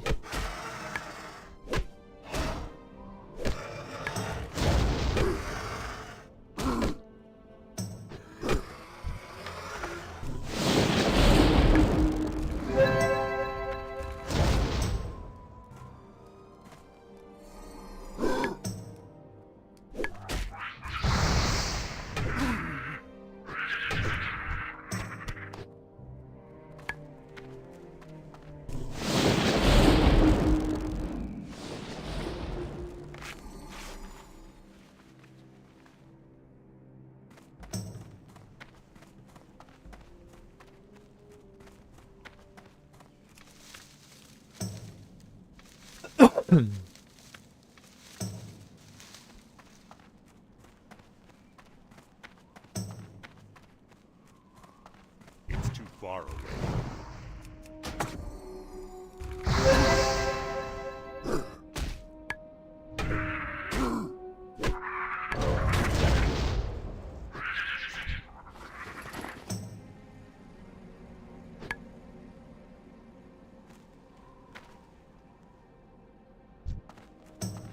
I'm out of range. I can't cast that yet.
Is it a bug?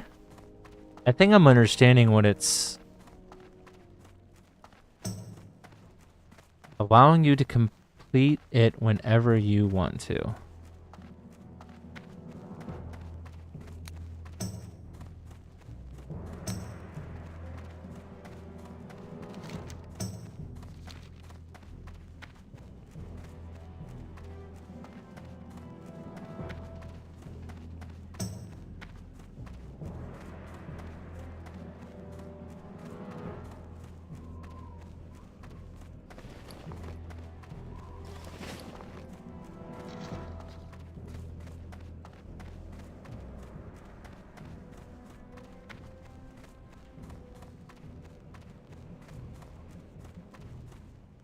Well met.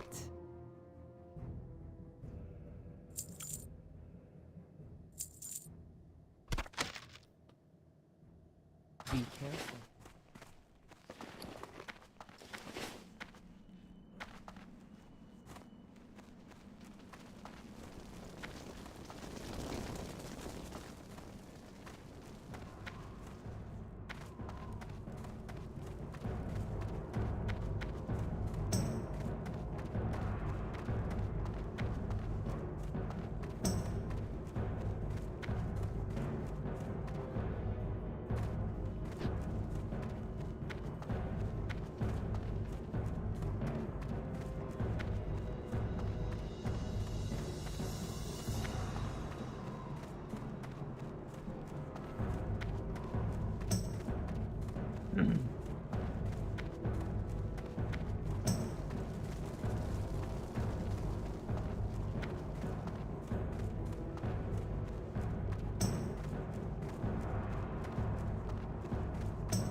What am I doing?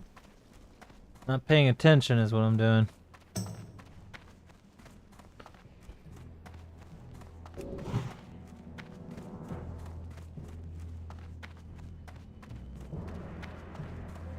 I might get Way of the Earth before I do RFC.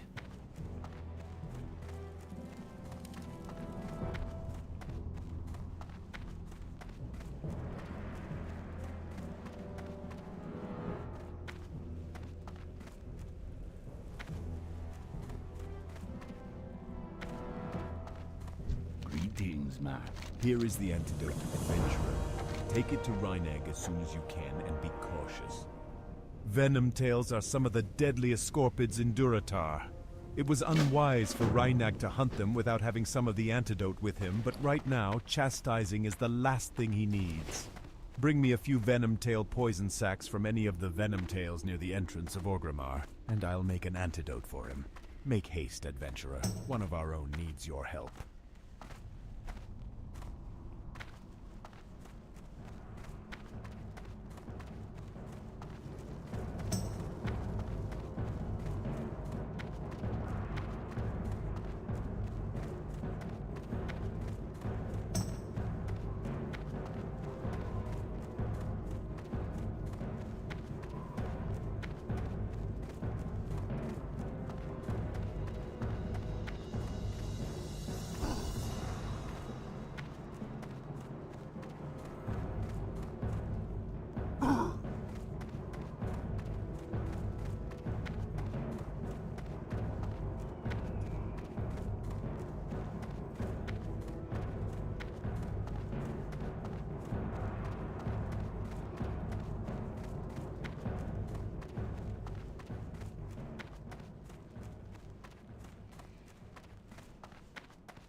It's so boring. I don't have the character, so I lose. Spend money. That brain dead hero. Go back to Rain.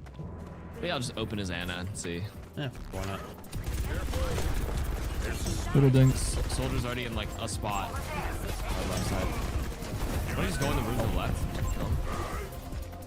Dude, he's gone. Dude, he's nobody. He's gone. Your mate needs help. Find the soldier. Yeah, I think we just back away for a second.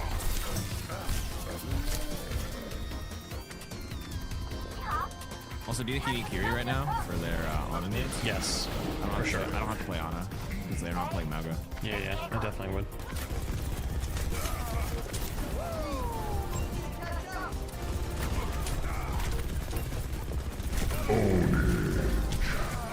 Nays, they're 6-12. Adventurer, you've saved my life. Thank you. Please take this. I hope it can at least help you in your travels, if not bring you some coin.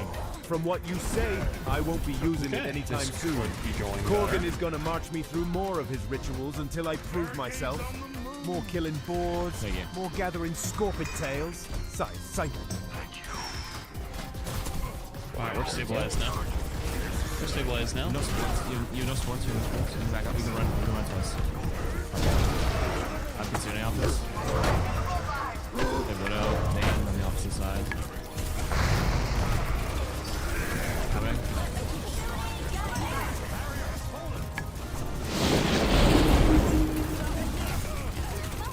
Oh, is that Kiri? Sigma? Not anymore? You go high ground.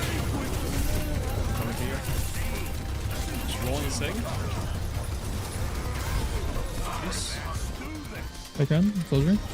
I'll chase. Ana's main as well. Ana no nade, no sleep, no cooldowns. I pocket there. Kills main, kills Ana first. Then win on the left side. Let's get her ass chokes. Yeah, give it a good just along the wall.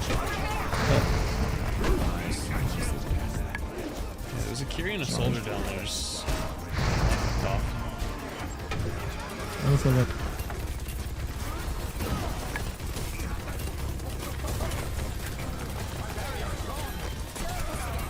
No plan. Soldier has a high game there. Fine, Rick.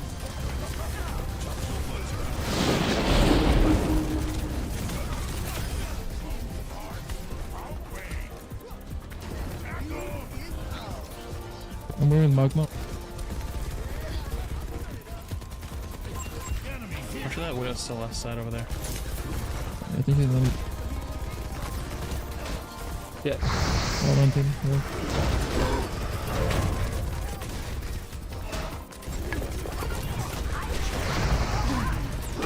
Soldier not healed. That's a good one. Do Mayo.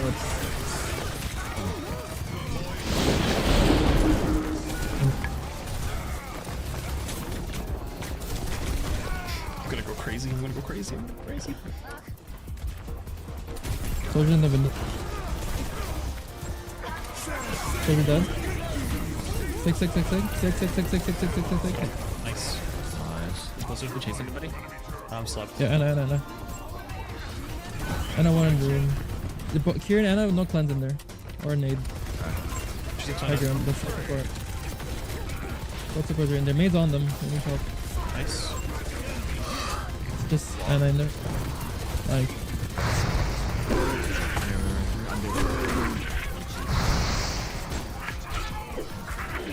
Okay, big beat. Nice that rush. Nice. Inside? Oh, I dodged it. Sure. Maybe we can get wiser rush on time.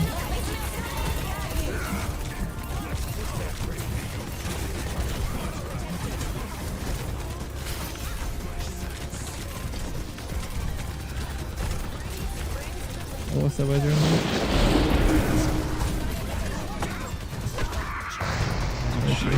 She. Oh, just held him in there. Oh man.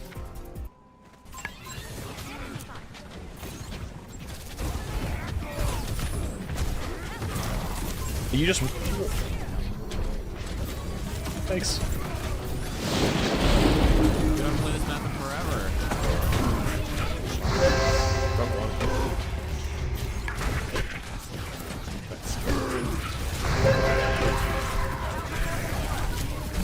Holy shit, I exploded after an anti. Yeah, around that corner is gonna be easy antis for them.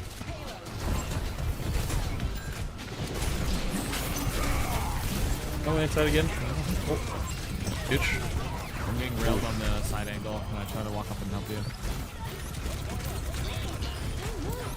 Oh, it's past low. They're all coming in. Trying to kill the hog. No, they nanoed him. Oh, they nanoed him. Oh no. Oh man. They nanoed. I have fixed save my Suzu still. Hugs over your head. Bro, I gotta get up and fucking pee or something. Rat's up there above us. Get an angle for him. Let's see if I can. Oh, that's a whole hog. I'm gonna get blasted. My God. Wait, drop the wall for a second. Huge. I'm in no sleep. Nice job.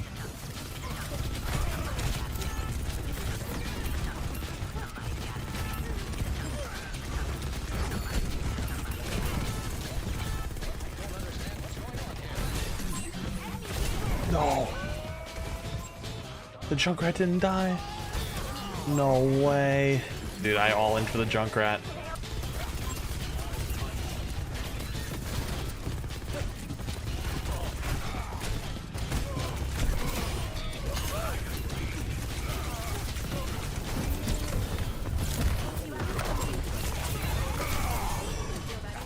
Nice.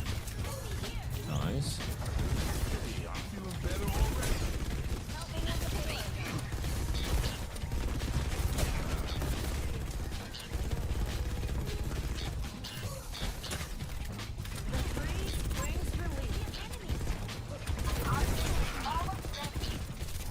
My ultimate is almost ready.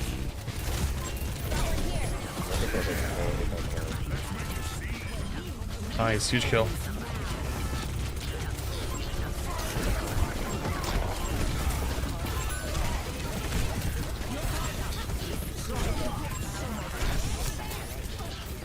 Inside, Junkrat. Flanking us behind.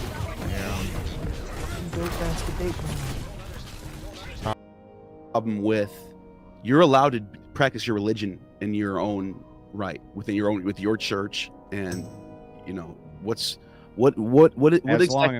long as what?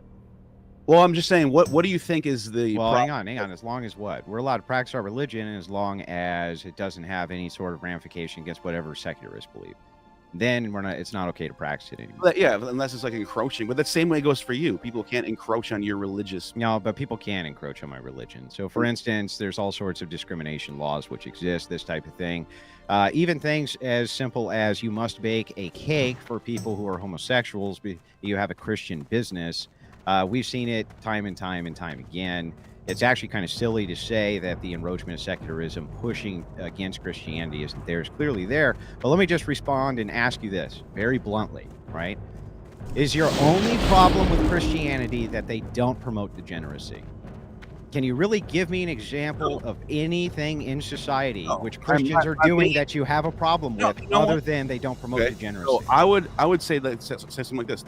If you went to, let's say we go to Constantinople in the year 500 or something. What does that have to do with right now? Well, let me explain this. You would see a nice civilization with lots of law and order, people very happy. I'm not saying Christian civilization is wrong or bad in the sense where I think it's the worst thing ever. Yeah, what's your problem with it, though? It's that it's wrong. It's the worldview is wrong. Yeah, what's the problem with it, though? Worldview.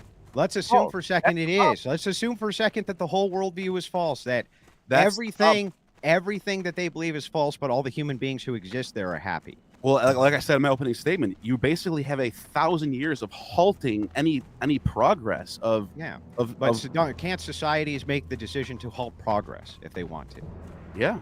Yeah, okay. So in the side of this society, right, isn't your real issue, your only actual moral contention with Christianity is that they don't promote degeneracy? Isn't that the truth? I didn't even say anything about degeneracy and anything. Yeah, I know. I keep bringing it up because I want an answer to the question. I want to know specifically, morally, what are you morally against from Christianity? What is the moral issues you have with Christianity?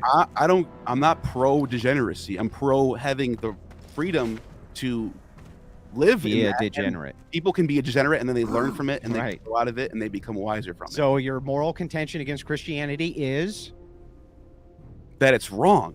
Because that's it. It's wrong. It's not. It's a false worldview. Let's stop for a second. Let's assume for a second that I just agree with you that all the people who live in Christian land believe in a falsehood. The God is false. Everything is incorrect. Everything is wrong. Okay, everything that they believe is wrong. But inside of that society, they're all super happy. They're all fine. They're all dandy. They all enjoy themselves. There's no real problems going on in this society. Would you go into the society and say that the society should reform? No. Like, let's say if the society reported that they were super happy, but they didn't allow gays in, would you say that they should reform? No. That's not what happened. No? That's not the reality of the situation. There was still. I'm asking you in a hypothetical sense. Hypothetically, yeah, sure. You would tell them that they needed to let gays in, right? No, I wouldn't. I wouldn't touch it. If they're fine the way they are, I wouldn't touch it. Right. So you don't want Muslims to have any type of social reforms. I do, because I think Islam is incorrect. It's the same thing I have against Christianity. Is there a correct form of atheism? No. Oh, okay. Well, then what are you gonna? So your idea is to remove the idea that you think is incorrect for the idea that you're not sure is correct. But I'm not replacing it with atheism at the top. Atheism. What are you replacing it with? Nothing. With that's secularism. No God mode. No attitude towards God at all. That's secularism. Right. But that's what I'm saying. It's not atheism. That is atheism. Believe whatever you want. No, you could believe in a God still. Yeah, but why would you want people to believe in a God if you think it's false? That's your whole criticism against Christianity. But you're acting like it's either atheism or Christianity. You said that what's immoral about Christianity is that they believe in something that's false, right? Yes. So then why would you want people to believe false things if you know that that's immoral? What are you talking about? You're talking about Christianity still? Bro, your claim is Christianity bad, immoral, because it believes in things that are false, right? Yeah. Okay, so why would you postulate a society where people could believe false things if you think believing false things is immoral? But the society is not built on those false things. People have their freedom. This society is built on those false things. The How? principles of the Explain United it. States are 100% built on those things that you consider to be false. In fact, all of the doctrines and the rule of law, the English common law, everything is based around Christianity. Really? Yeah. Okay. So let's see. Which passages of the New Testament do you find in the Constitution? You mean the fact that the original axiomatic "all men are created equal" came specifically in the That writings? does not come from Christianity. That comes way before. Let me finish. The axiom for this was actually referenced based on the imperative of Jesus Christ. So that's yes, the axiom is actually referenced this way in the Federalist Papers. But if when you're talking about the axioms which the Constitution are built on, there's very few of them who are even non-Christians who signed the Constitution. Definitely, most of the people who signed the Constitution of the United States were Christian. Most of the contributors were Christians. Most of the laws were Christian laws. Oh, yeah? Well, then tell me this. How is it a Christian law? You have to explain. You have to demonstrate how it is a Christian law. Okay. Did they castrated when they castrated homosexuals in early America, do you think that was a secularist law or a Christian law?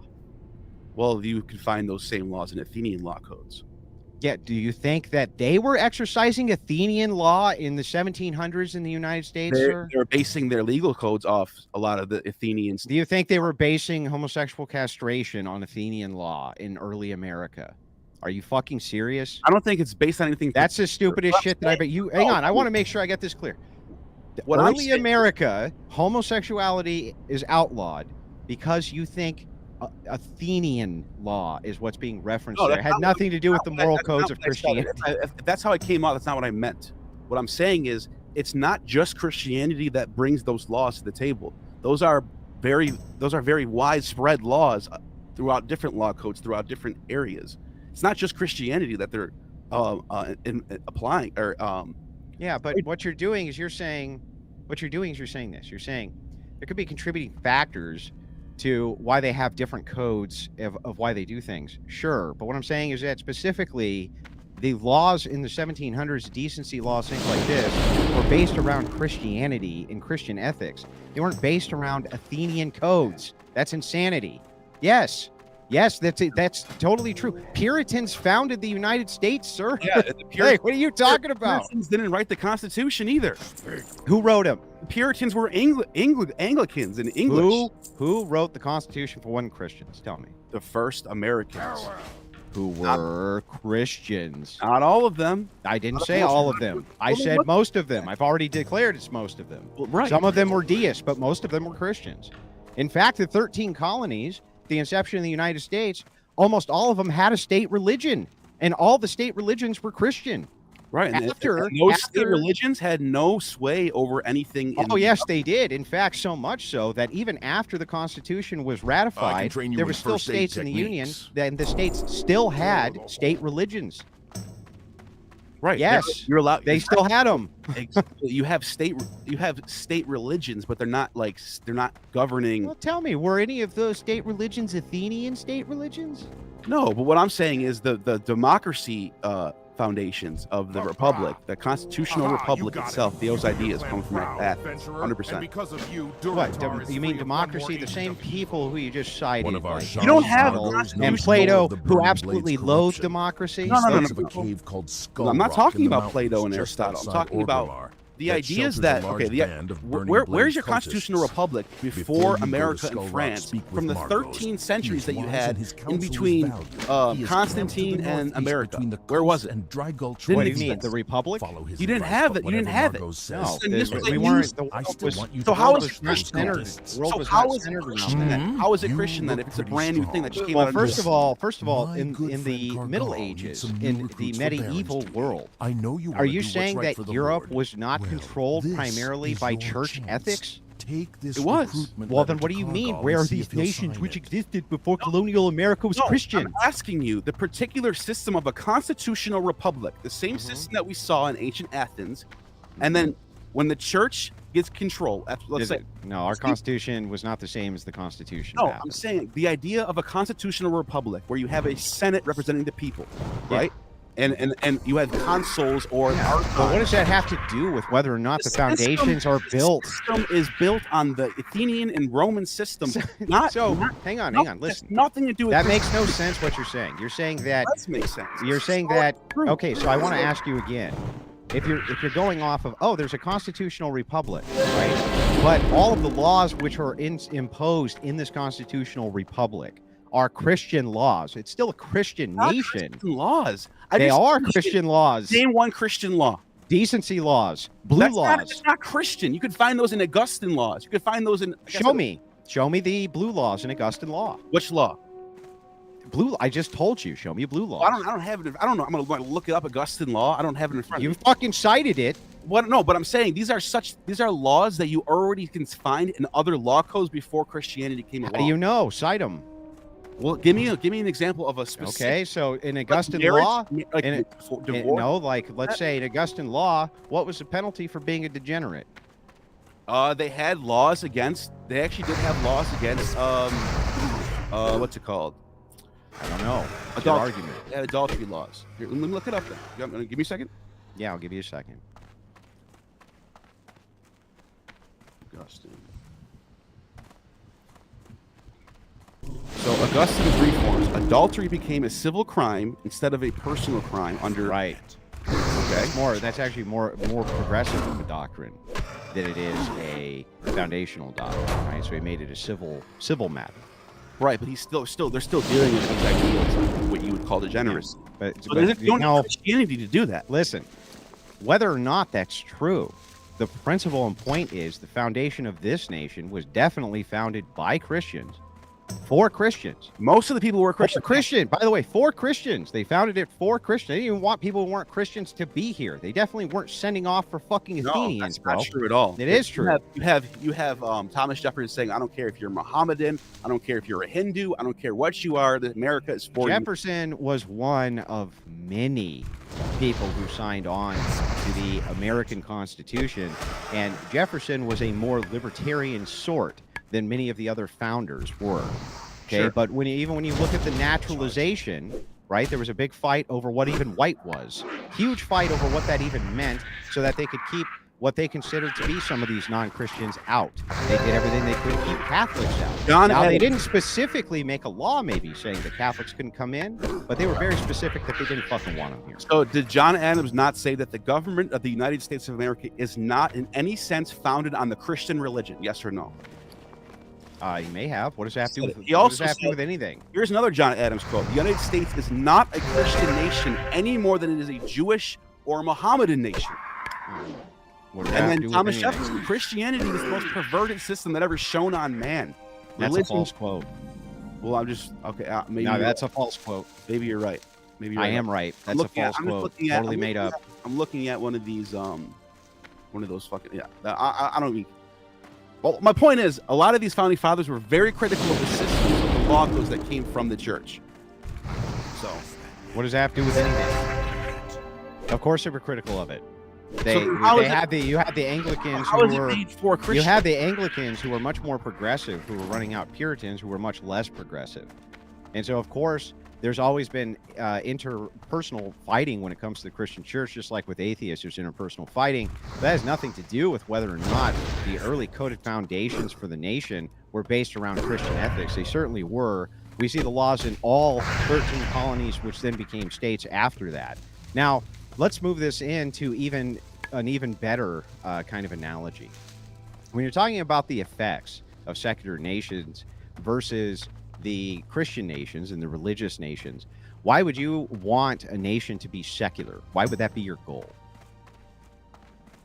Well, because you're setting up a system in which people have the freedom to think think freely, which leads to more progress because people can think outside the box instead of a dogma. Oh, when you're talking about progress, though, what do you mean by progress? Well, like scientific pursuit? The will to survive, right? The will to survive. So, space advancements, stuff like that, scientific advancements. And which cultures would you consider to be the most scientifically advanced cultures? The ones that report more Christianity or the ones that report less? Well, that's false to say that, because why? If that was the case, you would see scientific advancements early on, during when everyone was required to be a genealogist. You don't. You have way faster advancements happening in the third and first century BC. Yeah, that's because technology, when it's introduced, leads to technology, and it quantifies very quickly. But that doesn't mean that that's due to secularism versus Christianity. But right now, the case in point that you're trying to make is that you would propose that we have secular nations, because in secular nations, you're going to see more scientific progress.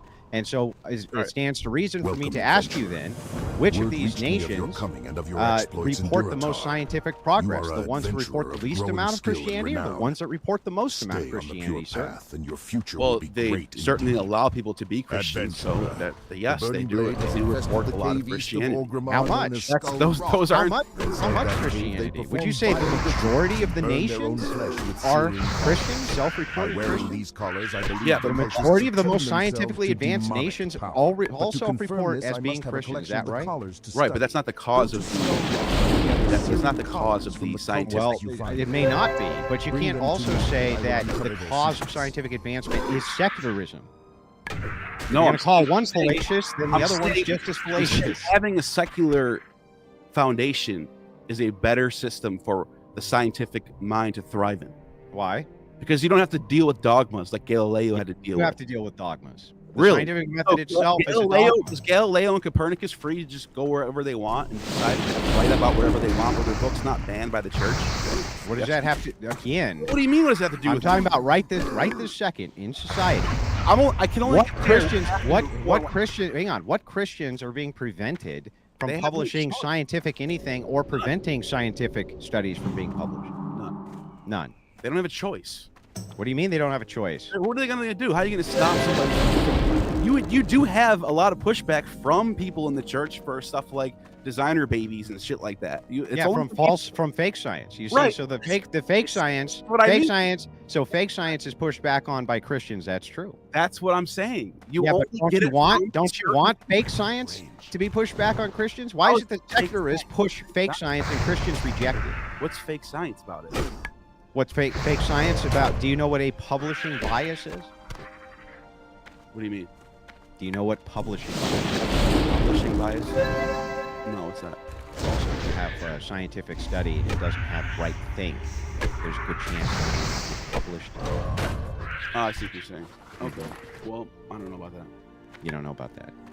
I don't know what you're talking about. Do you know? Can I ask you a single question? Well, give me an example of that. Yeah. Let me give you an example of this. Can you tell me the scientific method yet?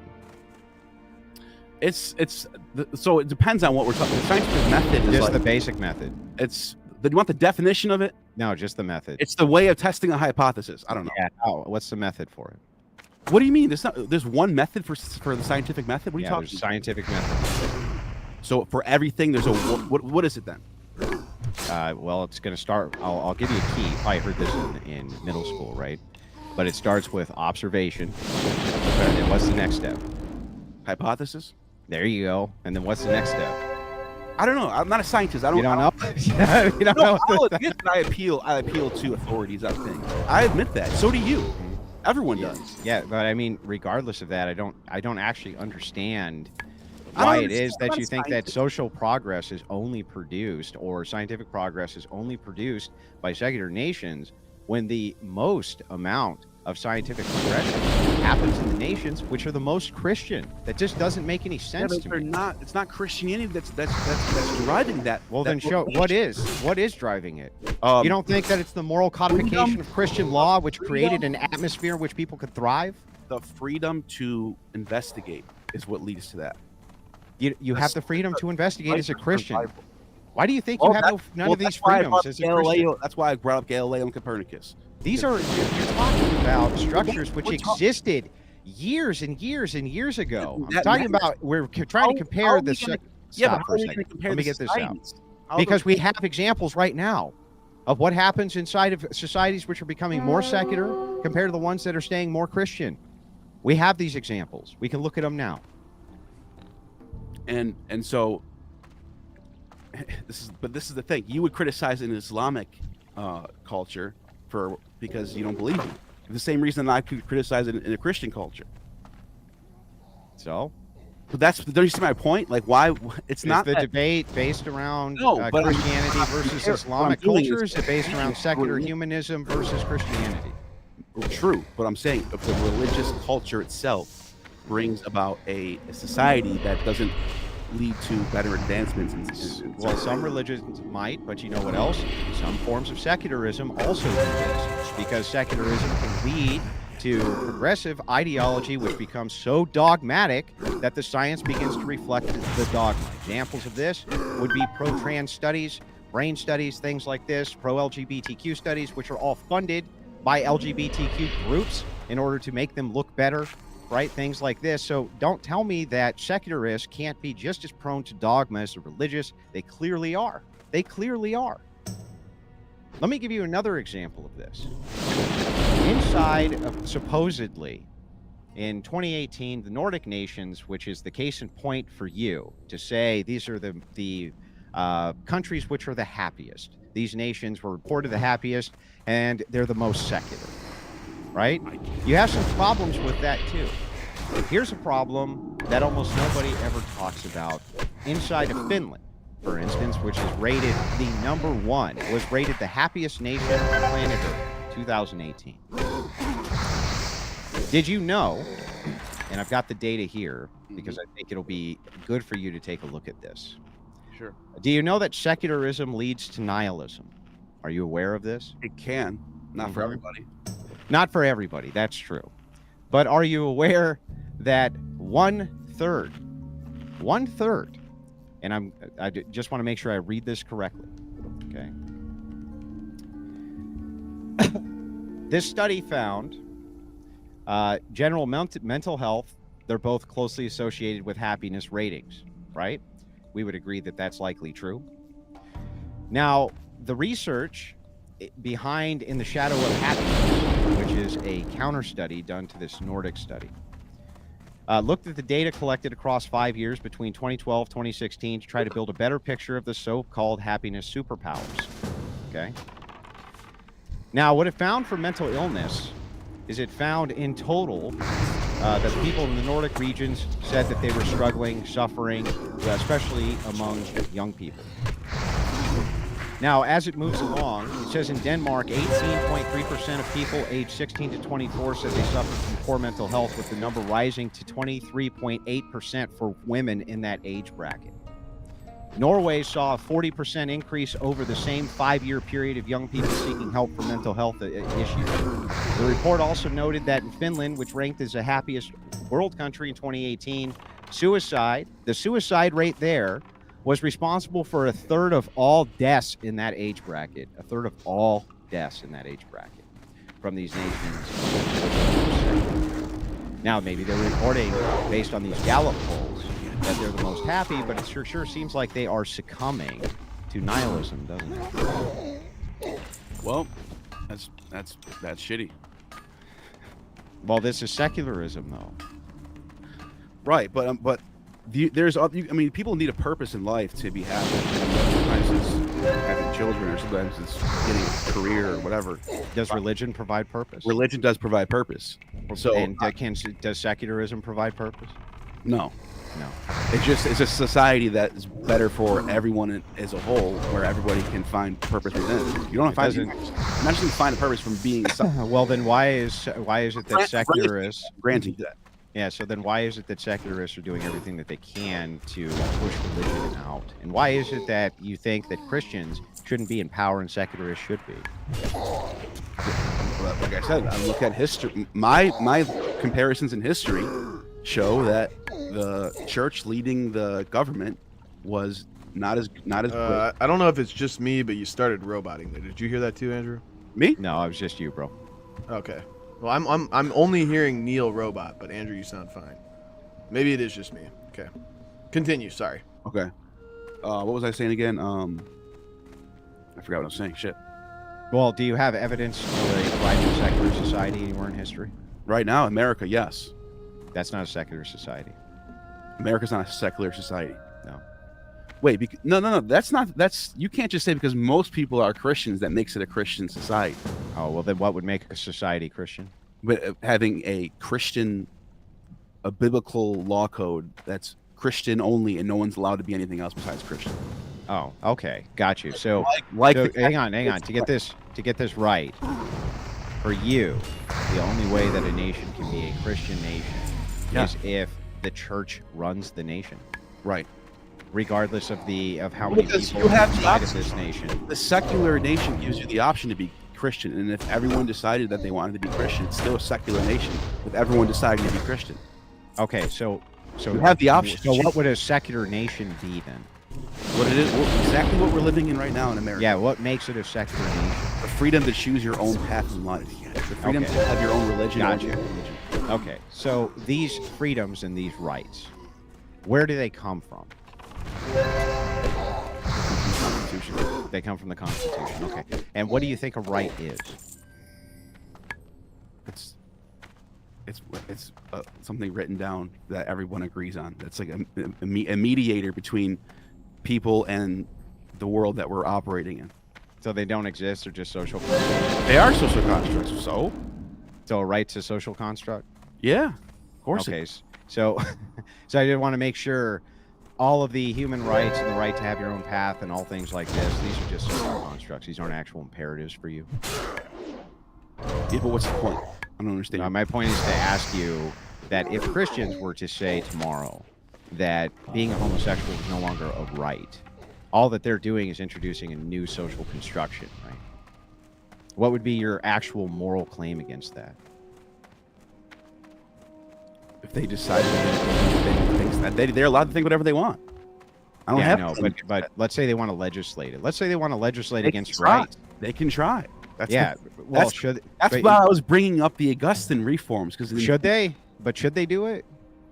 It's up to them. You don't have a problem if they do? I don't have a problem with them going through the law and trying to change laws. I don't. What if they change the law so that it becomes a Christian nation by your estimation because they put a church in charge? You got a problem with that?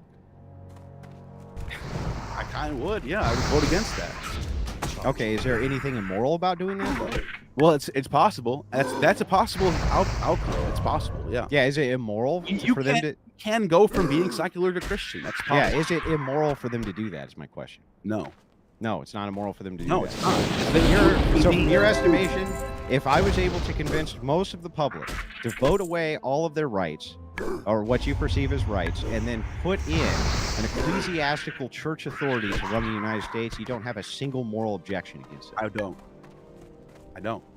Well, then I don't even know where to take the debate from there, bro. No, I'm serious because if that's literally what happened, if the majority of the country got together and decided that they wanted to be a Christian nation and they wanted to get rid of this, and it actually came through, what am I going to do to say? Oh, well, it wouldn't need to be the majority. Oh, that would be a. Why would it need to be the majority of the country that did that? I'm just saying, however the legal means was to go across, I would have no say in that. It would just be, it is what it is. Well, you would have some say in it. I would become right? like you are now, debating against the status quo. Yeah, so you're just saying you just reverse roles. But there's nothing immoral about Christians having a nation and running the nation through a church authority. Never said it was. Not a single moral objection against that at all. Okay. Yeah, I really don't know where to go from there, man. It sounds like the effects from your end, you just kind of say, well, I think that it halts scientific progress. That's my objection to it. But if people want to have a Christian nation, including this one, I have no moral objection to it. You know, it's interesting because the earliest, I mean, you might think that you might disagree with the scholarship on this because you might hear, I don't know, whatever. Let's just try it out. The earliest Christians, according to Professor John Kloppenborg, who wrote a book called The Christ Associations, and a couple archaeologists, have put together like a kind of a structure of what it was like in the earliest systems of Christianity before Constantine, like 2nd and 3rd century Christians. And they seem to have been somewhat like egalitarian. They had like they had different labor union jobs. Like you could find different cities where you're like these were goldsmiths or silversmiths or leather tanners or boat traders, and there's your different cities connected on the map, and they were all Christian, and they all had their names on these little plaques. And they all had shared burial catacombs together, and they had lived in these little pockets of little like communal societies. And Be it that seems they true seem to or have been false, going we against may the need his aid Roman against the demonic hierarchical cult in way Duratar. You of may life find and started a more Negro egalitarian in the we're all cleft of equal shadow. under Christ life. I think it's interesting because a lot of those principles and a lot of writers in the 18th and 19th century talk about this too. Nietzsche's big on this too, is that a lot of the ideas of a lot of the stuff that we're getting now with social justice kind of comes out of the Christian mindset. It comes out of Protestant mindset, yeah. That's not what that's not what it looks like to me. It looks like earliest Christians were living this way. Well, it seems like earlier Christians had in-group preference. That's what you're actually saying. I guess that would be true. So they have in-group preference. That's only showing egalitarianism amongst the group. Well, so no, that's I not would actual be- egalitarianism. No, I'm just saying there was a lot of different groups that were like that though. Yeah, they all showed in-group preference. Why would that surprise anybody? No, I'm just saying it's interesting. A lot of people think that the ideas of like social justice and equality comes from the Christian worldview.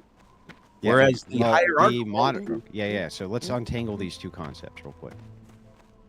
So if you're saying modern social justice, okay, modern egalitarianism, equity, things like that, that comes from the Protestant worldview. Yes, I would agree that that's true. That most of those concepts are introduced by Protestantism.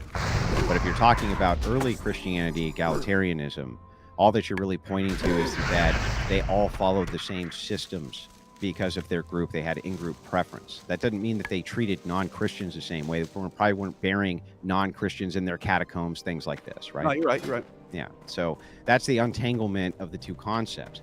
So when we're talking about in modernity, the SJW stuff, which is kind of a recent phenomenon, yeah, you could trace that to Protestantism and all sorts of occult activity which happened after the Protestant Reformation as these people made tiny cliques all over the United States, Mormons, everything else. They all had all sorts of different crazy ass fucking rules. And yes, you see that bleed over into modernity. So, I mean, I'm not even sure I have much of a dispute there. But, ultimately, it sounds to me like this whole idea of secular humanism for you is not actually to combat Christianity, or if Christians want to have a nation, which they basically say no degeneracy allowed, or even in this nation, if the majority of this nation says no degeneracy allowed, you don't give a shit, right? Well, I would have nothing to do to go again. Like, it would not be up to me to decide that, even though I disagree. You know what I mean? Does that make sense? Well, I mean, why wouldn't it be up to you to decide that? You'd be part of the deciding force, right? But there's no moral imperative to do it. Why would you care anyway? I mean, ultimately, why would you give a shit about anything, right? Like, why care about anything, really? Well, that's not true. I mean, I'm not. I mean, just the question itself is, why is there something rather than nothing? Just that one question alone, and it doesn't have to be atheism or Christianity. There's million possibilities of why we're here. There could be a God. I lean towards yes, there is one. Not the Christian one, in my opinion. Which one? I don't know. I don't claim it. I don't have to know it. Like, if it's not for me to know, I just don't know. I'm not going to sit there and pretend I think that I know if I don't know. But you think there is a God? I think there is. Yeah. Does that God endorse butt sex with men? I don't know. I'm kidding. It was a cheap shot. If there is one, that my opinion is it's set in motion, like Plato's demiurge, and everything is just unfolding as it is with free will. That's it. Which would mean that this God clearly does not really care about day-to-day activity. He's more working towards a grand narrative or something more macro and micro. Well, let me ask you a question. If it was demonstrated that your worldview more often than not led to nihilism and the religious worldview didn't, and you saw like a huge spike in people who terminate themselves and suffer from depression and things like this by following a more secularist worldview than a religious worldview, would you tell them to move towards religion?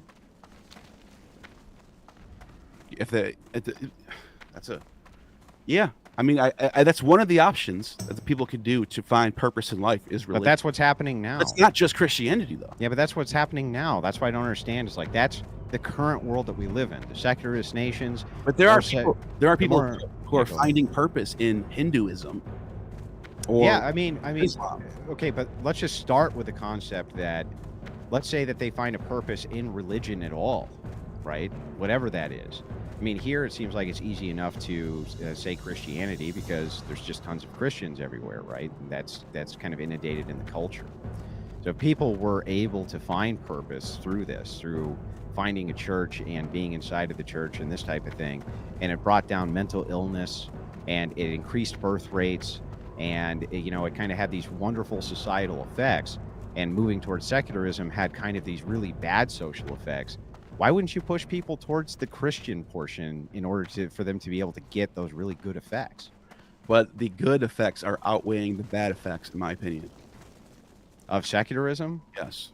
Yeah, well, which ones? That's I want to get into this. Like, which effects do the you standard of life in America is one example. The standard of life was high when over 90% of the public identified as being Christians. The standard was extremely high. Right, and they had the choice to choose whatever brand of Christianity they felt was the best for their family. Yeah, but listen, that's what secularism did. But hang on, you're removing cultural stigma in the equation. The spirits be There was a massive cultural stigma against secularism all throughout even the early 1900s, but definitely in the 1800s and 1700s there was a stigma against secularists, and there was a stigma against people who weren't part of your denomination of Christianity. But you can't make an argument that the quality of life was somehow significantly lower in the 40s and 50s. When almost everybody identified as a Christian and all that stigma was out. The stigma was there against homosexuals. The stigma was there against women's suffrage. The stigma was there against basically all forms of degeneracy possible. The standard of living was skyrocketed. It was high as could be. Who believes he has I mean, people could afford to trust. get a new car know every that I couple of realize years, where trade his their true old one loyalties in. You lie. only needed one working He is, in income. I couldn't fact, the imagine a leader better of the standard of burning living for blade. people. But House do not cost, what, rush off to do $15,000? battle with him. You know what I mean? He has a purpose. Sure, I mean, We but shall that's use we're him still against our talking enemy. secular society. We're not Take talking. this insignia Even if to there's the more cleft of Christians in that shadow time period, here in which there were Orgrimmar. obviously were. Like 90%, 95%. But it's not one. It's not orthodoxy. It's not Catholicism. It's not one brand. They're all. These are all people practicing their own way of Christianity. Yeah, but not really, because there's still.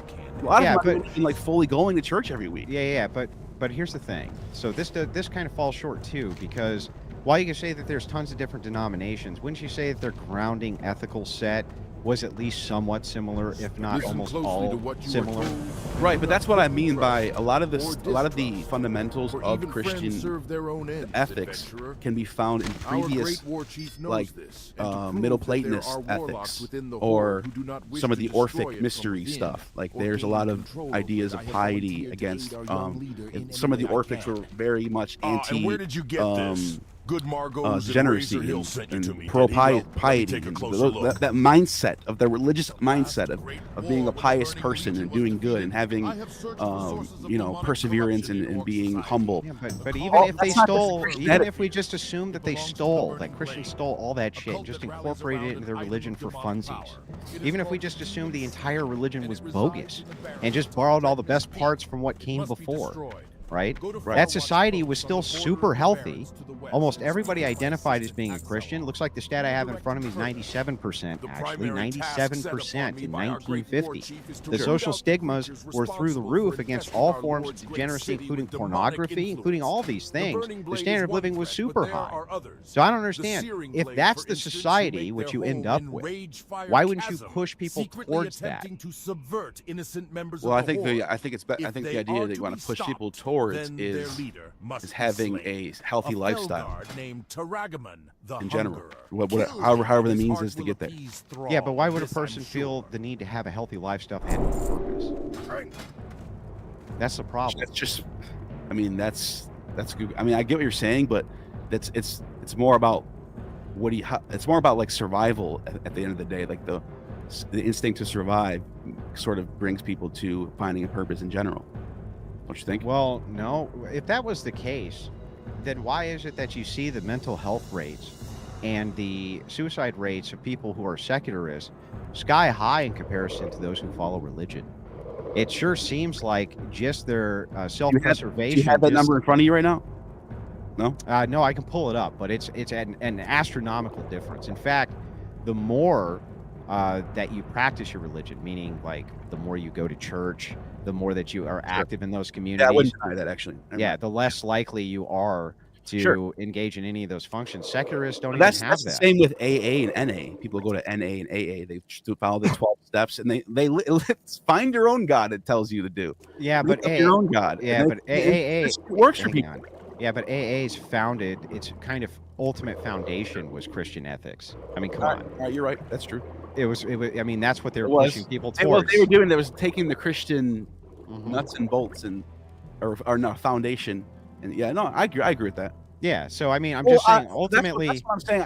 I mean, I hate to say it. Well, never mind. I'm not gonna say that. I was gonna say, like, when you asked me to do this debate, like I would never. I was already saying before, like, people who have a religious worldview, Christian worldview, often are very happy, and it gives people purpose in life. It gives people when a family member dies, it gives them comfort rather than knowing that they're gone forever. Like, those type of things are necessary for society.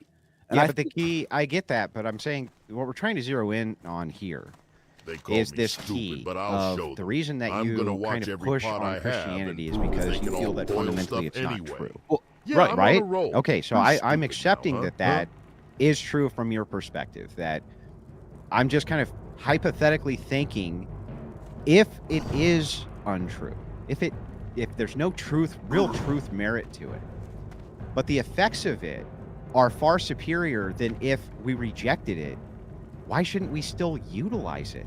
Well, if it was the only thing that had those effects, then I would probably be more inclined to agree with you on that, but it's not. Okay, but there are other ways of life that can lead to those effects. That's why. Which ways absent religion? Well, that's what I'm saying. In the secular society, it's not just one church. It's you choose any church you want or a religion. Yeah, but that's still you or banking not on. religion. That's still you So banking on religion. But what I'm saying, my answer to your question is that path is still there. Nobody's saying you can't use religion to have a purpose in life. It's still available to you in a secular society. Yeah, but which is why the secular Trump. Yeah, I get that it's available, but the problem is that if it's true that the results of those who move towards religion, if it's just better for society, then why shouldn't that be something which is promoted? Why isn't that something which should be moved towards, rather than the alternative of pushing against it, which is actually what secularists do? In fact, I can give you examples of how bad it is. Are you aware that only about 8 to 15%, depending on which polls I'm looking at, of people who identify as atheists are conservative? Almost all of them are progressives. Sorry, let me turn this off. Say that again. Almost all atheists are progressives. Almost all of them. Right. Why do you think that is? And do you think that the progressive agenda is to get rid of Christianity? Because it sure looks like it is. I don't think that's the agenda. You don't think so? I would agree with you that there are a lot of progressives that would like to see Christianity be gone. Yeah. Well, like most, considering that most are progressives, the progressive agenda, most assuredly, is as anti-Christian as it possibly it can be. I mean, in fact, it's trying to do things which are perverse to the religion, especially by promoting degeneracy, right? So they say that Christians shouldn't even have a say over things like pornography inside of society, things like this, because that's just speech and we can't have decency laws, things like this. These are definitely contrary to Christian values, right? Yeah. Yeah. So, I mean, why shouldn't we promote a more normative society based around these ethical systems and around these kinds of worldviews if it seems like it's way more healthy for people to embrace those worldviews, even from your perspective of it not being true? Well, again, like I said, and I know I know you don't like this, but the option's there for anyone to be. You could be a Christian. You could be whatever type of Christian you want to be in a secular society, as long as you exercise no authority. Well, as long as and it goes both ways. As long as you're not. Yeah, no. Secularists can exercise authority and do exercise authority. Right. Well, so you're saying like people who are secular have the power to encroach on people who are religious, but it's not the other way around. Yeah, it's not. In what ways do you mean by that? Well, because discrimination laws always favor the non-religious instead of the religious. So you think someone should be able to discriminate someone else if their religion? Yeah, I don't think I should have to serve a Satanist. Serve a Satanist? Yeah. How? Why should I have to render service to a Satanist if I don't want to? Oh, I see. I don't think you have to. You do. Oh, I see what you're saying. So like make a cake for them or something? Anything, whatever the service is. Yeah, I don't know. I mean, that's a in good fact, question. the Satanist atheist demands to have their sick, twisted symbols inside of public arenas, right? They demand to have those things there just literally as a troll to Christian symbolism. Anything they can do to break down those symbols, they do. And secularists seemingly are behind it 100%, right? Secularists are the ones who pushed to Congress to kind of say that Satanism was a legitimate religion in certain areas, which is not a legitimate religion. It's the opposite of a legitimate religion, since it doesn't believe in anything. It's just secularism, right? So it seems like it's fine inside of a secular society to practice Christianity as long as there's no authority with it. That's my issue. It's like, ultimately, if it's giving all this value, why shouldn't you let it lead while secularists follow? Right, but I don't see that. I don't see many like Catholics and Christians complaining about how they don't have authority. Most people are just a part of their church and they get their fulfillment from that, and that's it. They complain about it all the time. Let me give you an example. Here's a big complaint they have. If you're a church and you have tax exempt status, right? The reason you have tax exempt status is because people are donating to keep the church going, basically like their community center. You're not allowed to do any sort of political activism inside of those churches, period. You don't think that that's a little biased? Not really. No, not really. Like, what do you mean by political activism? I mean, in some cases, it's so strict that you can't even talk about politics inside of the church. Really? And this has the effect of law. And you can't do actual door knocking for politics. You can't do any of that stuff. All because you have tax exempt status, because you're running what effectively is the last bastion of community centers available that do the most to promote the public health than anything else. And yet that seems to they're under assault all the time. And you think that there should be the ability for tax exempt churches to go door to door and tell people to vote a certain way?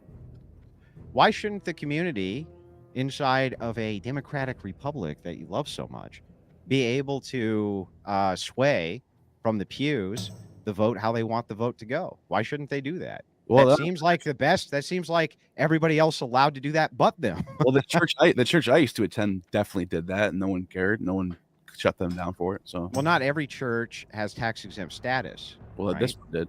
But the ones that have the massive quantity of authority, who have tens of thousands of people, things like that, sure. If they engage in political activism, yeah, they go to jail.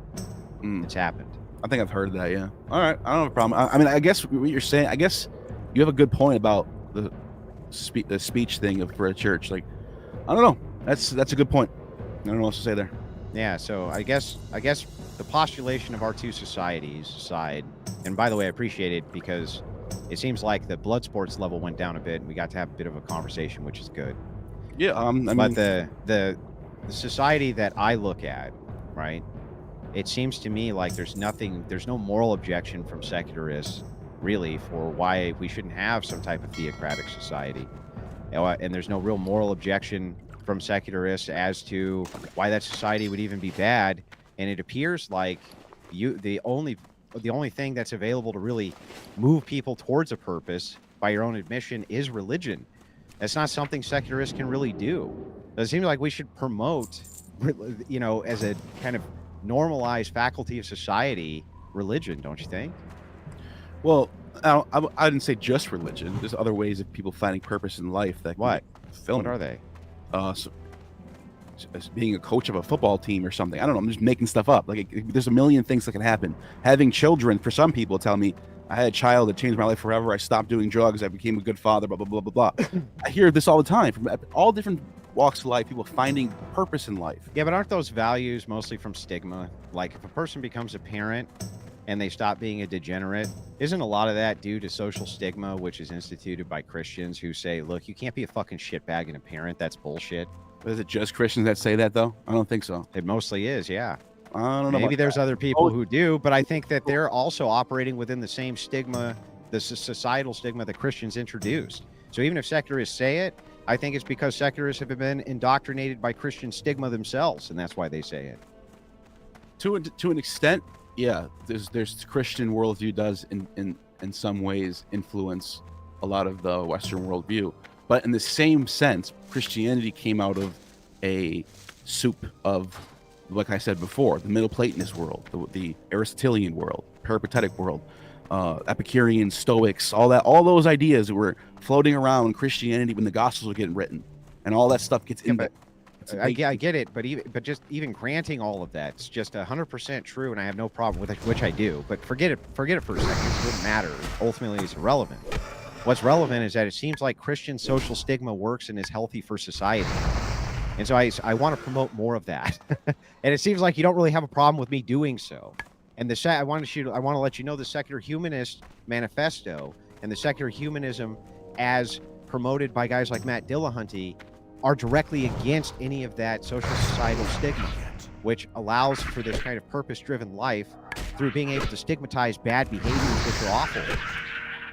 Right, like I said, it's not just Christianity that gives that purpose of life. Like there's like I said in my opening statement, what I'm looking at the society that we're in now compared to the 13th century that the church was in control of government, and I'm looking at the outcomes and looking at those things, and that's what I'm seeing. What are the outcomes? What I'm seeing is with the pausing. Like I mentioned, Aristotle's physics and Galen's medical text are basically the only two things that stay there all the way until the Enlightenment. They never get updated really much, very little bit. And then after Enlightenment, you have complete explosion of science and progress and technological advancements. It's too far. And what it took so long, what took so long is for people to be able to operate outside of the dogma. And the only people that fought against that stuff was people in the church. It's really difficult for me to grant that presupposition that you believe the reason that science only advanced so fast is because Christians were in charge. Part of having a healthy scientific process is that skepticism is allowed in order to question current science, not just dogmas. So it's perfectly appropriate for people to have questioned science and to question any of the early scientific methodology. That's how science is supposed to work. It's supposed to be self-refuting, right? That's the only way it can work, is if it can refute itself. So ultimately, I'm not so sure that I would say that the correlation there for why technology didn't advance quicker is because of Christianity. That you have not demonstrated. Well, you just said Christianity happens to be in charge. No. At the same time, science is not progressing as fast as you want it to. I said this in my opening. I gave you multiple examples of church figures from Catholic, St. John Chrysostom, who's Orthodox, and even Martin Luther, Protestant. All of them citing the Bible and the firmament and the four corners of the earth and Joshua freezing the sun in the earth and saying that the Bible can't be wrong, therefore Copernicus is wrong. Yeah, but so what? Early scientists were also wrong about how the universe worked and about all these things as well. So, I mean, you have the same criticism that you're putting on them, you would have to put right back on the science itself. What are you talking about? And that's what I mean by if we go before Christianity, in the time of Aristotle and Plato, you had multiple competing worldviews that all went against each other. The Epicureans, the Stoics, the Platonists, they all had different ways of seeing the world.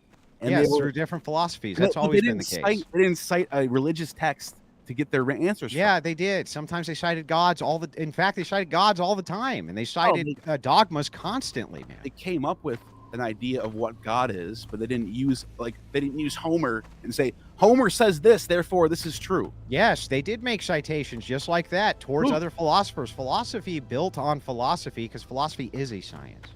Right.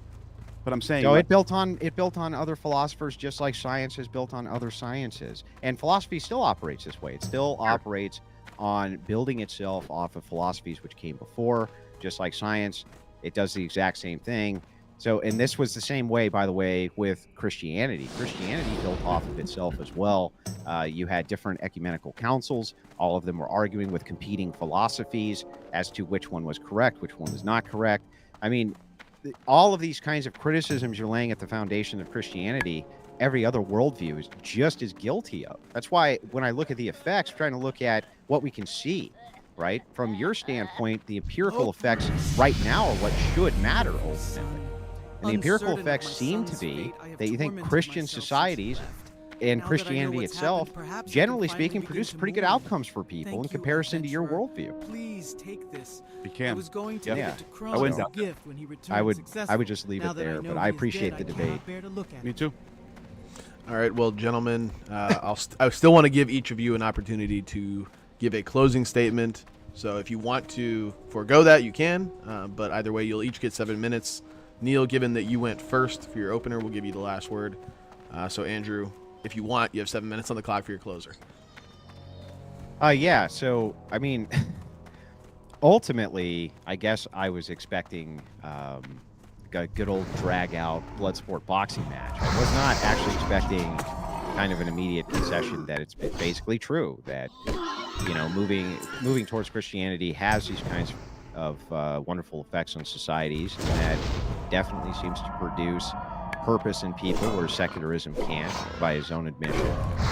And that ultimately he doesn't even have a single objection to society moving towards a kind of more Christian foundation, including removing the entirety of the Constitution and implementing ecclesiastical law. He doesn't even have a problem with that. So I don't really know what I'm contesting at this point, because it seems like if my worldview prevails, there's no actual moral objection to it.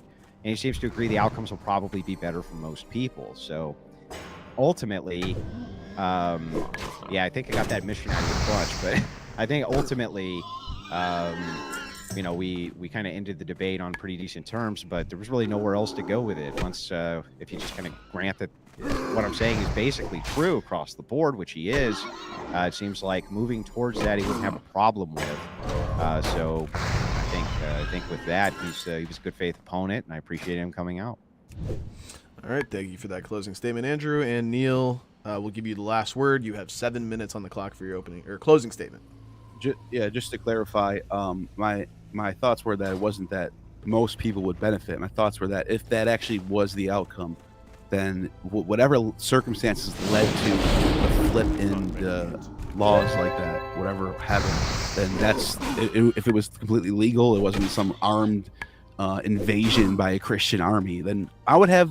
There's nothing I can. I'm just one guy. I don't have the authority to oppose something like that. I'm saying that's a possibility to me. I wouldn't have any objection to. However, I do think that the secular worldview is superior because of the idea of having people, giving the people the freedom to choose which path in life they subscribe to. Sometimes people go into degenerate lives and have really bad outcomes. They die of drug overdoses. They end up in rehab. They end up having terrible lives. But a lot of those people also recover and become very wise people who can teach a lot of lessons to people. We only know things through the relativity of its opposites, really. So without knowing how dark things can get, we don't know how bright things can get as well. The ancient Greeks and the ancient Persians, the ancient Romans, who had these metropolitan societies with religious freedoms, there was a lot of degeneracy. There was a lot of prostitution. There's a lot of homosexuality. There's a lot of raging orgies. All that stuff existed, but yet you still have producing minds like Aristotle, Eratosthenes, Plato, the greatest thinkers of all time, still coming out of this degenerate world. And that's my point. My point is to have that freedom to allow people to think clearly and freely outside of a church-given dogma, a subscribed world, basically, where there's a hierarchy, there's a church on top, there's a pope, there's a bishops, and then there's this, and then you have your role, and you have to do this and that. Then that is a pre-prescribed world, almost like, in a way, a world that's like child-proof. Like, here, I give it to you. You can have it all laid out for you. Just follow our. I don't think that's the right way for the world. The way for the world is the freedom to have the greatest thinkers rise above, and people to live and learn and have their ups and downs in life and find a purpose their own way. And until we know exactly what this universe is and why we're here, what this reality is. Why is there something rather than nothing? Until we know for sure what the hell's going on, that's the way we have to keep continuing to go. And that's all. All right, thank you for that closing statement, Neil, and thank you both for coming out tonight. You know, it was cut short, but I think for good reason. But it was a good spirited debate, so I appreciate you engaging. I'm sure the audience had a lot of fun. I enjoyed it. One of the reasons I also, just so you know, wanted to wrap it up a bit early is because Neil had DM'd me and let me know he wasn't feeling particularly good, so I didn't want to keep him for huge amount of time. I tried to reschedule because I woke up this morning feeling like, I don't know, I might have COVID or something. I don't know what Dude, it is. there's a nasty bug going around. I've got it too. I'm just getting over it. So, but I still fuck it. I just can't. Yeah. No, well, we appreciate it, man. We appreciate you sticking it out. We'll try to get out of here in a reasonable time with all too many colors. So, but yeah. So those of you that are not familiar here at the Crucible, we do things a little bit differently. When the closing statements have been finished, we consider the debate portion of the stream to be over. At which point, the moderator can interact. We will have live call-ins, along with super chat Q&A, which will weave in and out of the callers. But we'll make sure to get to all of you. So we appreciate the super chats you've all sent thus far. I want to be quick with my questions. And then we'll get to the callers and we'll try to wrap it up a little bit early. But Neil, so essentially what I'm gathering is that the Christian method of rule is bad because it's informed by dogma. Is that Sure. correct? Yeah. But isn't that a dogmatic statement? No. How is that not dogmatic? Well, then in that case, anything you say is dogmatic. It's not dogmatic.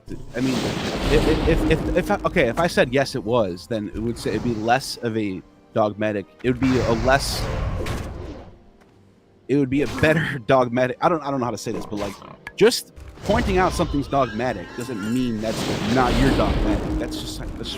Well, the point I'm getting at here is that dogma is unavoidable. So you can't be to some level anti-dogma because that in and of itself is dogmatic. So your dogmatic is anti-dogma. It's self-refuting. It's like right, saying, but being dogmatically anti-dogma is a better dogma than having just a one strict dogma that can't be like. It's self-defeating though. No, it's not, because you're putting your axiom is testing out anything, whatever gets brought up, testing it always. That's all dogma. That's a dogmatic standard though. But it doesn't matter. It's still a dogma that's going to lead. Okay, hang on. So what you're saying is dogma's only bad if Neil doesn't like the dogmatic standard being applied. It's just the way you're describing as a dogma is kind of.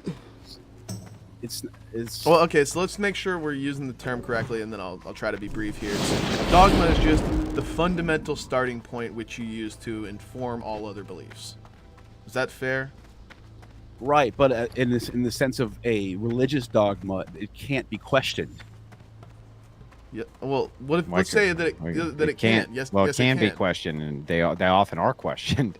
Yeah, I was look. So Neil, I'll full disclosure, I'm a Christian myself.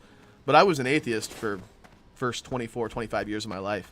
I questioned Christianity my entire life before I ultimately accepted it. So questioning it is absolutely permissible and understandable and even encouraged in the Christian worldview. There's another thing, too, to think about, Neil, which is it would actually be, from our standpoint, we couldn't force people to believe because that would be contrary to our own standard. If we forced you to believe, then that would be in opposition to the acceptance of Christianity. But what we would say instead is that we can enforce the morality and force the idealism towards some type of normalcy in society. Not that we would be able to force you to be a Christian. That would be contrary to the worldview. What do you need? That's what's always missing. You know what I mean? Yeah, I get what you're saying. Yeah, so I mean, there are some of these like they're like cringe fundamentalist groups, and I'm actually using fundamentalist in the pejorative sense, where they just want to essentially like literally Bible thump everybody and force you to live by the rule of the law of like the Old Testament, and if not, they stone you. And that's absurd. That's not really what Christianity is, though some people do preach it. And it almost seems like that, from somebody in your perspective, it might be like the one bad apple spoils the whole bunch, and you just view all Christians as that. So I guess we're here in good faith to tell you that that's not actually what at least the Orthodox, the Orthodox Church prescribes. We don't want to force people to believe, because that's not really belief. That's just, it's just, I guess you could call it indoctrination or something. But no, that's not actually what we preach. But we do. But then going back to what Andrew said in the debate, if we just want to rule using Christian, If we are to make these using new the Christian lands worldview ours, to then inform we our must have places legislative to rest our standards, battle-weary so Christian bodies. ethics are what Lay inform your the axe laws. by the There's fire nothing and actually share wrong the with that. on stories your of your view, mighty right? battles. Well, what I was saying is, if there was a process that came about where, for whatever reason, the people decided through legislation that they wanted to ratify new laws and change the Constitution in a way to make everything based on the Christian Bible, which I don't think will ever happen. But theoretically, if that happened, then I would just live with it. Me personally, I would live with it. Mm-hmm. But there's no moral objection to it other than just like, well, I just don't like it. No, my moral objection to it is that it's don't say dogma. Well, I mean, it's part of it. Like I said, it's part of it. But just to avoid that, it's a false, to me. It's just a false worldview. That's it. Okay, last thing here. If somebody was holding a gun to your head and said, "Hey Neil, you need to affirm that 2 + 2 = 5, or else I'm gonna do it," what do you do? How do I affirm it? Can I just say it? I don't know. Say it out loud. Yeah, then I'll say it. But that's false. But it's survival. Wouldn't it be bad to do that because it's false? Well, you don't want to die, do you? Okay, so then, like, the point is that something just being false on your view is not going to override. Yeah. Okay. I get that.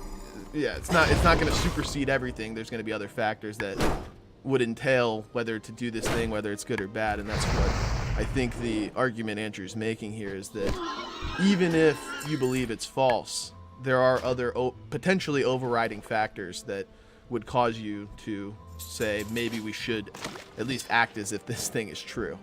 So. There's a passage in Nietzsche's Philosophy of the Greeks, Philosophy of the Tragic Age of the Greeks, where he compares the philosophical thinker to the scientific thinker, and there are two people trying to climb a mountain, and the scientific thinker is like he's got his like rope and his ladders, and he's chopping away, taking his time, going little by little, trying to figure out. He even goes around the whole mountain, checks it all out.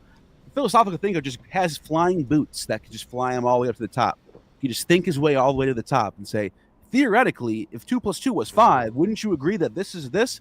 So it's like, I just think it's funny. It's well said by him, because this type of, I mean, theoretically, I agree. Sure. If I had to say 2 + 2 is 5 to survive, I would do it. Sure. Is that reality though? I mean, how is that, that's what I'm saying. Yeah, it's just a logical experiment. Sure, that's all. But yeah, all right. Well, I appreciate you answering my questions. That's all I got. We do have some callers stacked up and a few super chats I want to make sure we get through as we go. But we'll start with our first caller. We got Corinth. Welcome. Go ahead whenever you're ready. Okay. Andrew, what do you think a Christian is? Muted. You're muted. You're muted, Andrew. Yeah, it's anybody who's not Corinth. Okay, perfect. Okay, seriously, what do you think a Christian is? Anybody who's not Corinth. Awesome. I guess Islam is now Christianity then. Well, are they Corinth? No, they're not. That's why they're Christians. Okay, well and then, so yes. So then the most secular are also Christians. Well, they're not Corinth, right? I mean, they're not. So I guess like everyone's a Christian other than me. You converted the entire world. Every nation's a Christian nation. Bad ones. And so we should continue to normalize anti-Corinth legislation so that we can get the best outcomes for society, right, Corinth? I think that's the worst, because you have all the shithole countries that are now Christian nations. Like, the nation I'm in, America, is a pretty good one, so it's seeming that the one I'm in is better than all the other ones. Yeah, but that's only because it's so anti-you. That's the No, point. it's like so pro-me. That's why I'm here. I have nowhere to go if that's... Okay, so hang on. Let's try to be charitable here, Corinth. So essentially, what Andrew's good faith answer would be is somebody is Christian if they are affirming of the Niceno-Constantinople Creed, and to be called a Christian would be someone who's baptized and chrismated into the church. What's your follow-up? Okay, is that Andrew? You agree to that then? Yeah, of course. It's like Prots don't agree to this, right? That's right. So when you said like America's a Christian nation founded by Christians for Christians, it's mostly founded by Prots. It's founded for Prots. Most of the beliefs are protected with Prot beliefs. You have a problem here. Which is that just because we don't consider them to be Christians, they will certainly consider us to be. Yeah, you don't consider them Christians, so by your own standard, it's not a Christian nation then. No, this is a loaded question. So I think that their self-identification of Christianity is being authentic. That doesn't mean that I think that they meet the exact qualifications theologically that they should in order to meet my standard for what Christianity is. But I think they're still being authentic when they're trying to self-ID that way, and that if they were exposed to proper theology, they would move towards it. Yeah, do you think they're being authentic when they self-ID that like pro-LGBT things are a Christian value because Jesus said something? Yeah, but they also don't believe that. Most Protestants are not pro-LGBTQ. Yep. The ones that do. This is the issue when we say like their self-ID is authentic, therefore they're going to be Christians on their view. I agree, they're Christians on their view. I'm saying most. Yeah, most of them. Yeah, most of them. We can say like the majority of them. Sure, that doesn't change the fact that even on your standard, they're not Christians. On your standard, it's not a Christian nation. Yes, I would agree. No, I didn't say that. Now that's different than saying that on your own standard, it's How? not. Because on your standard, these aren't Christians. These are the majority of the founders, and these are the majority of the people that. Yeah, but by their standard, they're Christians, Warren. Yeah, and by your standard, so even if I was wrong about the standard being correct, their standard is Christians, therefore still be a Christian I'm nation. granting your position, Andrew. I'm granting yours back. I'm assuming back. And I'm assuming yours back. So even if I'm wrong, I'm still right.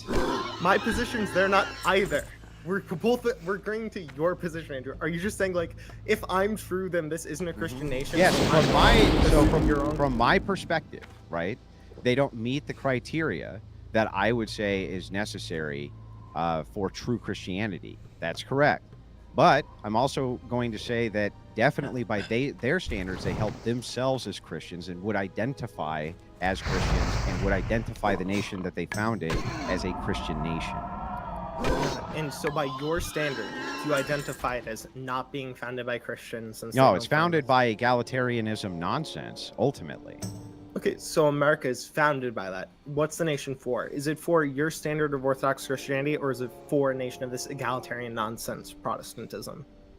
You mean the foundational doctrines? Yeah, the foundational doctrines. Well, I don't think it was designed for modern SJW bullshit, no. Do you think it was founded for the same foundational Protestantism beliefs? Well, kind of. Okay, so it's not a nation founded by Christians for Christians. It's not primarily populated by Christians in your view. So this is so America is not a Christian nation, right? Under your own view. But by the criteria of what my opponent would consider a Christian to be is, for sure. And so the argument's not null and void because of that. And under your position, it's not. I guess next time you should ask me for my position on what a Christian is, huh? I agree. He should have. That's why I came in here and did that. I came in here and did that. I tried to. I'm sorry. Right. I can't just like take Neil's position in this debate. I can't like pilot him like a little fucking video game character. That's why we're getting to this point now. All right. Well, thanks for the call in, Corinth. Appreciate it very much. We're gonna move on. Next one we got here, Fresh Pelmini. Go ahead whenever you're ready. Howdy guys. Corinth's basically asked all the questions I wanted to ask you, so I'll just go with a quick line of inquiry. So Neil, in the debate, you contrasted science against dogma. What do you mean by dogma exactly? Having a central creed that cannot be altered. Dude, Shaman is so weak. True, no matter what any evidence goes against it. Okay. Do you think that science itself operates on a series of creeds which are in principle unable to be questioned by science? If you mean like the process of the scientific method itself, sure, but that's the process that in which testing and questioning is actually going to bring about the results. So if you want to call that dogma as a way to describe it, I don't even, it's beside the point to me. Fine, but it's a better dogma. How would you demonstrate the truth of those dogmas? Because in one sense you're seeing a changing, you're seeing constant changing and updating, and the other one is just stagnant. So you can just look so the results that are achieved by the method are constantly updating and changing. Yes. How would that indicate that something is true? Because I could have this. Wait a second. That's a bit of an odd response because I just asked how you would. You can only measure to certain there's always going to be a room for questioning. If that makes sense. Within the scientific process itself, yes. But if we're talking about, so let's say we got this method of science that we invented that we just challenged within the the Enlightenment period, right? The 16th, 17th centuries. We were going, shit, we didn't have this tool before. But it wasn't always there, right? We had to have some reason for why we could start using it in the first place. What are the reasons that we could give to say that this method is true? Because from my view of what science is and what science does, it makes a series of assumptions which we can't actually prove in the scientific method. An easy example of this, for instance, is the assumption of induction.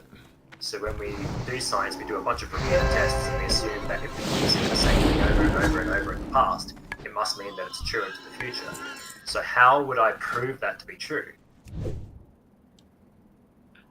I don't. What do you mean? What you just said? I mean, it's if it's the same outcome on every test that you give it. But that's a logical flaw, right? Because I could use that same reasoning and let's say apply it to. Let's say, oh, my wife didn't cheat on me because she didn't cheat on me yesterday. She didn't cheat on me the day before. She didn't cheat on me the day before that. Does that mean she's not going to cheat on me tomorrow? No, it doesn't. Well, exactly. So then how can we say that that's true? Well, because if you have new data, you would test it with that new data, and it would be a different way of testing it now. But that still assumes the same thing that we're dealing with to get that data in the first place, right? If we're just using the thing that we've already assumed that's why you need someone to have a hypothesis. You have to have someone there to form the hypothesis. So there is a level of like monitoring these things, like checking.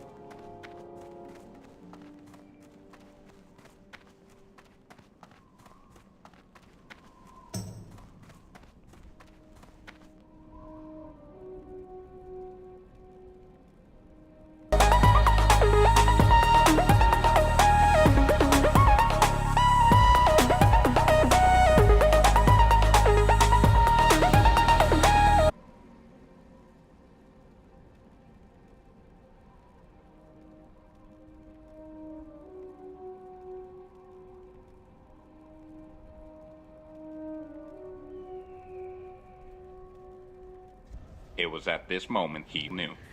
He fucked up.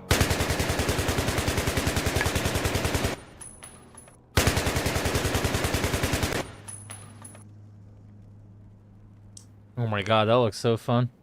It was at this moment he knew. He fucked up.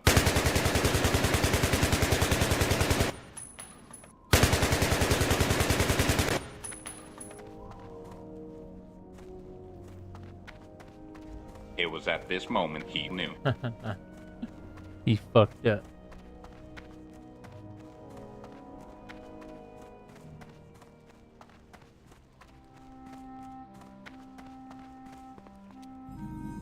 Rockbiter is the way. Hello YouTube, Shock back here again with some more content for you guys. As requested over my last video, we will be looking at some Flame Tongue versus Rockbiter testing. Oh, so Cochran sent you? He's an excellent scout. I'm not sure what I'd do without him. I'll sign your recruitment letter, but what we really need is someone at the crossroads. Take this signed recruitment letter to the crossroads. Surgra Darkthorn, Curse of High. She's a nasty shaman who will talk your head in circles before she lets you do anything useful. Thrall is convinced she's something special, but I'm not so sure. You'll just guys, have to decide for I'm trying to yourself, make pup. the best possible shaman content for you. So getting straight into it, our main question for today is how can we be sure that double rock biter is the best option for weapon enchants, and also comparing this to rock biter flame tongue as well as double flame tongue. Wind Fury obviously is still available only to druids in Season of Discovery, so we can't quite test this ourselves. However, with all the testing that we are about to do as well as the shaman logs, we will try to make a solid hypothesis on why rock biter still beats Wind Fury. So getting straight into it, to summarize what I'm about to do here is record the average white damage of normal attacks as well as lava lash damage. This is of course for every set of enchants. Then we'll put this into a little Excel spreadsheet and in the end compare and contrast the data in order to reach an educated decision on what is the best. So going over here, I will just apply first my double rock biter. Swart sent you to me, did he? Well then, Swart could always be trusted, so that must mean you're ready to take part of the next Sapta, the Sapta of Fire. I see it in your eyes already, the burning, the desire. You've tasted power, and now you're ready for more of it. Patience, adventurer, remember what Earth taught you. Power and destruction will come easily, but you must still know when to stay your hand. You are powerful enough to wield the Totem of Fire, but that does not mean you are ready. Along the South Fury River in Durotar, before the Great Sea, lies a hidden trail to one of the highest peaks in the land. Find your way to the top, and you shall find one of our holy shrines watched over by Telf Julam, the Shrine of the Dormant Flame. Take this torch to him. It marks that you attempt to tame fire. Return it to me aflame by the brazier at the shrine, and I will see you are given the Totem of Fire. So let's just do another quick test here. Okay, bit critical. Okay, so that's 55 and a 75. That was another 75 on the main. Let's see if I get an offhand hit. Yeah, that's 50. Yeah, so that's about 75 and 50 would be the standard white attack damages. Let's just make sure we have Lava Lash here. I don't really need attack here, bro, so let's just hit that. Okay, so that hit for 110. I can tell you this is pretty much the average, so I will actually put here 105, but if we test this a bit, the Lava Lash damage goes between around 100 to 110. This is of course post buffs. That was a 95 one. So post buffs, as you all pretty much know, no, I'm not a bot, mate. As you all pretty much know, Lava Lash has been buffed and now deals about well, exactly 150% of damage, of hand damage. So that's actually pretty good. That would be another 105 to 110 lash hit and then final. So these would be our sort of baseline testing figures here for double rock biter. If I go in now and I put in flame tongue in my offhand, of course, with main hand, let's see how those numbers change. And where are we with this set of enchants? We go here, below the attack. See here, that was 7 on the main, 6 on the main. There's 43 on the offhand, and then 70 again. So, yeah, just make sure we kill a couple mobs here. Also, important to pay attention to the actual flame tongue damage. So of course we'll be adding this. This is a 60 and a 40, and then as you can see here, flame tongue is hitting for exactly 14, 13 to 14. So the averages here would be, I'd say, 60 to 65, and then that slowly goes to 5. I'd probably just put in 40. Let's just get another set of hits over here. And then flame tongue actually adds plus 14 damage. Let's just make sure we kill another one of those guys here. That's a 43. That's pretty much what I was expecting. Oh my god, so much criticals. Okay, 40 and 60. And that's another 40 and 60. So I think we can just put that at 40 to 60. And then if we actually go in here and check in the Lava Lash, that was a 109. Let's just stop attacking. 105. And then last one. Oh no. Okay. Last one over here. 103. And then oh well, he dodged that. Just heal a bit. Okay, final lava lash is 101. Okay, so we already are getting quite interesting information here, as you can pretty much say from both the Excel and the testing we've been doing so far. It seems like having double rock biter compared to rock biter and flame tongue in the offhand, the flame tongue of course, is not changing lava lash's damage.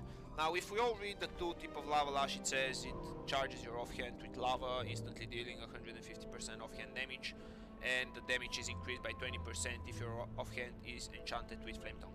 Now offhand is enchanted with flame tongue, however, because rock biter provides us 137 attack power, what happens is that the attack power increase for the offhand damage in the double rock biter combination is adding up those 20% increase from the lava lash itself, as if I had flame tongue. So basically this means is that the lava lash column so far becomes completely irrelevant, right? Because lava lash seems to be hitting for about the same amount. Of course there's always like higher chance to crit, or rather difference in criticals, so you might get a bit lucky, you might get a bit unlucky, but of course we're trying to make here some baseline get some baseline numbers and just showcase the difference in general. So as you can see here, that would be another lava lash. Yeah, this one hit for 117, so this could be on the higher end of it. However, you could pretty much still get that 117 hit on the double rock biter as well, so that wouldn't be, I would say, the biggest of differences. So let's just make sure we kill a last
bit higher.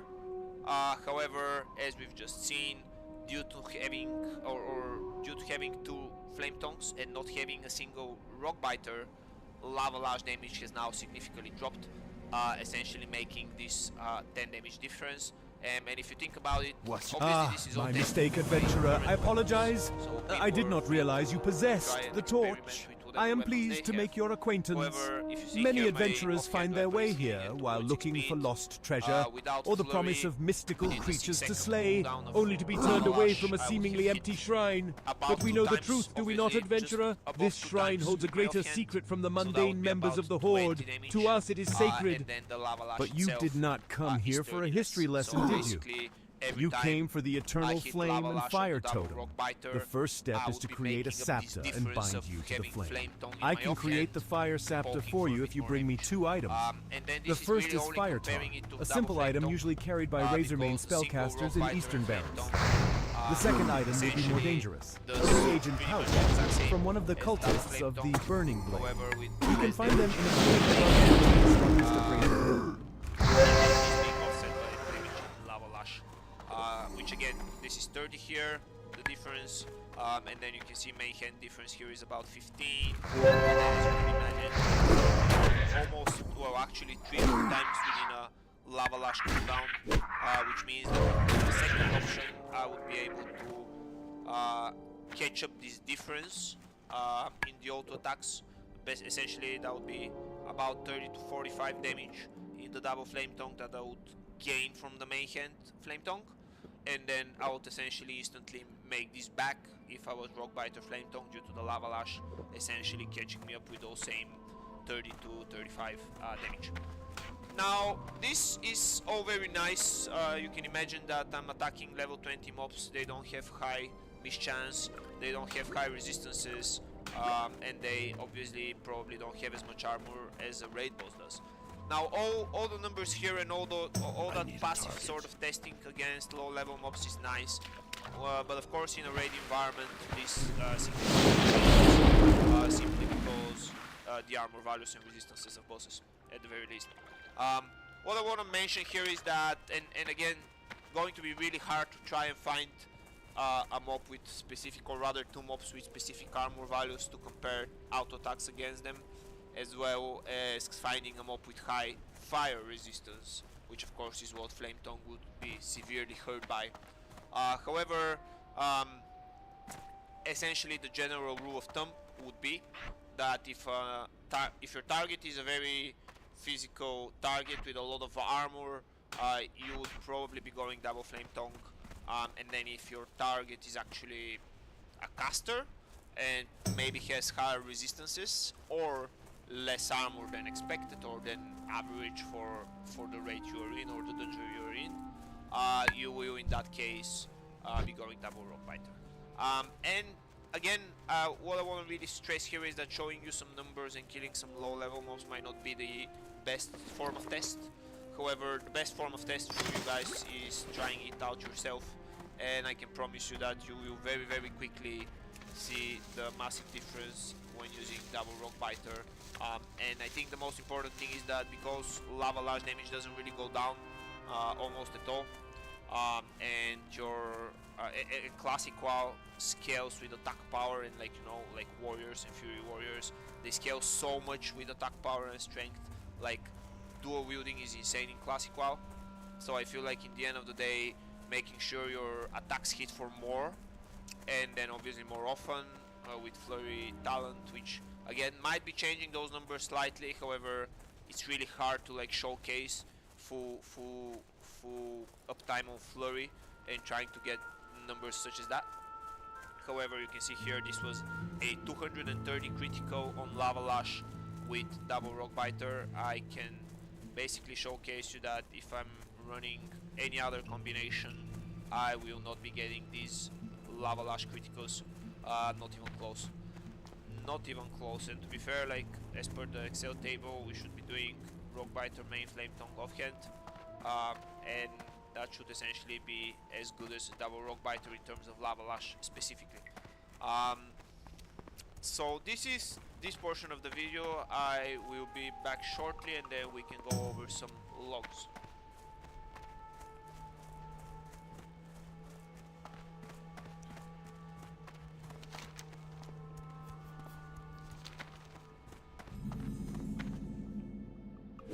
Dude, no shot. Am I dead?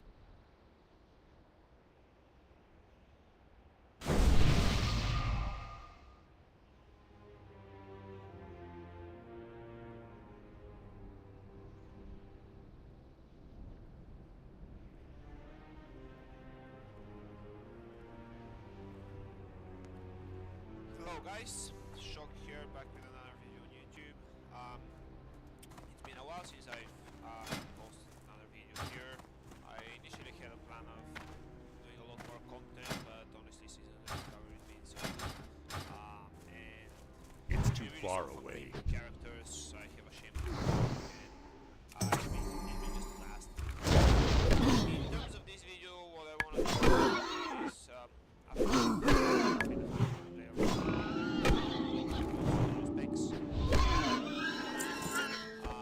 I wanted to make a enhancement chainlock guide for this Season of Discovery version of the game. I know I mentioned before, like guides and beast lists and all those things are range pointless before the game came out. I need to now get that closer. the game is like honestly the new race is not very hard.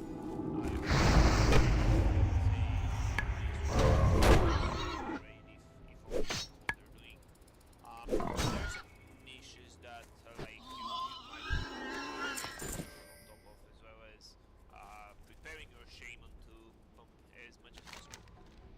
We'll try also make title cards in the description below, or rather in the over the video, so you can basically the sections, and there'll be a couple of different things to know, so that you might. If we are to make these new lands ours, then we must have places to rest our battle-weary bodies. Lay your axe by the fire and share the stories of your mighty battles. Strength. We can still do something.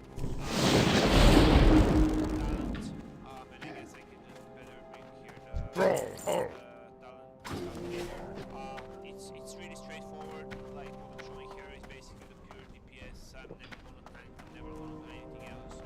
You go with ancestral knowledge because, like, again, you never tank, you never do shield, so you don't really need that if you are like pure Suk DPS. And then on the next rows as well, enhancing totems.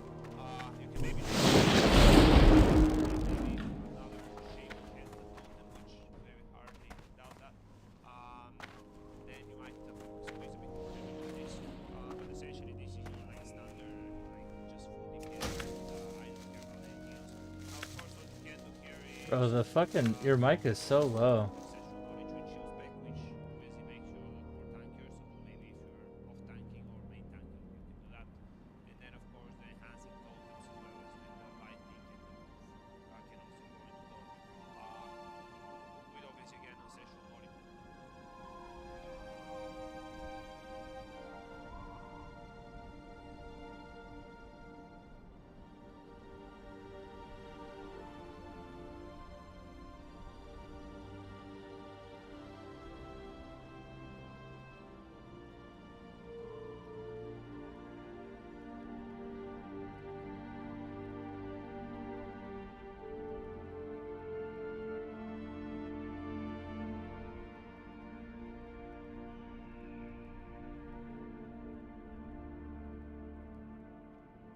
Okay, I found a group for Waning Caverns.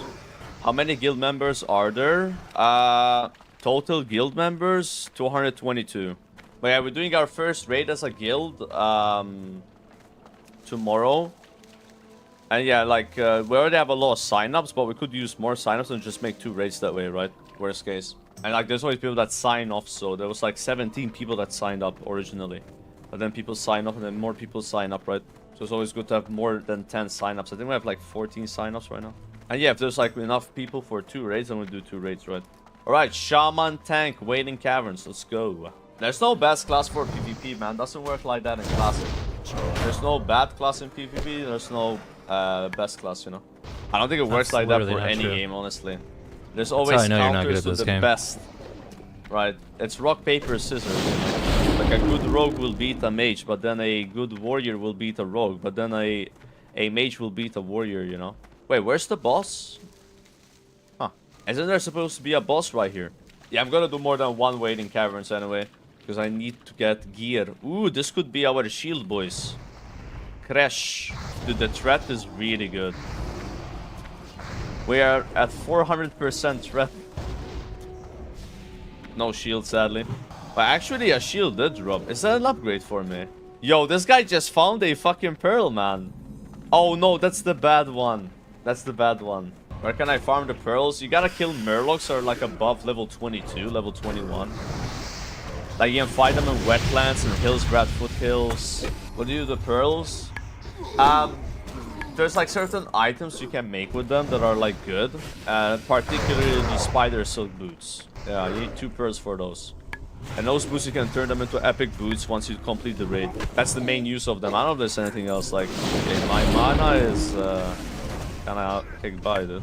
I mean, we just gotta get aggro and then should be fine, right? Because if I block, I just get mana back. And if they resist my interrupt, then it won't melee attack me. How did you get that word buff? You go to Black Fathom Depths or Darnassus. And it drops in Darnassus all the time, you know. When you kill the last boss, you get this like item similar to the Zandalari trinket item or Head of Onyxia. So you just go to Darnassus, and I guess for this thunder buff, and then the buff drops, you know. People just hand this item in, they get a trinket for it, and then the buff goes up. If you just spend like 5 minutes in those 2 cities, you probably get the buff. Like, we're gonna do so much damage, but it's gonna cost mana, right? That's why I'm taking it kind of chill. Wait, it's the hunter auto-attacking. Is he not Check out the hunter, boys. He's in melee. He's a melee hunter, bro. Doesn't look like it's doing that much damage, though. Yeah, he could have ran out of arrows. Very possible. The only weakness I find of Shaman tank is like mobs with nature res are gonna be annoying, or mobs with fire res. That's kind of what I worry about. And then you also have mana problems sometimes. Yeah, I can use water shield at level 20. I have to wait until then. I'm gonna try it out. So you guys are saying water shield instead of molten blast is an option. But then you have less AoE, right? Wait, molten blast is 62 mana now? What? That used to cost less mana than its damage. What happened? Alright, now I understand why I'm going ooh. Like it has doubled in mana but stayed about the same damage-wise. But it does scale with attack power, to be fair, right? That's probably why. Yeah, we have water shield instead of molten blast, we would not go for sure, right? Because we're not spending mana anymore. I don't have a fast weapon though, so my single target threat would be a lot better. I'm using this weapon here. But you want a fast dagger. Like this would generate probably more aggro. But that would do less DPS, and I don't feel like threat's an issue anyway. I'm going in, I want to refresh my stacks. Almost.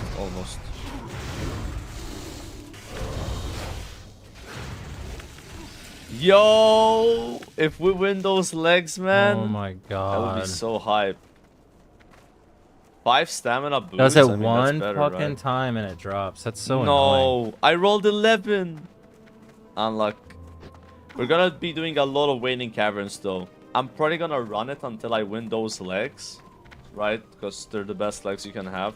Yeah, we should probably make a group or like join groups that have some casters so you don't have to roll against 3 more people, right? But yeah, I'm not gonna do any more quests until level 25. I'm only gonna do dungeons. Wait, you can solo this as a shaman at level 25 for the legs. Really? I don't know if that would be possible. Like, the problem that I have with my shaman is I don't have any healing. Like, I can't really stop to cast heals. I'm gonna get so much pushback, and it's gonna be very mana expensive, and then you cannot block when you're casting, so you can't get mana back from shield mastery. But that's always an option, though. If we don't get these items by 25, we just farm them. But I think I'm doing this dungeon until level 22, and then I'll do SFK. But there's probably more gear for shaman in waiting caverns, right? I wonder if it's good gold, guys, to just run dungeons. Especially solo. Like, you would get so much stuff. But then you probably fill your bags and, like, have a run. And then what do, right? You need to swap different legs with Shamanistic Rage and double wield Rock Biter. You get full mana in 5 to 7 seconds. Yeah, but then I don't have the tank thingy, right? Yeah. I'm losing 30% health. I can get crits. 10% less damage is gone. Yeah, I don't have Shamanistic Rage anyway. No idea how you find that one. I'm at 6 runes, 7 once I get 20. I'm missing 5 more. Oh, do it between pools? Yeah, that makes sense. Yeah. Oh yeah, the Primordial Anomaly. I actually discovered that on my mage. I was trying to find the runes and I ran into the Primordial Anomaly. Oh, we're supposed to roll for that. Forgot. Yeah, I found the Primordial Anomaly on my mage, killed it twice. It gave me like a green item, but then people told me it's for Shaman, so... I mean, I can't really kill that mob at level 20 though, right? We're level 19. It was like level 25 elite, so... Oh, maybe I can get some help to kill it, right? For fun. But would be a hard solo. Yeah, and accidentally ninja loot a chest with a bunch of useless stuff in it. Oh no. This is a boss. The coils of death will crush you. Probably Tremor Totem here. Actually over aggroed me.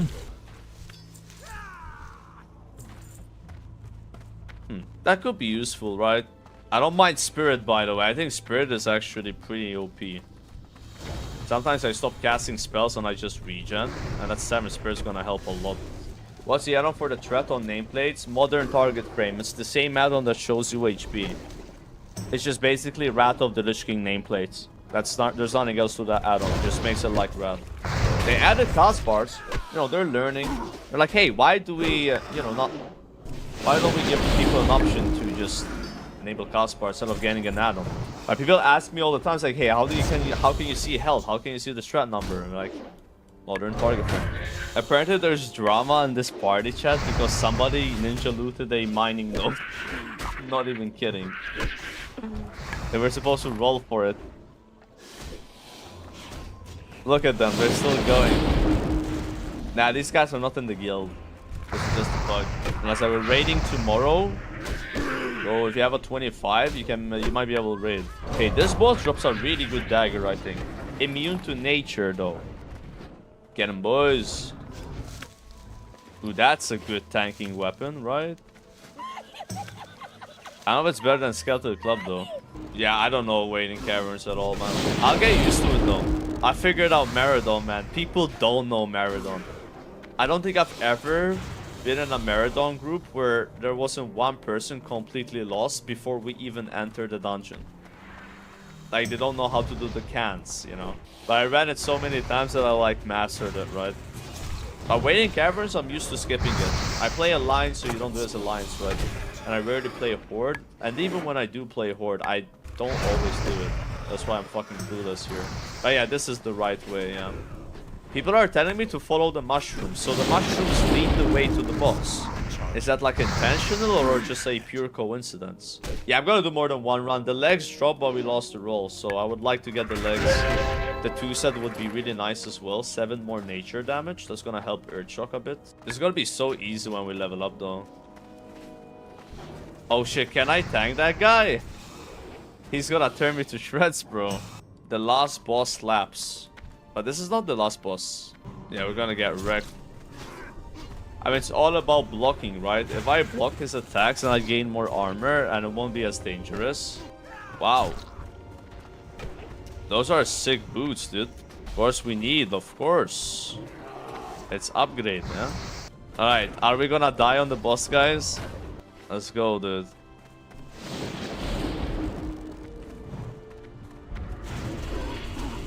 Ah, it doesn't hit that hard. Oh, he hits really hard. Stone Skin Totem, help a bit. Strength of Earth as well.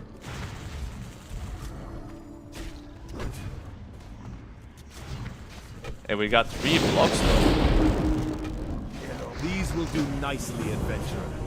Fire is more than chaos and destruction. Do well Easy. to remember that. It is also about life and creation.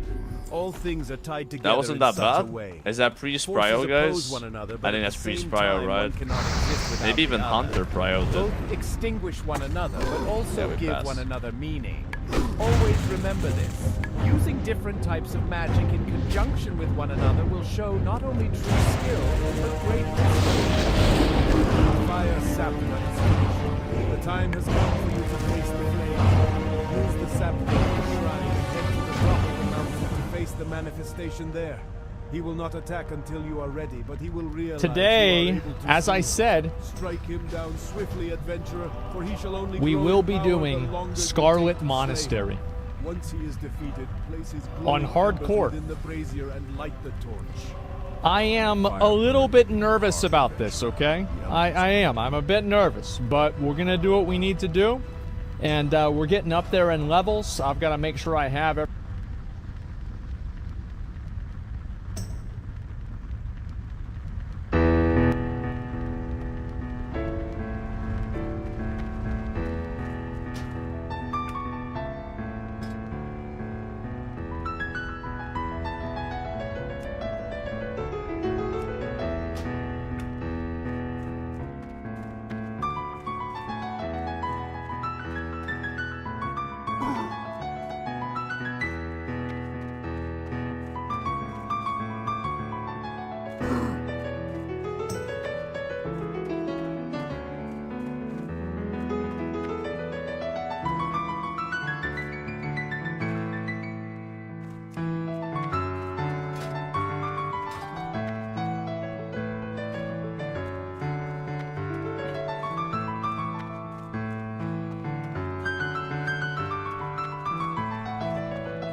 Your spirit burns brighter than any torch I've ever seen, adventurer. And for that, you should be proud. If you continue down this path, the elements will be yours to command. And our brethren will look to you for guidance and wisdom. Let me be the first to congratulate you and present to you your newest totem.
Niru wants the demon seed destroyed, does he? Strange. Very well. If he wishes the seed gone, then I will tell you how to remove it. The demon seed is a powerful tool for the Burning Legion. It rests in a cave on Dreadmist Peak, above a demonic altar of fire. I have prepared power stones that when placed near the seed will disrupt its connection to the Legion. Take a stone from the table and bring it to the altar of fire atop Dreadmist Peak. Travel west, then north when the road forks. The peak will be to your left. The safest climb to the top is on its northern face, and hurry. The stone's power will consume itself in time.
Fucking A, I have to take a shit, man.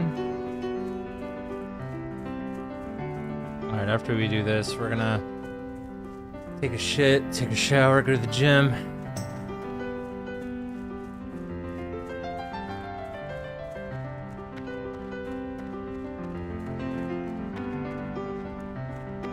It's too far away.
The times we live in are as fickle as the shifting winds, adventurer. It is important to remember what is true and lasting in this world, and to preserve that. Everything else is a waste. Long ago, the Barrens was a lush place, teeming with life, but war and cataclysm raged across the land, scorching it and leaving a dry husk. Such is the way of things, and it saddens my heart. But within the past few years, new oases have formed in the Barrens, and life stirs. And deep down, we druids sense a power leaking its way to the surface. We must find its source. Travel to the Forgotten Pools, northwest of the crossroads. Search its waters for a source of power, then return here. Goodbye.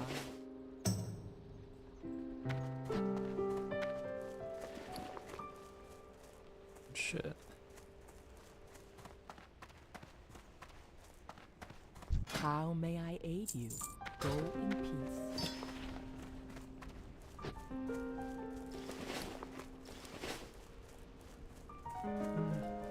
What can... All right, adventurer. You want to earn your keep with the Horde? Well, there's plenty to do here, so listen close and do what you're told. I see that look in your eyes. Do not think I will tolerate any insolence. Thrall himself has declared the Horde's females to be on equal footing with you men. Disrespect me in the slightest, and you will know true pain. Your first prey will be easy. The Plain Striders to the east have been harassing our food supplies and have become a nuisance. Put down the Plain Striders and return to me with their beaks.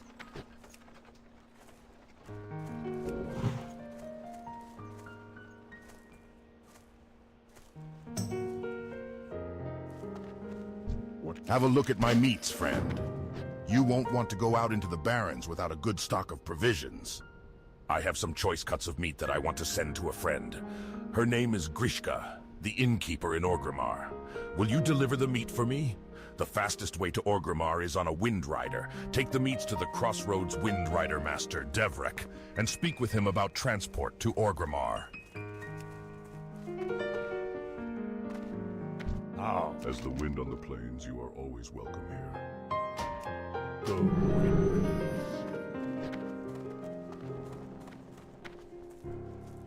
Not long ago, a shipment of silver was stolen from our guard tower. It was meant as payroll to the Crossroads guards, and we want that silver back.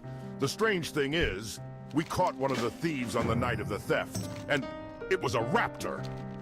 Unbelievable. I don't know what raptors would want with silver, but I don't care. I want the raptors dead so they won't steal from us again. Hunt raptors in the Barrens. Collect for me their heads. All the Quillboars are our enemies, adventurer. Some just prove to be more of a nuisance than others. The Razormane tribe has been attacking our supply lines from Durotar, causing us no end of annoyance. I have scouts seeking the leader of these raids. But until then, any losses you can inflict on the filthy pigmen would aid us. Start in the northeast towards Durotar. You can always tell their dens from the huge, thorny vines that come up from the earth. Seek them out and slay them. That attack on the caravan contained supplies we desperately needed. You've been brave enough to take on the Razormane tribe so far, and I will ask you to do so again, but this time, I wonder if I could ask you to keep your eyes open for some of our lost supplies. You can probably find them throughout their camps. The Quillbore getting fat off their dishonorable acts. The people of the Crossroads would be in your debt. The blasted harpies have been ravaging our caravan supplies for too long. It's time we slit a few of their throats and diminished their numbers. I've been snooping around their nests and figured out who leads who. The most devastating attack will destroy a good section of their lower chain of command. And then we can work our way to the top. I'll start you off slow. Take out Witchwing harpies and Witchwing road Alright, feathers time in to the shit, northwest. time to shower, Witchwing time for the gym. That should be a good start. You have to get Gonna bang this hoe.